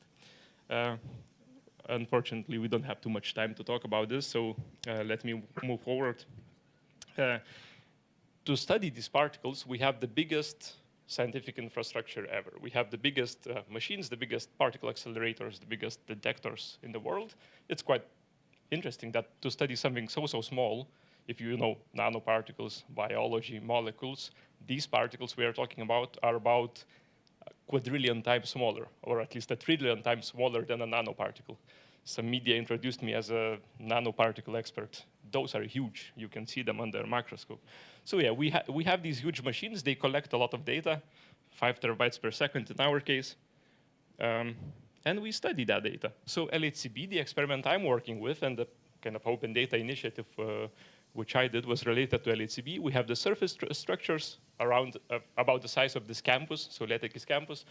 We have 100 meters underground, the LHCb detector.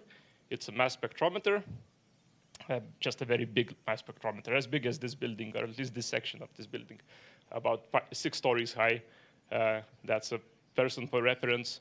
And it works as a huge camera used to detect and measure these particles and analyze the data. Well, analyze the data. I'm used to analyze the data, but the detector detects the particles. One thing I forgot to mention, an hour ago, I got an email saying that Ireland actually became the associate member state of CERN 1 hour ago, and it's official now. So congratulations to you. It's a great achievement. Yeah, we can clap. Yeah. Yeah, this is actually great news. Yeah, our family is growing. Okay, on the data itself, so this is kind of the, transparent cross-section of the detector and how it looks like. We have different detection planes, quite a lot of electronics there, quite a lot of euros invested in that. 600 engineers working like ants trying to maintain this infrastructure. And every second we have 40 million of particle collisions. And each of these collisions is then analyzed and the data is recorded. That's where we get the data from. I think I have to move on quickly. The data is then handled, of course, by our data centers. This is the old one. We have new data centers as well at CERN. And we have quite a big data-related infrastructure to handle all the data. And how the data looks like, a little bit like this. So you see days going by and then actually years going by. And we very, very, very slowly increase our statistics. We work and work and work and work and work. And then we see a little bump where it shouldn't be. and this is the Higgs boson, and someone got a Nobel Prize for this. So I'm in a very, very weird type of science, and compared to some other, fields, this is weird. What I was doing, this is the CERN Open Data Portal. The landing page is a huge search bar, and then you end up in basically a browser. And let's do live presentation in the last 30 seconds. That's a very safe way of doing it. What I did was release the LHCb open data, run one open data, about 1 petabyte of data, 100 data sets. And this, well, collaboration is large, but we always lack people, for these ideas. So this was primarily done by me. And how it works, you just go, anyone can go to opendata.cern.ch. You see all of the metadata, whatever I opened here is a bhadron stream. Yeah. We can't see it? Ooh, that's a bit of a problem, which I'm going to solve very quickly. Where was it? Am I in Chrome? No. I'm sorry. Yeah, I think we're only sharing the only this. Okay, well, you have basically you can just click LHCb, one of the experiments, or search for anything here, and you can browse 100,000 data files, about 1 petabyte of data, and you can browse 7,000 pages automatically generated of metadata. So anyone can use them. Now, some master students use them. Some people in Chile use them. Some people in Latvia use them for education, for a small data set for schools. So it's available to anyone, to third-party researchers, to students, to anyone who doesn't have the affiliation with CERN. And that's what it is. OK, I think my time is really over, so thanks. Yeah.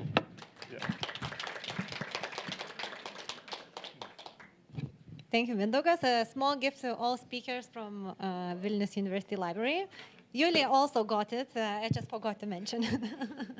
Okay, next up we have Gražina Tautvaišienė representing astrospectroscopy and exoplanet group here at Vilnius University. I will share your presentation.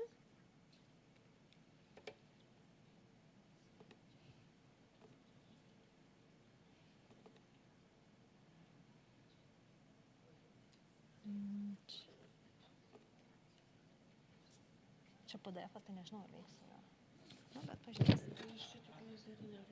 Ai, okay, gerai galvoju. Hello.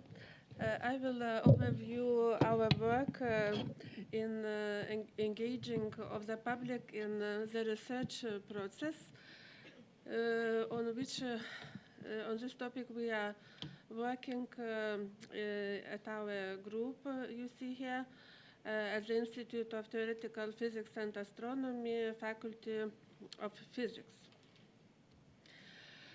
Our contribution was organizing of more than 20 science workshops and summer schools during quite already a large period since 1999. And in all those our events, we were inviting to participate also amateur astronomers. We consider as amateur astronomers people of all age who do not have a diploma in astrophysics. And for them, we provide additional scientific support during lectures and exercises and during observations. For those, our summer schools, we provide 3 telescopes at our Molėtai Astronomical Observatory, including the largest in Northern Europe, 1.65 centimeter telescope. And we teach those amateur astronomers and all participants nowadays, for example, for quite a new field in which they could contribute to science, exoplanet transits. And all those transits you see in this slide are observed and produced by amateur astronomers. And I would like to emphasize One of them, this lady is a retired economist who learned how to observe exoplanets and is successfully contributing to science and even giving presentations at scientific conferences. And there is a large community of amateur astronomers in asteroid research, in finding them, characterizing them. We show for how properly to do such observations and introduce websites where they can find which objects it is important to observe, like in this Gaia Gosa website. And we provide our smaller telescope for such observations, not only during those summer schools, but all the time. And most active now observer, amateur astronomer is, for example, from Brazil, is very often giving applications for time. We are partners of the network for astronomy school education and already organized 2 such courses for teachers in 2024 and 2025. And also even have a right to issue diploma for such courses. We were active even during the pandemic period and managed to organize the remote summer school with 50 participants from 33 countries and provided remote observations at our Molėtai Astronomical Observatory. Here you can see the map from which countries they came. And this year we organized Europlanet Astrobiology workshop with more than 100 students and researchers from 27 countries. They participated live and remotely. We're collecting tardigrades around our observatory, and then they investigated them using microscope and other technique at the live center of the Vilnius University. To our understanding, it is important to train trainers. We think that we are training people who afterwards could share knowledges and involve larger communities of people in research. And for this purpose, actually, we do not have so many very good trainers in such field. So we invite usually the best experts from abroad. And here you can see there will be a training lecture how to use home materials for making experiments in science, including flour miltei from our shops. So astronomy indeed is very engaging, and people all are, as you see, happy in learning new things. And to our understanding also it is important to train especially researchers in science communication. So our best experts in science communication like Rolandas Maskoliūnas and people from abroad are giving very useful training for all our participants. So we spread knowledges and gave diploma for more than 1,000 participants, including here director and lecturers of Lithuanian Ethnocosmology Museum. And here is a photo of our youngest participant, school child Danielkos. So thanks for your attention. We are glad to do our work. Does not matter will be awarded or not.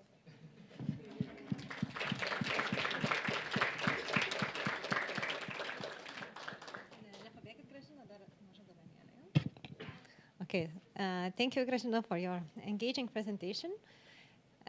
Okay, next in line, we have Tomas Riklius from Faculty of Philology. Okay, man sakė, kad Aušra kartu bus su Gražina. Okay, so then we have Aušra. Probably yes. Ne, tu sakė, kad kartu bus, ne?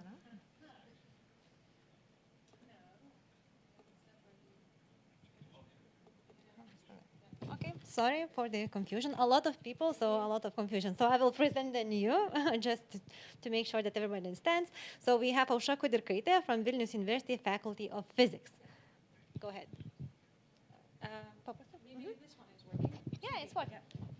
So hello everyone, and yes, yeah, it's not. No.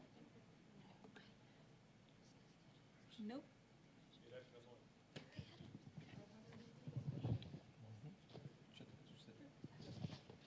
So now it is how it is. Good. So these are 4 words I focus every day. And also it's very relative to the conference we are having here and what we're talking all day. On the other hand, it's relative to the this conference and for example, some months ago I introduced this Vilnius University Award to our faculty community members, and now we have the results. 3 nominees from the Faculty of Physics. So this is how these 4 words works. And to show, to inform, to introduce, to encourage, and to implement, these are actions that forms continuous communication loop. And our aim is to showcase initiatives, inform key audiences, encourage active participation, and highlight success stories. So these communication outcomes turns into the change and to tangible actions. And this is a continuous process that renews itself with every new idea, new project, new key audience, and the opportunity to foster engagement. By integrating open science into our messaging, we boost institutional visibility and reputation. It is also very important to integrity and accountability. By enhancing public trust and global visibility, together we play an important role in making research more transparent, accessible, and impactful.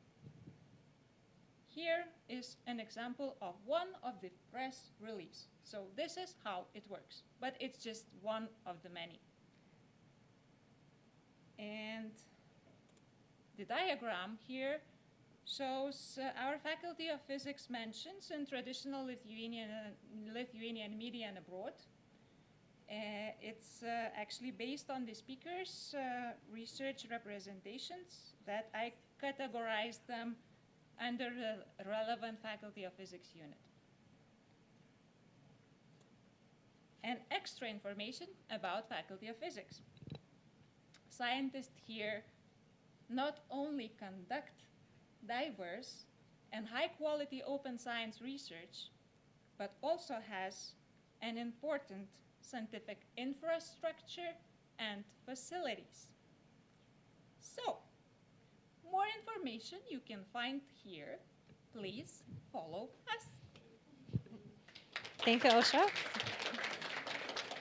Thank you, Aušra, and sorry for skipping. You talk so nice, you should be a president. Such a clear message on promoting your faculty. Okay, so now we actually will have Tomas Riklius from Faculty of Philology. Come here.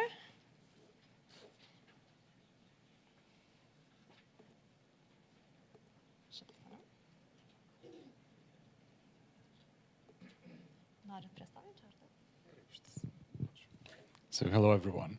What is classics and why should we bother? These are two questions I have been asking myself since my first year in bachelor studying at Vilnius University. It's also the questions that I received from my colleagues in the same faculty, because they were asking, are we reading Dostoevsky and Tolstoy during our studies? So classics is about ancient European tradition, Latin and ancient Greek. In practice, this attitude is prevalent in almost in all levels of society. In schools, pupils have only basic knowledge of classical antiquity. The fact that this period is perceived as difficult and complicated can be seen from various TV shows. For example, Auksinis protas, which meant for adults, and Tūkstantmečio vaikai, which is meant for school pupils. In these TV series, questions about classical antiquity, literature, history, or mythology are rarely seen because the producers consider them to be too difficult. However, the fact remains that the Western European cultural tradition is undoubtedly the direct inheritor of classical literature, philosophy, and the arts in general. In Vilnius alone, the cathedral, town hall, the presidential palace are modeled on classical designs, and many words in Lithuanian language have been borrowed from Latin and ancient Greek. Even brand names are inspired by characters from classical mythology or just some divinities. However, all of these eventually become part of the cultural background without identifying sources or influences. So there were several obstacles to overcome. Classical antiquity is barely taught in schools, and general public regards European classical traditions to be too difficult. So I had to find an approachable way to promote knowledge of classical antiquity that would be educational and illuminating at the same time. In a sense, I wanted to make people realize that the influence of European classical culture is all around us, if only we notice it. And the main question, how to approach this, was a quiz-type competition, knowledge competition, organized with the national broadcaster of Lithuania, LRT. After some negotiations, we agreed to organize this event on their website. They decided to provide some advertising time on television, radio, and internet, and that's how Antiko Žinių Viktorina, Antiquity Knowledge Quiz, was created in 2022. The aim of the competition, or the quiz, which is going to be held this year for the 4th time, is not only to test knowledge of ancient mythology, culture, or literature. The quiz questions are designed so that the answers can be figured out by using everyday knowledge, whether it be various cultural phenomena, book or film titles, various products and brands, or well-known contemporary people. For example, the question you can see on screen, so there is a Lithuanian water which is called Neptūnas, Neptune, and that's how you can figure out the answer and learn something. The quiz questions are also an educational tool that allows the general public to learn about the importance of antiquity to Lithuanian and Western European culture in a playful way, or to deepen their existing knowledge. In this way, even those who are unfamiliar with the subject will learn that they clean their stoves with Ajax, or that they wear Nikes because they are named after Nike, goddess of victory in ancient Greek culture. So the quiz attracted around 700 participants in its first year and has grown every year since, attracting more and more school children and adults. For them, it is means of deepening their cultural literacy about ancient phenomena in the form of a game. In 2023, there were 1,011 participants, including 568 school children. In 2024, this figure increased to 1,169 participants, including 612 school children. So this type of quiz has proven to be an effective method of promoting classical antiquity in the 21st century. Thank you. Thank you, Thomas. Wait a minute. There is a small gift for you. Thank you, and hopefully Goddess Nikki will bring you luck in this competition. Okay, next up we have Margot. I will not try to pronounce your name. De Permentier from Faculty of History at Vilnius University. Come here.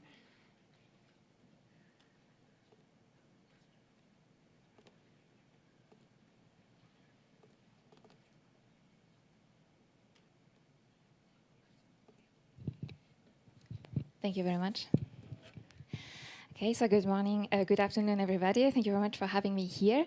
My name is Margot de Parmentier. I am a postdoctoral researcher at Vilnius University, and I do bioarchaeology. So I use isotope analysis on human and animal skeletal remains from the past to study past mobility patterns, dietary habits, sociocultural interactions, but also the adaptation to past climatic change or difficult environmental settings. And all this implies a very intensive interdisciplinary research involving, for example, scientists from environmental sciences, climatology, life and computational sciences. So it's all a very collaborative work. And it also implies to do open science. And my strategy in this case is basically to meet the fair and false principles. And these 4 aspects that I listed here will be presented in details in the next slides. So to start with using and collecting free open access data, basically in my research, there are isotope data that are available from various regions and periods all around the world that I can already use from open access repositories, databases and datasets, or directly from the supplementary material of open access publications. And I can use them, for example, to enhance my dataset and use it as comparison data, or, for example, to do meta-analysis only from this dataset without creating anything. And because I integrate this research in environmental and climatic context, I also use environmental and climatic data from open access resources. So all the research I do can be replicated by anybody, because you don't need a license to access this data. It's not only me, it's everybody who can access it. But of course, I also produce data myself, for example, isotope data, but also protocols, I develop methods, I create new codes with my colleagues, and I also produce interesting results, I hope. So the goal is to share them for free and permanently via golden open access, hopefully nearly also diamond access, but I didn't know about it before. So for this year, these are only these publications so far, but sometimes when we have larger data sets, or when we want to publish also, for example, figures that show in between steps of the methods that we develop and create that we would like to show more extensively, or when we have codes that are newly created for our innovative research, we would like to have a separate DOI to better refer to it, to have easily access to it, to be able to reuse, disseminate, and maybe also modify it. We use, for example, open access repositories. So obviously Zenodo is my favorite one, but there are many other options, and for this year so far it's the only 2, but more are coming. And it's a collaborative work, so it's sometimes not always the same main author for the repository as done for the publication. And in order to analyze all these data that we are producing or collecting, we use free open source software. So R is the favorite one for me to write reproducible and replicable R codes and scripts to run analysis with these open access packages.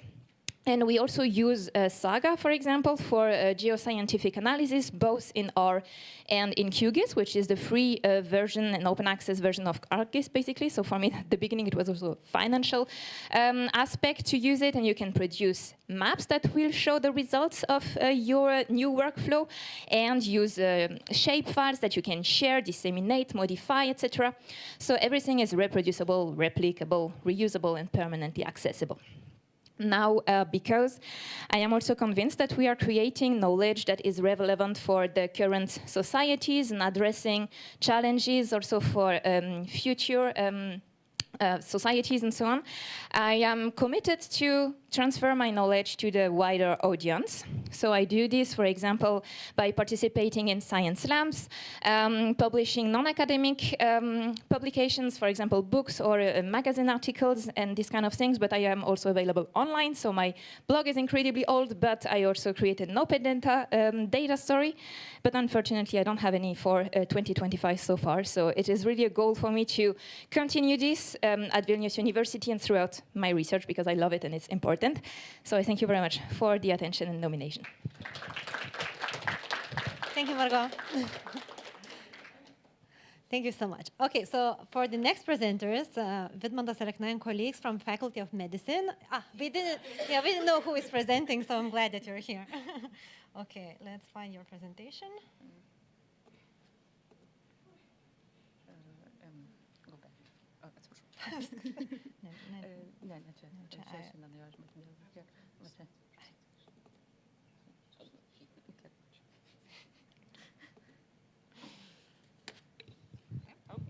Thank you very much. So good afternoon. My name is Justina Kelaite. I'm a PhD student at Faculty of Medicine, and it is my pleasure to be here today and present our project and how we made our data and results accessible through open science. And I will be presenting this topic on behalf of the JEPITAL team.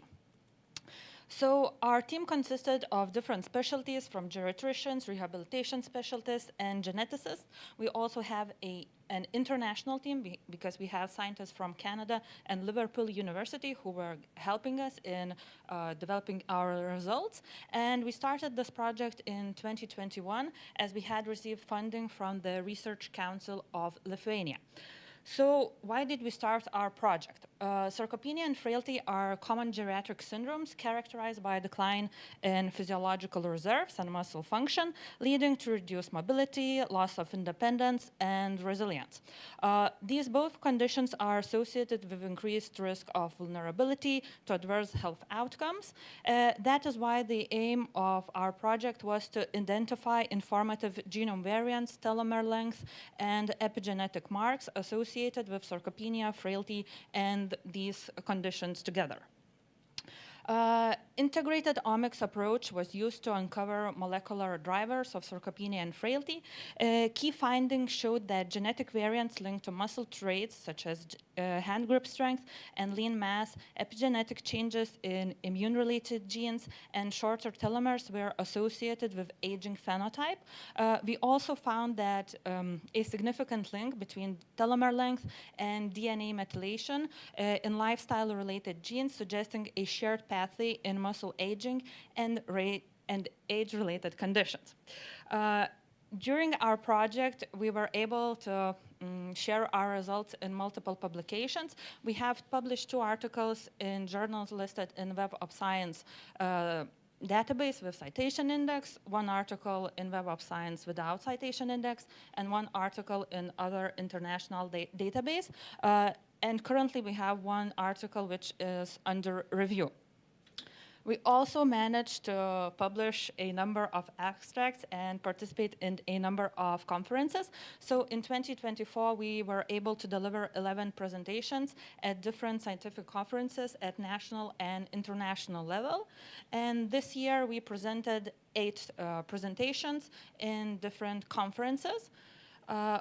We also managed to publish a methodological recommendations about conducting genetic and other modern genomic studies related to human aging processes and age-associated pathologies. And these recommendations are freely available online. The data that we gathered during the project can be found in the National Open Access Research Data Archive. Genetic and metallome datasets are also available at Figshare. We also performed a systematic review, and the protocol for this review is available at Prospera.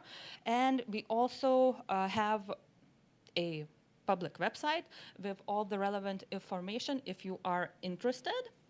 And finally, we shared information about our participation in scientific conferences with Vilnius University community and general public. And looking ahead, we are hoping to collaborate with our colleagues in Canada for further epigenetic studies. Thank you very much.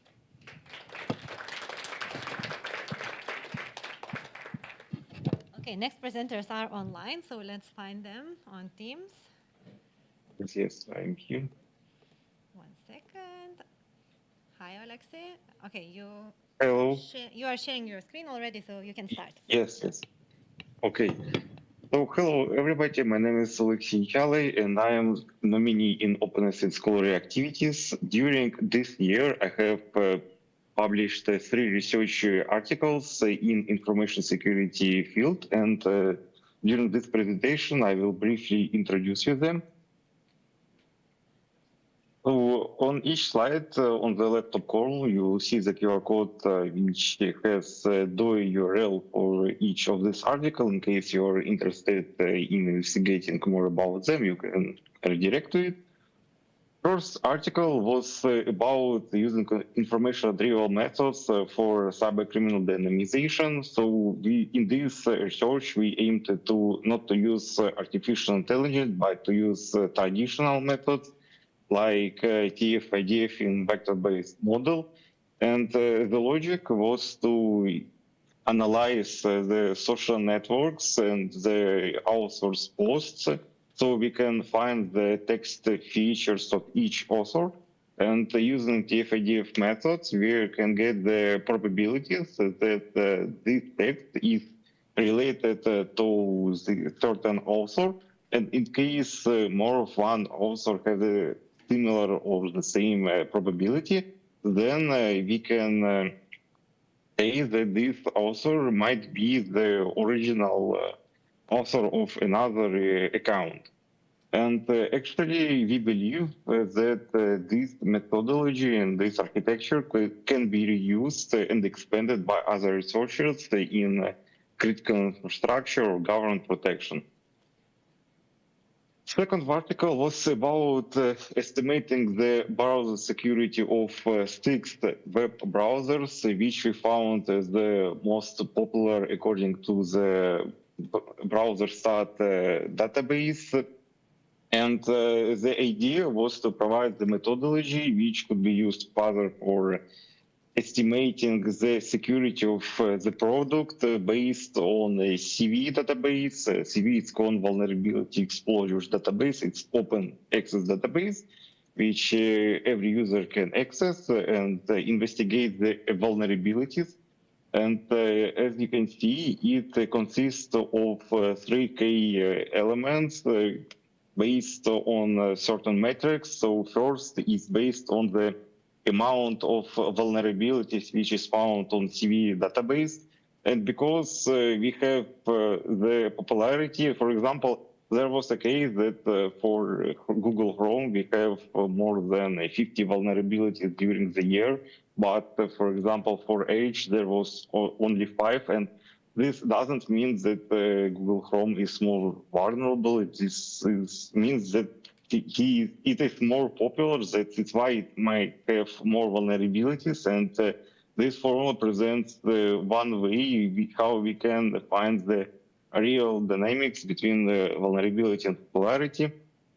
Also, in this CV database, we have CVSS scores, which means the threat score, like its effects on confidentiality, integrity, or availability of assets. And we also trying to find the index of this CVSS score based on the browser popularity. And additionally, we found the risk. So here, the idea was to multiply the CVSS score on EPSS score. EPSS score is the probability that this vulnerability could be repeated. And we believe that this methodology could be applied by other researchers in order to estimate the product security based on CV databases. Fourth article was about investigating the current status of wireless security. So we estimated the VPA2 and VPA3 Wi-Fi security protocols and conducted a lot of experiments. On this slide, you can see example of these experiments, like using different elements of tools for hashcat in this case. And actually, we believe that these benchmarks will be useful for research community. And during this year, I am a researcher, will also continue to work further on such experiments and develop our open science. Thank you. Thank you, Alexei. Okay, next in line, we have Marine Barban from Department of Archaeology. Go ahead.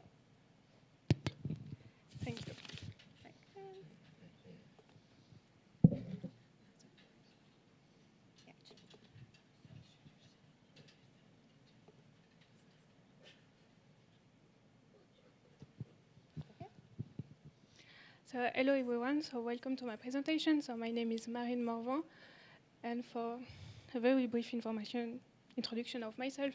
So basically I'm a chemist, and I did my PhD in analytical chemistry for cultural heritage, so basically it's archaeology. And then I moved in Denmark for my first postdoc, and now I'm in the Department of Archaeology at the Faculty of History at Vilnius University. So basically my colleagues are archaeologists, and the majority of them don't have bioinformatic skills. So that is why I developed this code. So basically it's a user interface with R and Shani for untarget paleoproteomic data applied to automated biological sex identification of archaeological women.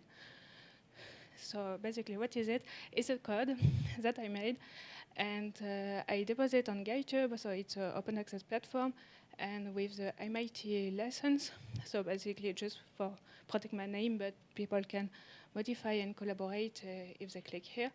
And it's an open source initiative. So it's very easy to use. So basically there's a script, and when we run the script on R, the user interface appears. And that is all. So if people don't have a bioinformatic requirement, it's not a problem, just they upload the data, and that is all. So how it works, so I create a tutorials, so with some steps, so people just follow the steps, and it's on my GitHub account, so it's on open access. And basically, so they copy paste the code on R, and then the interface appear. So the code calculates everything automatically, so basically we just import these two files. So this one is a peptide list, so basically there are more than 10,000 peptides, so of course nobody wants to check one by one manually. And here is the intensity. When we click on graph and table, the graph and table appear, and the script calculates itself. So for this data and mine, and this one conform to open access data. When people publish the publications, they also publish the data, and I reuse it to create my script. And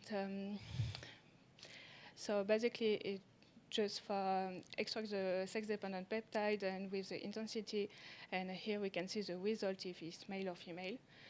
And here, I create two reactive columns, so if people want to add a label for their sample, it's appear in the graph, and if they want to group, so for this example, I group by species, but people can group with what they want, and then they can download the table and the graph, and it's already in publication format. So basically, we just upload the file, click on graph, and download the graph, and that is all. So what are the benefits of that? So if we do the traditional approach, so manually, to select the sex-dependent peptide with the intensity per sample and create the graph and table in publication format, for expert people, they spend 30 minutes, and for non-expert people, they can spend more than 3 hours. And the scripts do it in 10 seconds. And we also have the limitation of bias, because if we do it manually, of course we are human, we can make some mistake, and the computer is a computer. And it's a user-friendly, we don't need the bioinformatic requirement, and it's on open access and open source. So where we can find it, so I presented this poster in the conference last month here in Vilnius. So you can find this poster in open access in al.science platform, so it's a multidisciplinary open archive. Of course, you can find it in my ResearchGate account. The tutorial is also in open access on my GitHub account, and the code is in open access in open sources. So if you don't know how to use GitHub, don't worry, you can flash the QR code and you will find it. So thank you for your attention.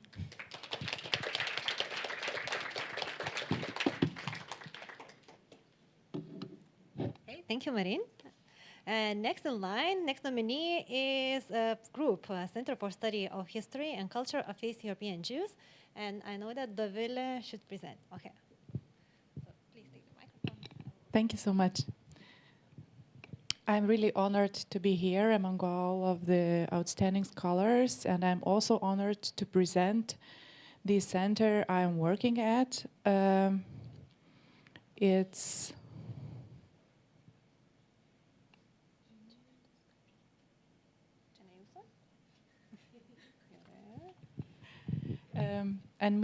meanwhile, while we are working to get the slide here, I will use this opportunity to say some words about our team. I'm not the only one. We are a group of scholars. Somehow it happened that all of them are women, but it was not intended. Thank you. So our team is led by the head of the research center, Professor Jurgita Verbickienė. And my colleagues, beside of me, are assistant professors Takvilė Naudžiūnienė and Dovilė Čipaitė-Gilė. And I'm also happy that our team is becoming more and more international, because we have 3 postdoctoral fellows from different countries to help us to work together. So as research center, our main goal, of course, is the research and teaching, but we think that the science is for all. And no matter that some of the people say that history is not a science, we think that it is, and we try to provide the outcomes of our research to the public audience, so they would know that the history is really a science. So our main focus is, of course, the history of East European Jews, and we are working on this topic for many years. But we also extend this to the memory and representation of Jewish history in Lithuania and Eastern Europe, the Holocaust studies, heritage policy, and many other topics. And some of the initiatives are devoted to the broader audience. One is the already known initiative by the Vilnius University community, is the Recovering Memory.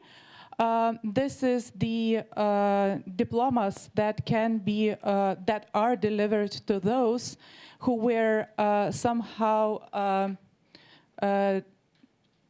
driven out of the university because of political reasons. And it is important because the university tries to show respect for those people who were not able to get a degree, not because they were not learning or coming to the lectures, but just because they happened to be repressed by the political regimes. And it's not about the Jews only, it's also about any other ethnic groups who managed to be oppressed by the regimes. And this is the initiative that comes far beyond our center, the university as well. The other important activities is the coming out of the university, right? So if you don't come to us, we come to you. And this is through various activities that are implemented. One of them is the commemoration of people who saved the Jews during the Second World War. We initiate this memory. We try to help people to understand that their good deeds are later on remembered by the coming generations. And we join several things. It's the commemoration, but it's also a part of the teaching of the school children, right? So school children, they participate in the event, but they also can get back to the question and to the issue of the righteous among the nations in their everyday learning, be it history, Lithuanian language and literature, or any other subject. Public lectures are also important, and we reach our audience also by radio. So we don't only come to you, we also try to reach you even at your home and private sphere. And I encourage you to turn on the Lithuanian radio to hear our radio program. The next radio program will be recorded already tomorrow. So other things we are engaged in is the activities for the students who can also participate and to, like, try what it means to be a scholar. So it's the conference for young students on their BA and MA study level to present their outcomes of research, but we also have an international seminar for PhD students for the same scope. So in Lithuania, we have students coming from different parts of the world, from US to the Norway. So these are only several things I wanted to present, but there are lots of more. If you want to engage in some of the activities or know more, we are always opening our doors to the colleagues and to the public. Thank you very much.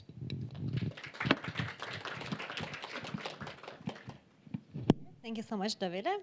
Okay, next we have PhD student and lecturer Goda Strikaitė-Latušinskaja together with senior lecturer Paulius Jurčys from Faculty of Law. Do we have them here? Okay.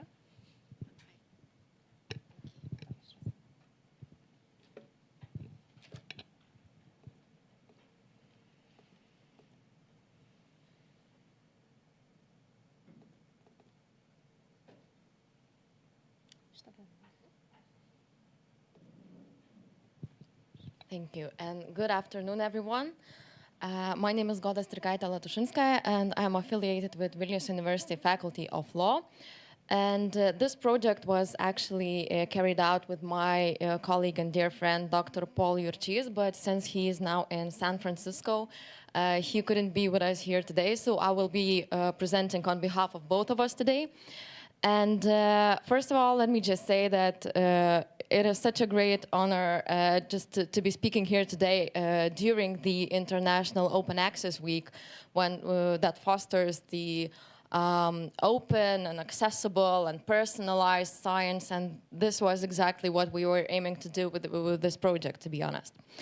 And let me begin by asking you all a question. Can you imagine that each and every one of the student could have a personalized version of a professor available 24/7 whenever the student might need it? We asked this question ourselves, and this was something that fostered the creation of AI knowledge twins. So basically the idea was to make the academic knowledge open, accessible, and personal, and what we did, we gathered all of our information, all of our knowledge that we had, our different sources of material. For example, our material that we used for the courses, our PowerPoint slides, and also our articles that we have published already, and some of them, for example, may be published under mokslas and open access, and we uploaded all of this information, and based on that we created our AI twins that now help students learn. And so the main idea was that AI knowledge twins, they are turning teaching and research into living open knowledge. And we created these AI knowledge twins based on the open science principles. So what we did is that we, as I mentioned, we uploaded these lectures, research, all of our experience, and we turned it into open education resource. And that, as I mentioned, is available to students 24/7, whenever they need it, whenever they want it, and in their selected language, so it works in all languages as well. And then what we did also, that we published our findings on an open access platform, SSRN, for global review, so anyone can check our findings and can comment on them, maybe learn from them, and maybe also try and create something similar. Also, this was first of its kind integration of personalized AI twins into university teaching, though nothing similar was carried out before. And it created new learning formats. So we had this hackathon-style lectures. Now we have open AI exams where we allow students to use everything, and then we present them with some reflective tasks, and all of this helps students to deepen their digital knowledge and critical thinking as well. So as I mentioned, this is all fosters the institutional culture of openness at Vilnius University as well. Now, what is great is that the impact that the AI knowledge twins has can be measured. And here I will try to summarize it in 4 different kinds of impact. So I will start by academic impact, then I will turn to social impact, institutional impact, and international impact. So first of all, academic impact is that, so as I mentioned, we have published this SSRN open source article where anyone can read about our findings. We are also working with a very esteemed publishing house on having the article published another also in an open source, as an open source where you can, just read about it. Then another thing is that OpenAI, the creators of ChatGPT, has recognized us, and they mentioned our project as a pioneering project of the use of AI in universities. Then I will try to wrap it up by saying that when we go to the institutional aspect, then I had the social aspect as well. So just to be very short, social aspect shows that the students, we did these researches, and students had to fill in questionnaires where they said that they felt way less stressed during lectures, and then that they felt more ready for the AI and to use it, reliably and so on. Then on the institutional aspect of the impact, so we are planning to expand in other faculties, and then also, which was nice, that our rector has recognized our initiative as one of the most important initiatives of the Vilnius University as well. Then moving to the final aspect, being the international aspect, so we were recognized both nationally by LRT, and then internationally, for example, by OpenAI, and then by other radio stations and so on. So we also are representing Vilnius University and showing that, we are also innovative and that we have something to show as well. So both nationally and internationally. And just to wrap it up, you can meet our AI knowledge twins. So you can just scan the QR codes and go on and just try them out, ask us something, and our virtual professors will be able to reply to you, and you will see how it goes. And so just to summarize, one final sentence is that we believe that open science is not just about sharing data, it's also about sharing the understanding, and this was exactly what we were aiming to do with AI knowledge twins. Thank you very much. And that's it. Thank you, Goda. Okay, next in line we have Violeta Davoliūtė from the Europass project. Do you have Violeta in here? Violeta, it's 2 of us instead of her. Okay, so you will present yourself. Yes.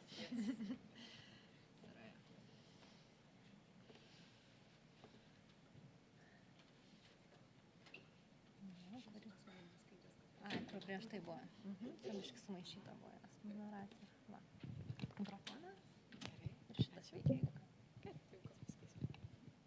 Okay, so good afternoon, everyone. I would like to start our really brief presentation from probably a questions to all of you. First of all, while you're walking around the streets of Vilnius or the streets of cities where you come from, what do you think when you see sculptures like that are representing contested pasts? Do you think that they should stand there? Do you think that they should be removed? Do you think that they should be contextualized or maybe moved to museums? What about the names of streets, names of institutions, names of education places? What about them? Should we keep them? Should we rename them? Should we open a broader discussion about that? And if we open a broader discussion, where this discussion should take place? Should it be in museums, open forums, or any other locations? If we talk about museums, how should they be looking like? Should they present narratives that are constructed by curators? Should they be co-created with the communities that are the beneficiaries of the museums themselves? So I'm asking you all these questions because these questions are the essence of our project, Facing the Past, History for a Stronger Europe, or Europast, the name that we are using for the last 3 years. It is a project that Vilnius University is implementing together with 3 other institutions in Lund, in Sweden, in Germany, and also in Luxembourg. And the aim here is to ensure that voices that were silenced for a long time, and those voices that were not heard in the creation of how do we understand the memory and how do we remember past, that they would be finally heard. And our project involves a lot of activities, including an extensive training, extensive research, but today we are talking about openness and citizen engagement. So we wanted to stress 2 points. First of all, inclusive communication, and I'll present that. And then I'll give the floor to my colleague Ruta, who will present our participatory element of research. So talking about communication, I just wanted to show a couple of examples. So first of all, we organized 3 workshops for museum practitioners. All these workshops were focused on topics on how to talk about contested past in museums, how to talk about Soviet heritage, how to implement deliberative practices while framing the strategies of museums. And all these needs were stemming from the community of museum practitioners, and some of them actually ended up in long-lasting partnerships, for example, with the National Museum of Lithuania. Second, we also organized a lot of events, 17 that were oriented towards the broader audience, the general audience, and they were organized both in Lithuania and in other countries, with the recent one being Public History Festival that took place in Luxembourg. We have also been active on media, so we have 16 media engagements in various outlets ranging from foreign ones to the Lithuanian ones. For the more engaging part, you can still join our community on Facebook, LinkedIn, and via newsletters, where we are sharing basically all the newest updates. And for those who do not like to be engaged but would like to be informed, so you can also follow us via podcasts. That's something else what we're doing. We have both Lithuanian and English ones, including those with scientific community members, but also with public history activists on the most pressing issues that are occurring now in the field of public history. So that's briefly on communication, and Ruta for the research part. Thank you very much. So, as Rasa already said, quite a big part of our project is an exploratory research focusing on the public history practices in the Vilnius region, which is in itself quite an underrepresented region in research in Lithuania, as well as the topic public history is also under-researched in Lithuania. And so the open science and participatory impact of our research kind of comes down to 2 pillars, and one of them is empowerment. So first of all, it's very important for us to encourage participation from institutions who are smaller, who have less access to resources and to expertise, but are very enthusiastic about their work. And so that is why we conducted 28 interviews with these institutions, museums, schools, with also memory activists and communities in the Vilnius region. And we have transcripts of those interviews that will all be published on the Midas platform by the end of the project. And the majority of them is already published there. And then we also organized 2 research co-creation workshops with these research participants, as well as other researchers and museum practitioners, where we ask them to evaluate our research findings, to kind of tell us in what ways our research results could be useful to them, and to suggest ideas how to move our research forward. And then the other pillar is, as I said, open data and open science. So we communicate very openly and transparently about our research results. We post them on our social media and on our website, and they're always accessible. And then we also, as I said, publish this these interview transcripts on data. And just the last point, it's also very important for us to empower young researchers. So the research is led, of course, by the project principal investigator, Professor Violeta Dovoliūtė, but it's also designed and undertaken by a team of young scholars, myself included. And I myself started this project as a master's student, but now I will continue its legacy in the future as a PhD student. And with that note, I would really like to thank you all for your attention on behalf of our project team. Thank you. Thank you. Okay, so we have our last presentation, which will be a double presentation because the team was nominated for 2 instances. So I'm sharing the presentation and introducing Aleksandra Leskova, Associate Professor at Vilnius University Business School. Here you go. Thank you.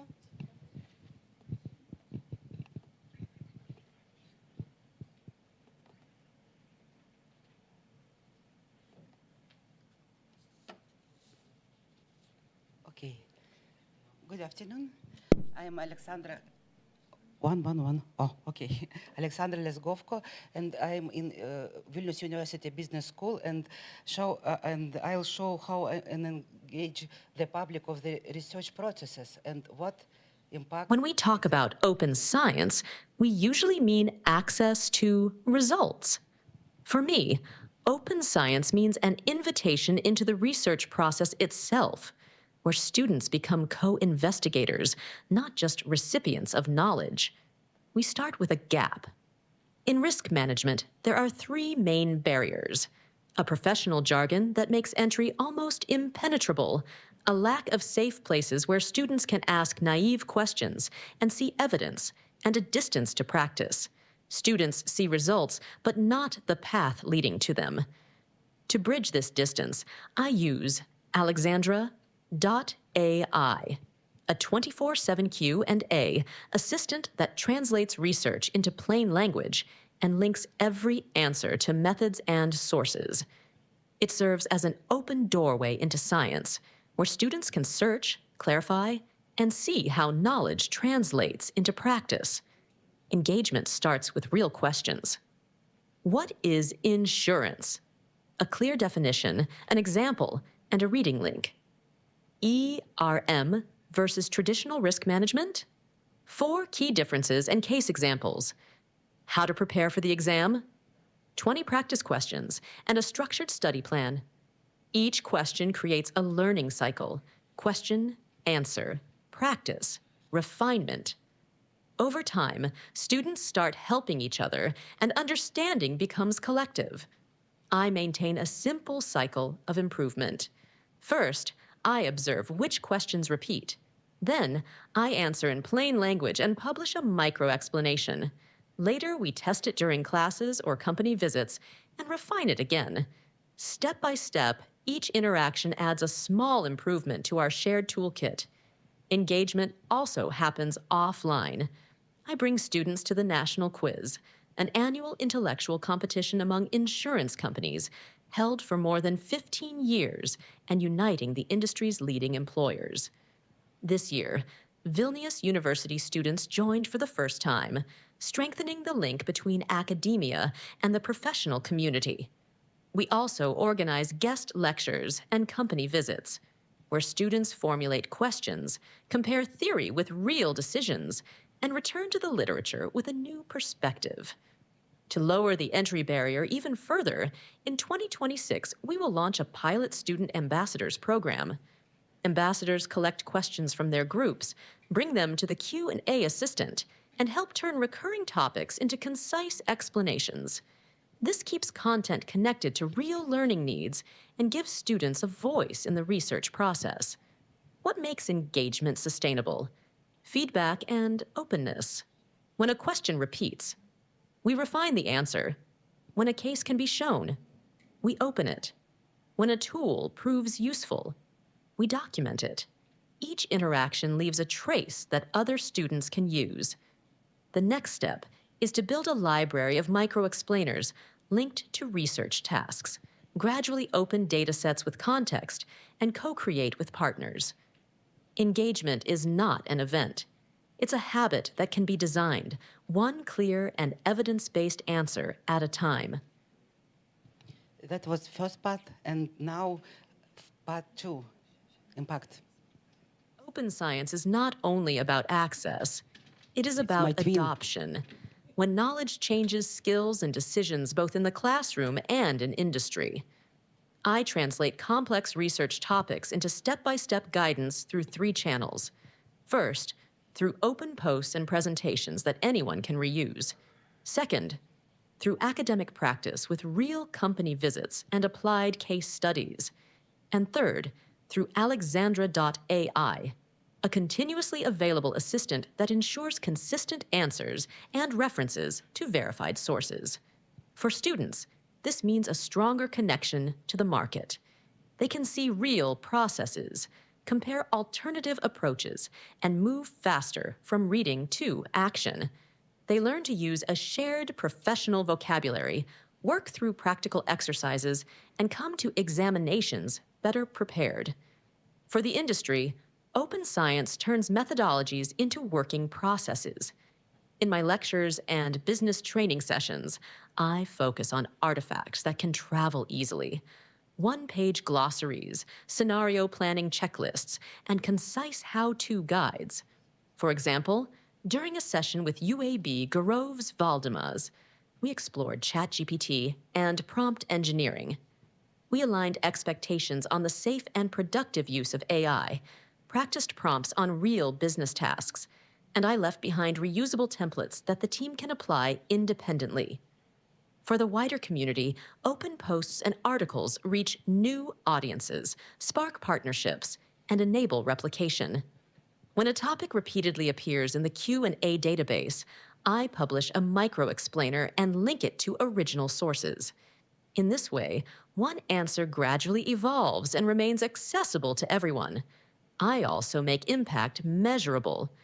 I track engagement, unique users on Alexandra.ai, the number of questions per month, the share of answers with sources, and the average response time.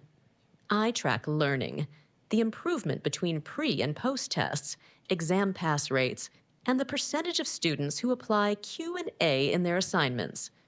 I track adoption in industry, the number of workshops, partner companies, artifacts adopted, and the Net Promoter Score of sessions. And I track open reach, article views and reposts, attendance at talks, and new open outputs such as datasets and playbooks. Targets for 2026 are aligned with the size of my student group, at least 40 unique users per month, 25 questions per month, 2 partner companies, 10 micro-explainers, and a session NPS of 60 or higher. I calculate NPS as the share of scores 9 to 10 minus the share 0 to 6, using a 3-month rolling average. All targets are normalized to about 80% of the combined full-time and part-time cohort. Next year, I will package the most requested topics into one-page guides and reusable templates and publish short monthly notes about which questions are growing and what has been improved. This cadence, monthly notes, dashboards, term reviews, student ambassadors, and partner universities, helps make progress predictable and scalable. My goal is simple: to make implementation easier between sessions and to enable replication for partners. This is my path toward measurable impact, a space where every step can be repeated and every result can be seen. Join the process. Replicate the impact. Small steps, visible results, and let's carry this into tomorrow. Thank you.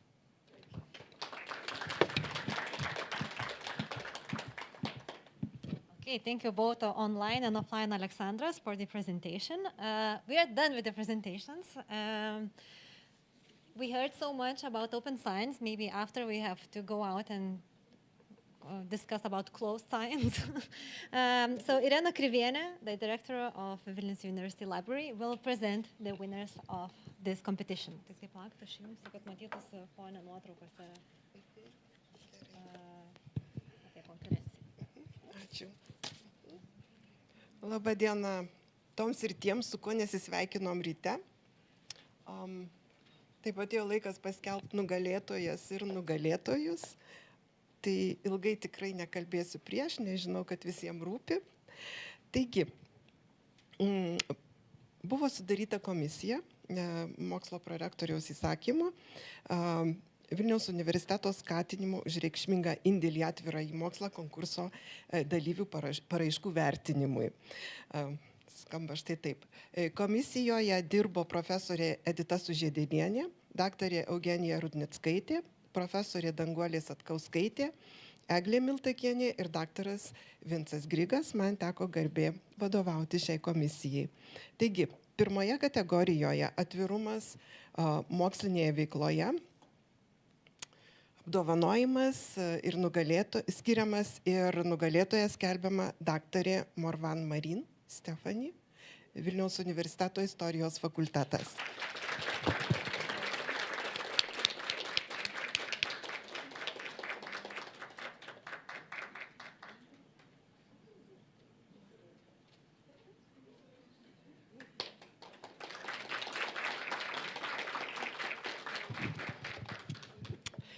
Antroji kategorija – visuomenės įtraukimas į mokslinių tyrimų procesą. Čia buvo pakankamai didelė konkurencija ir iš tiesų buvo ganėtinai nelengva atrinkti vieną nugalėtoją ir todėl komisija apsisprendė ir nusprendė apdovanojimą skirti nugalėtojui skelbti dvi komandas. Tai yra dvi grupės tyrėjų. Pirmoji yra Vilniaus universiteto fizikos fakulteto teorinės fizikos ir astronomijos instituto astrospektroskopijos ir egzoplanetų grupė, vadovė profesorė Gražina Tautvaišienė.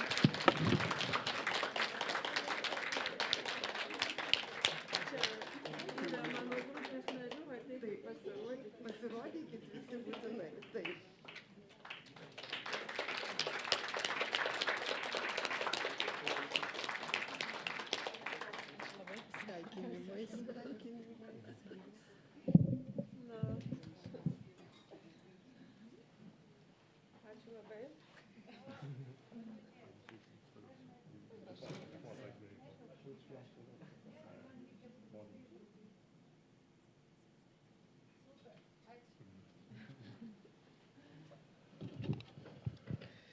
Ir antroji grupė, kuri laimėjo taip pat šią nominaciją, tai yra Vilniaus universiteto tarptautinių santykių ir politikos mokslo instituto koordinuojamo tarptautinio projekto komanda.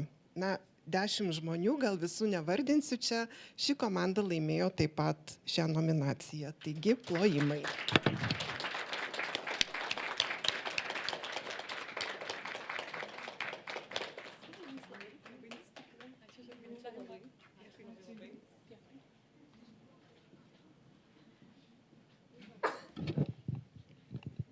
Ir paskutinė nominacija kategorijoje atvirojo mokslo poveikis ir nugalėtojų skelbiu daktarą Mindaugą Šarpį, fizikos fakultetas.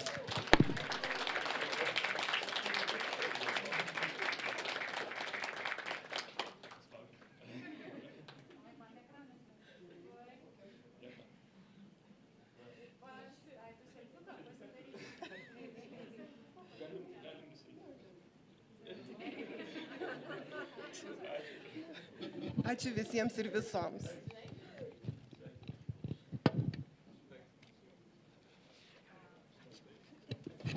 Okay, so there are no other events scheduled for those who did not understand what happened. So 4 groups of people won.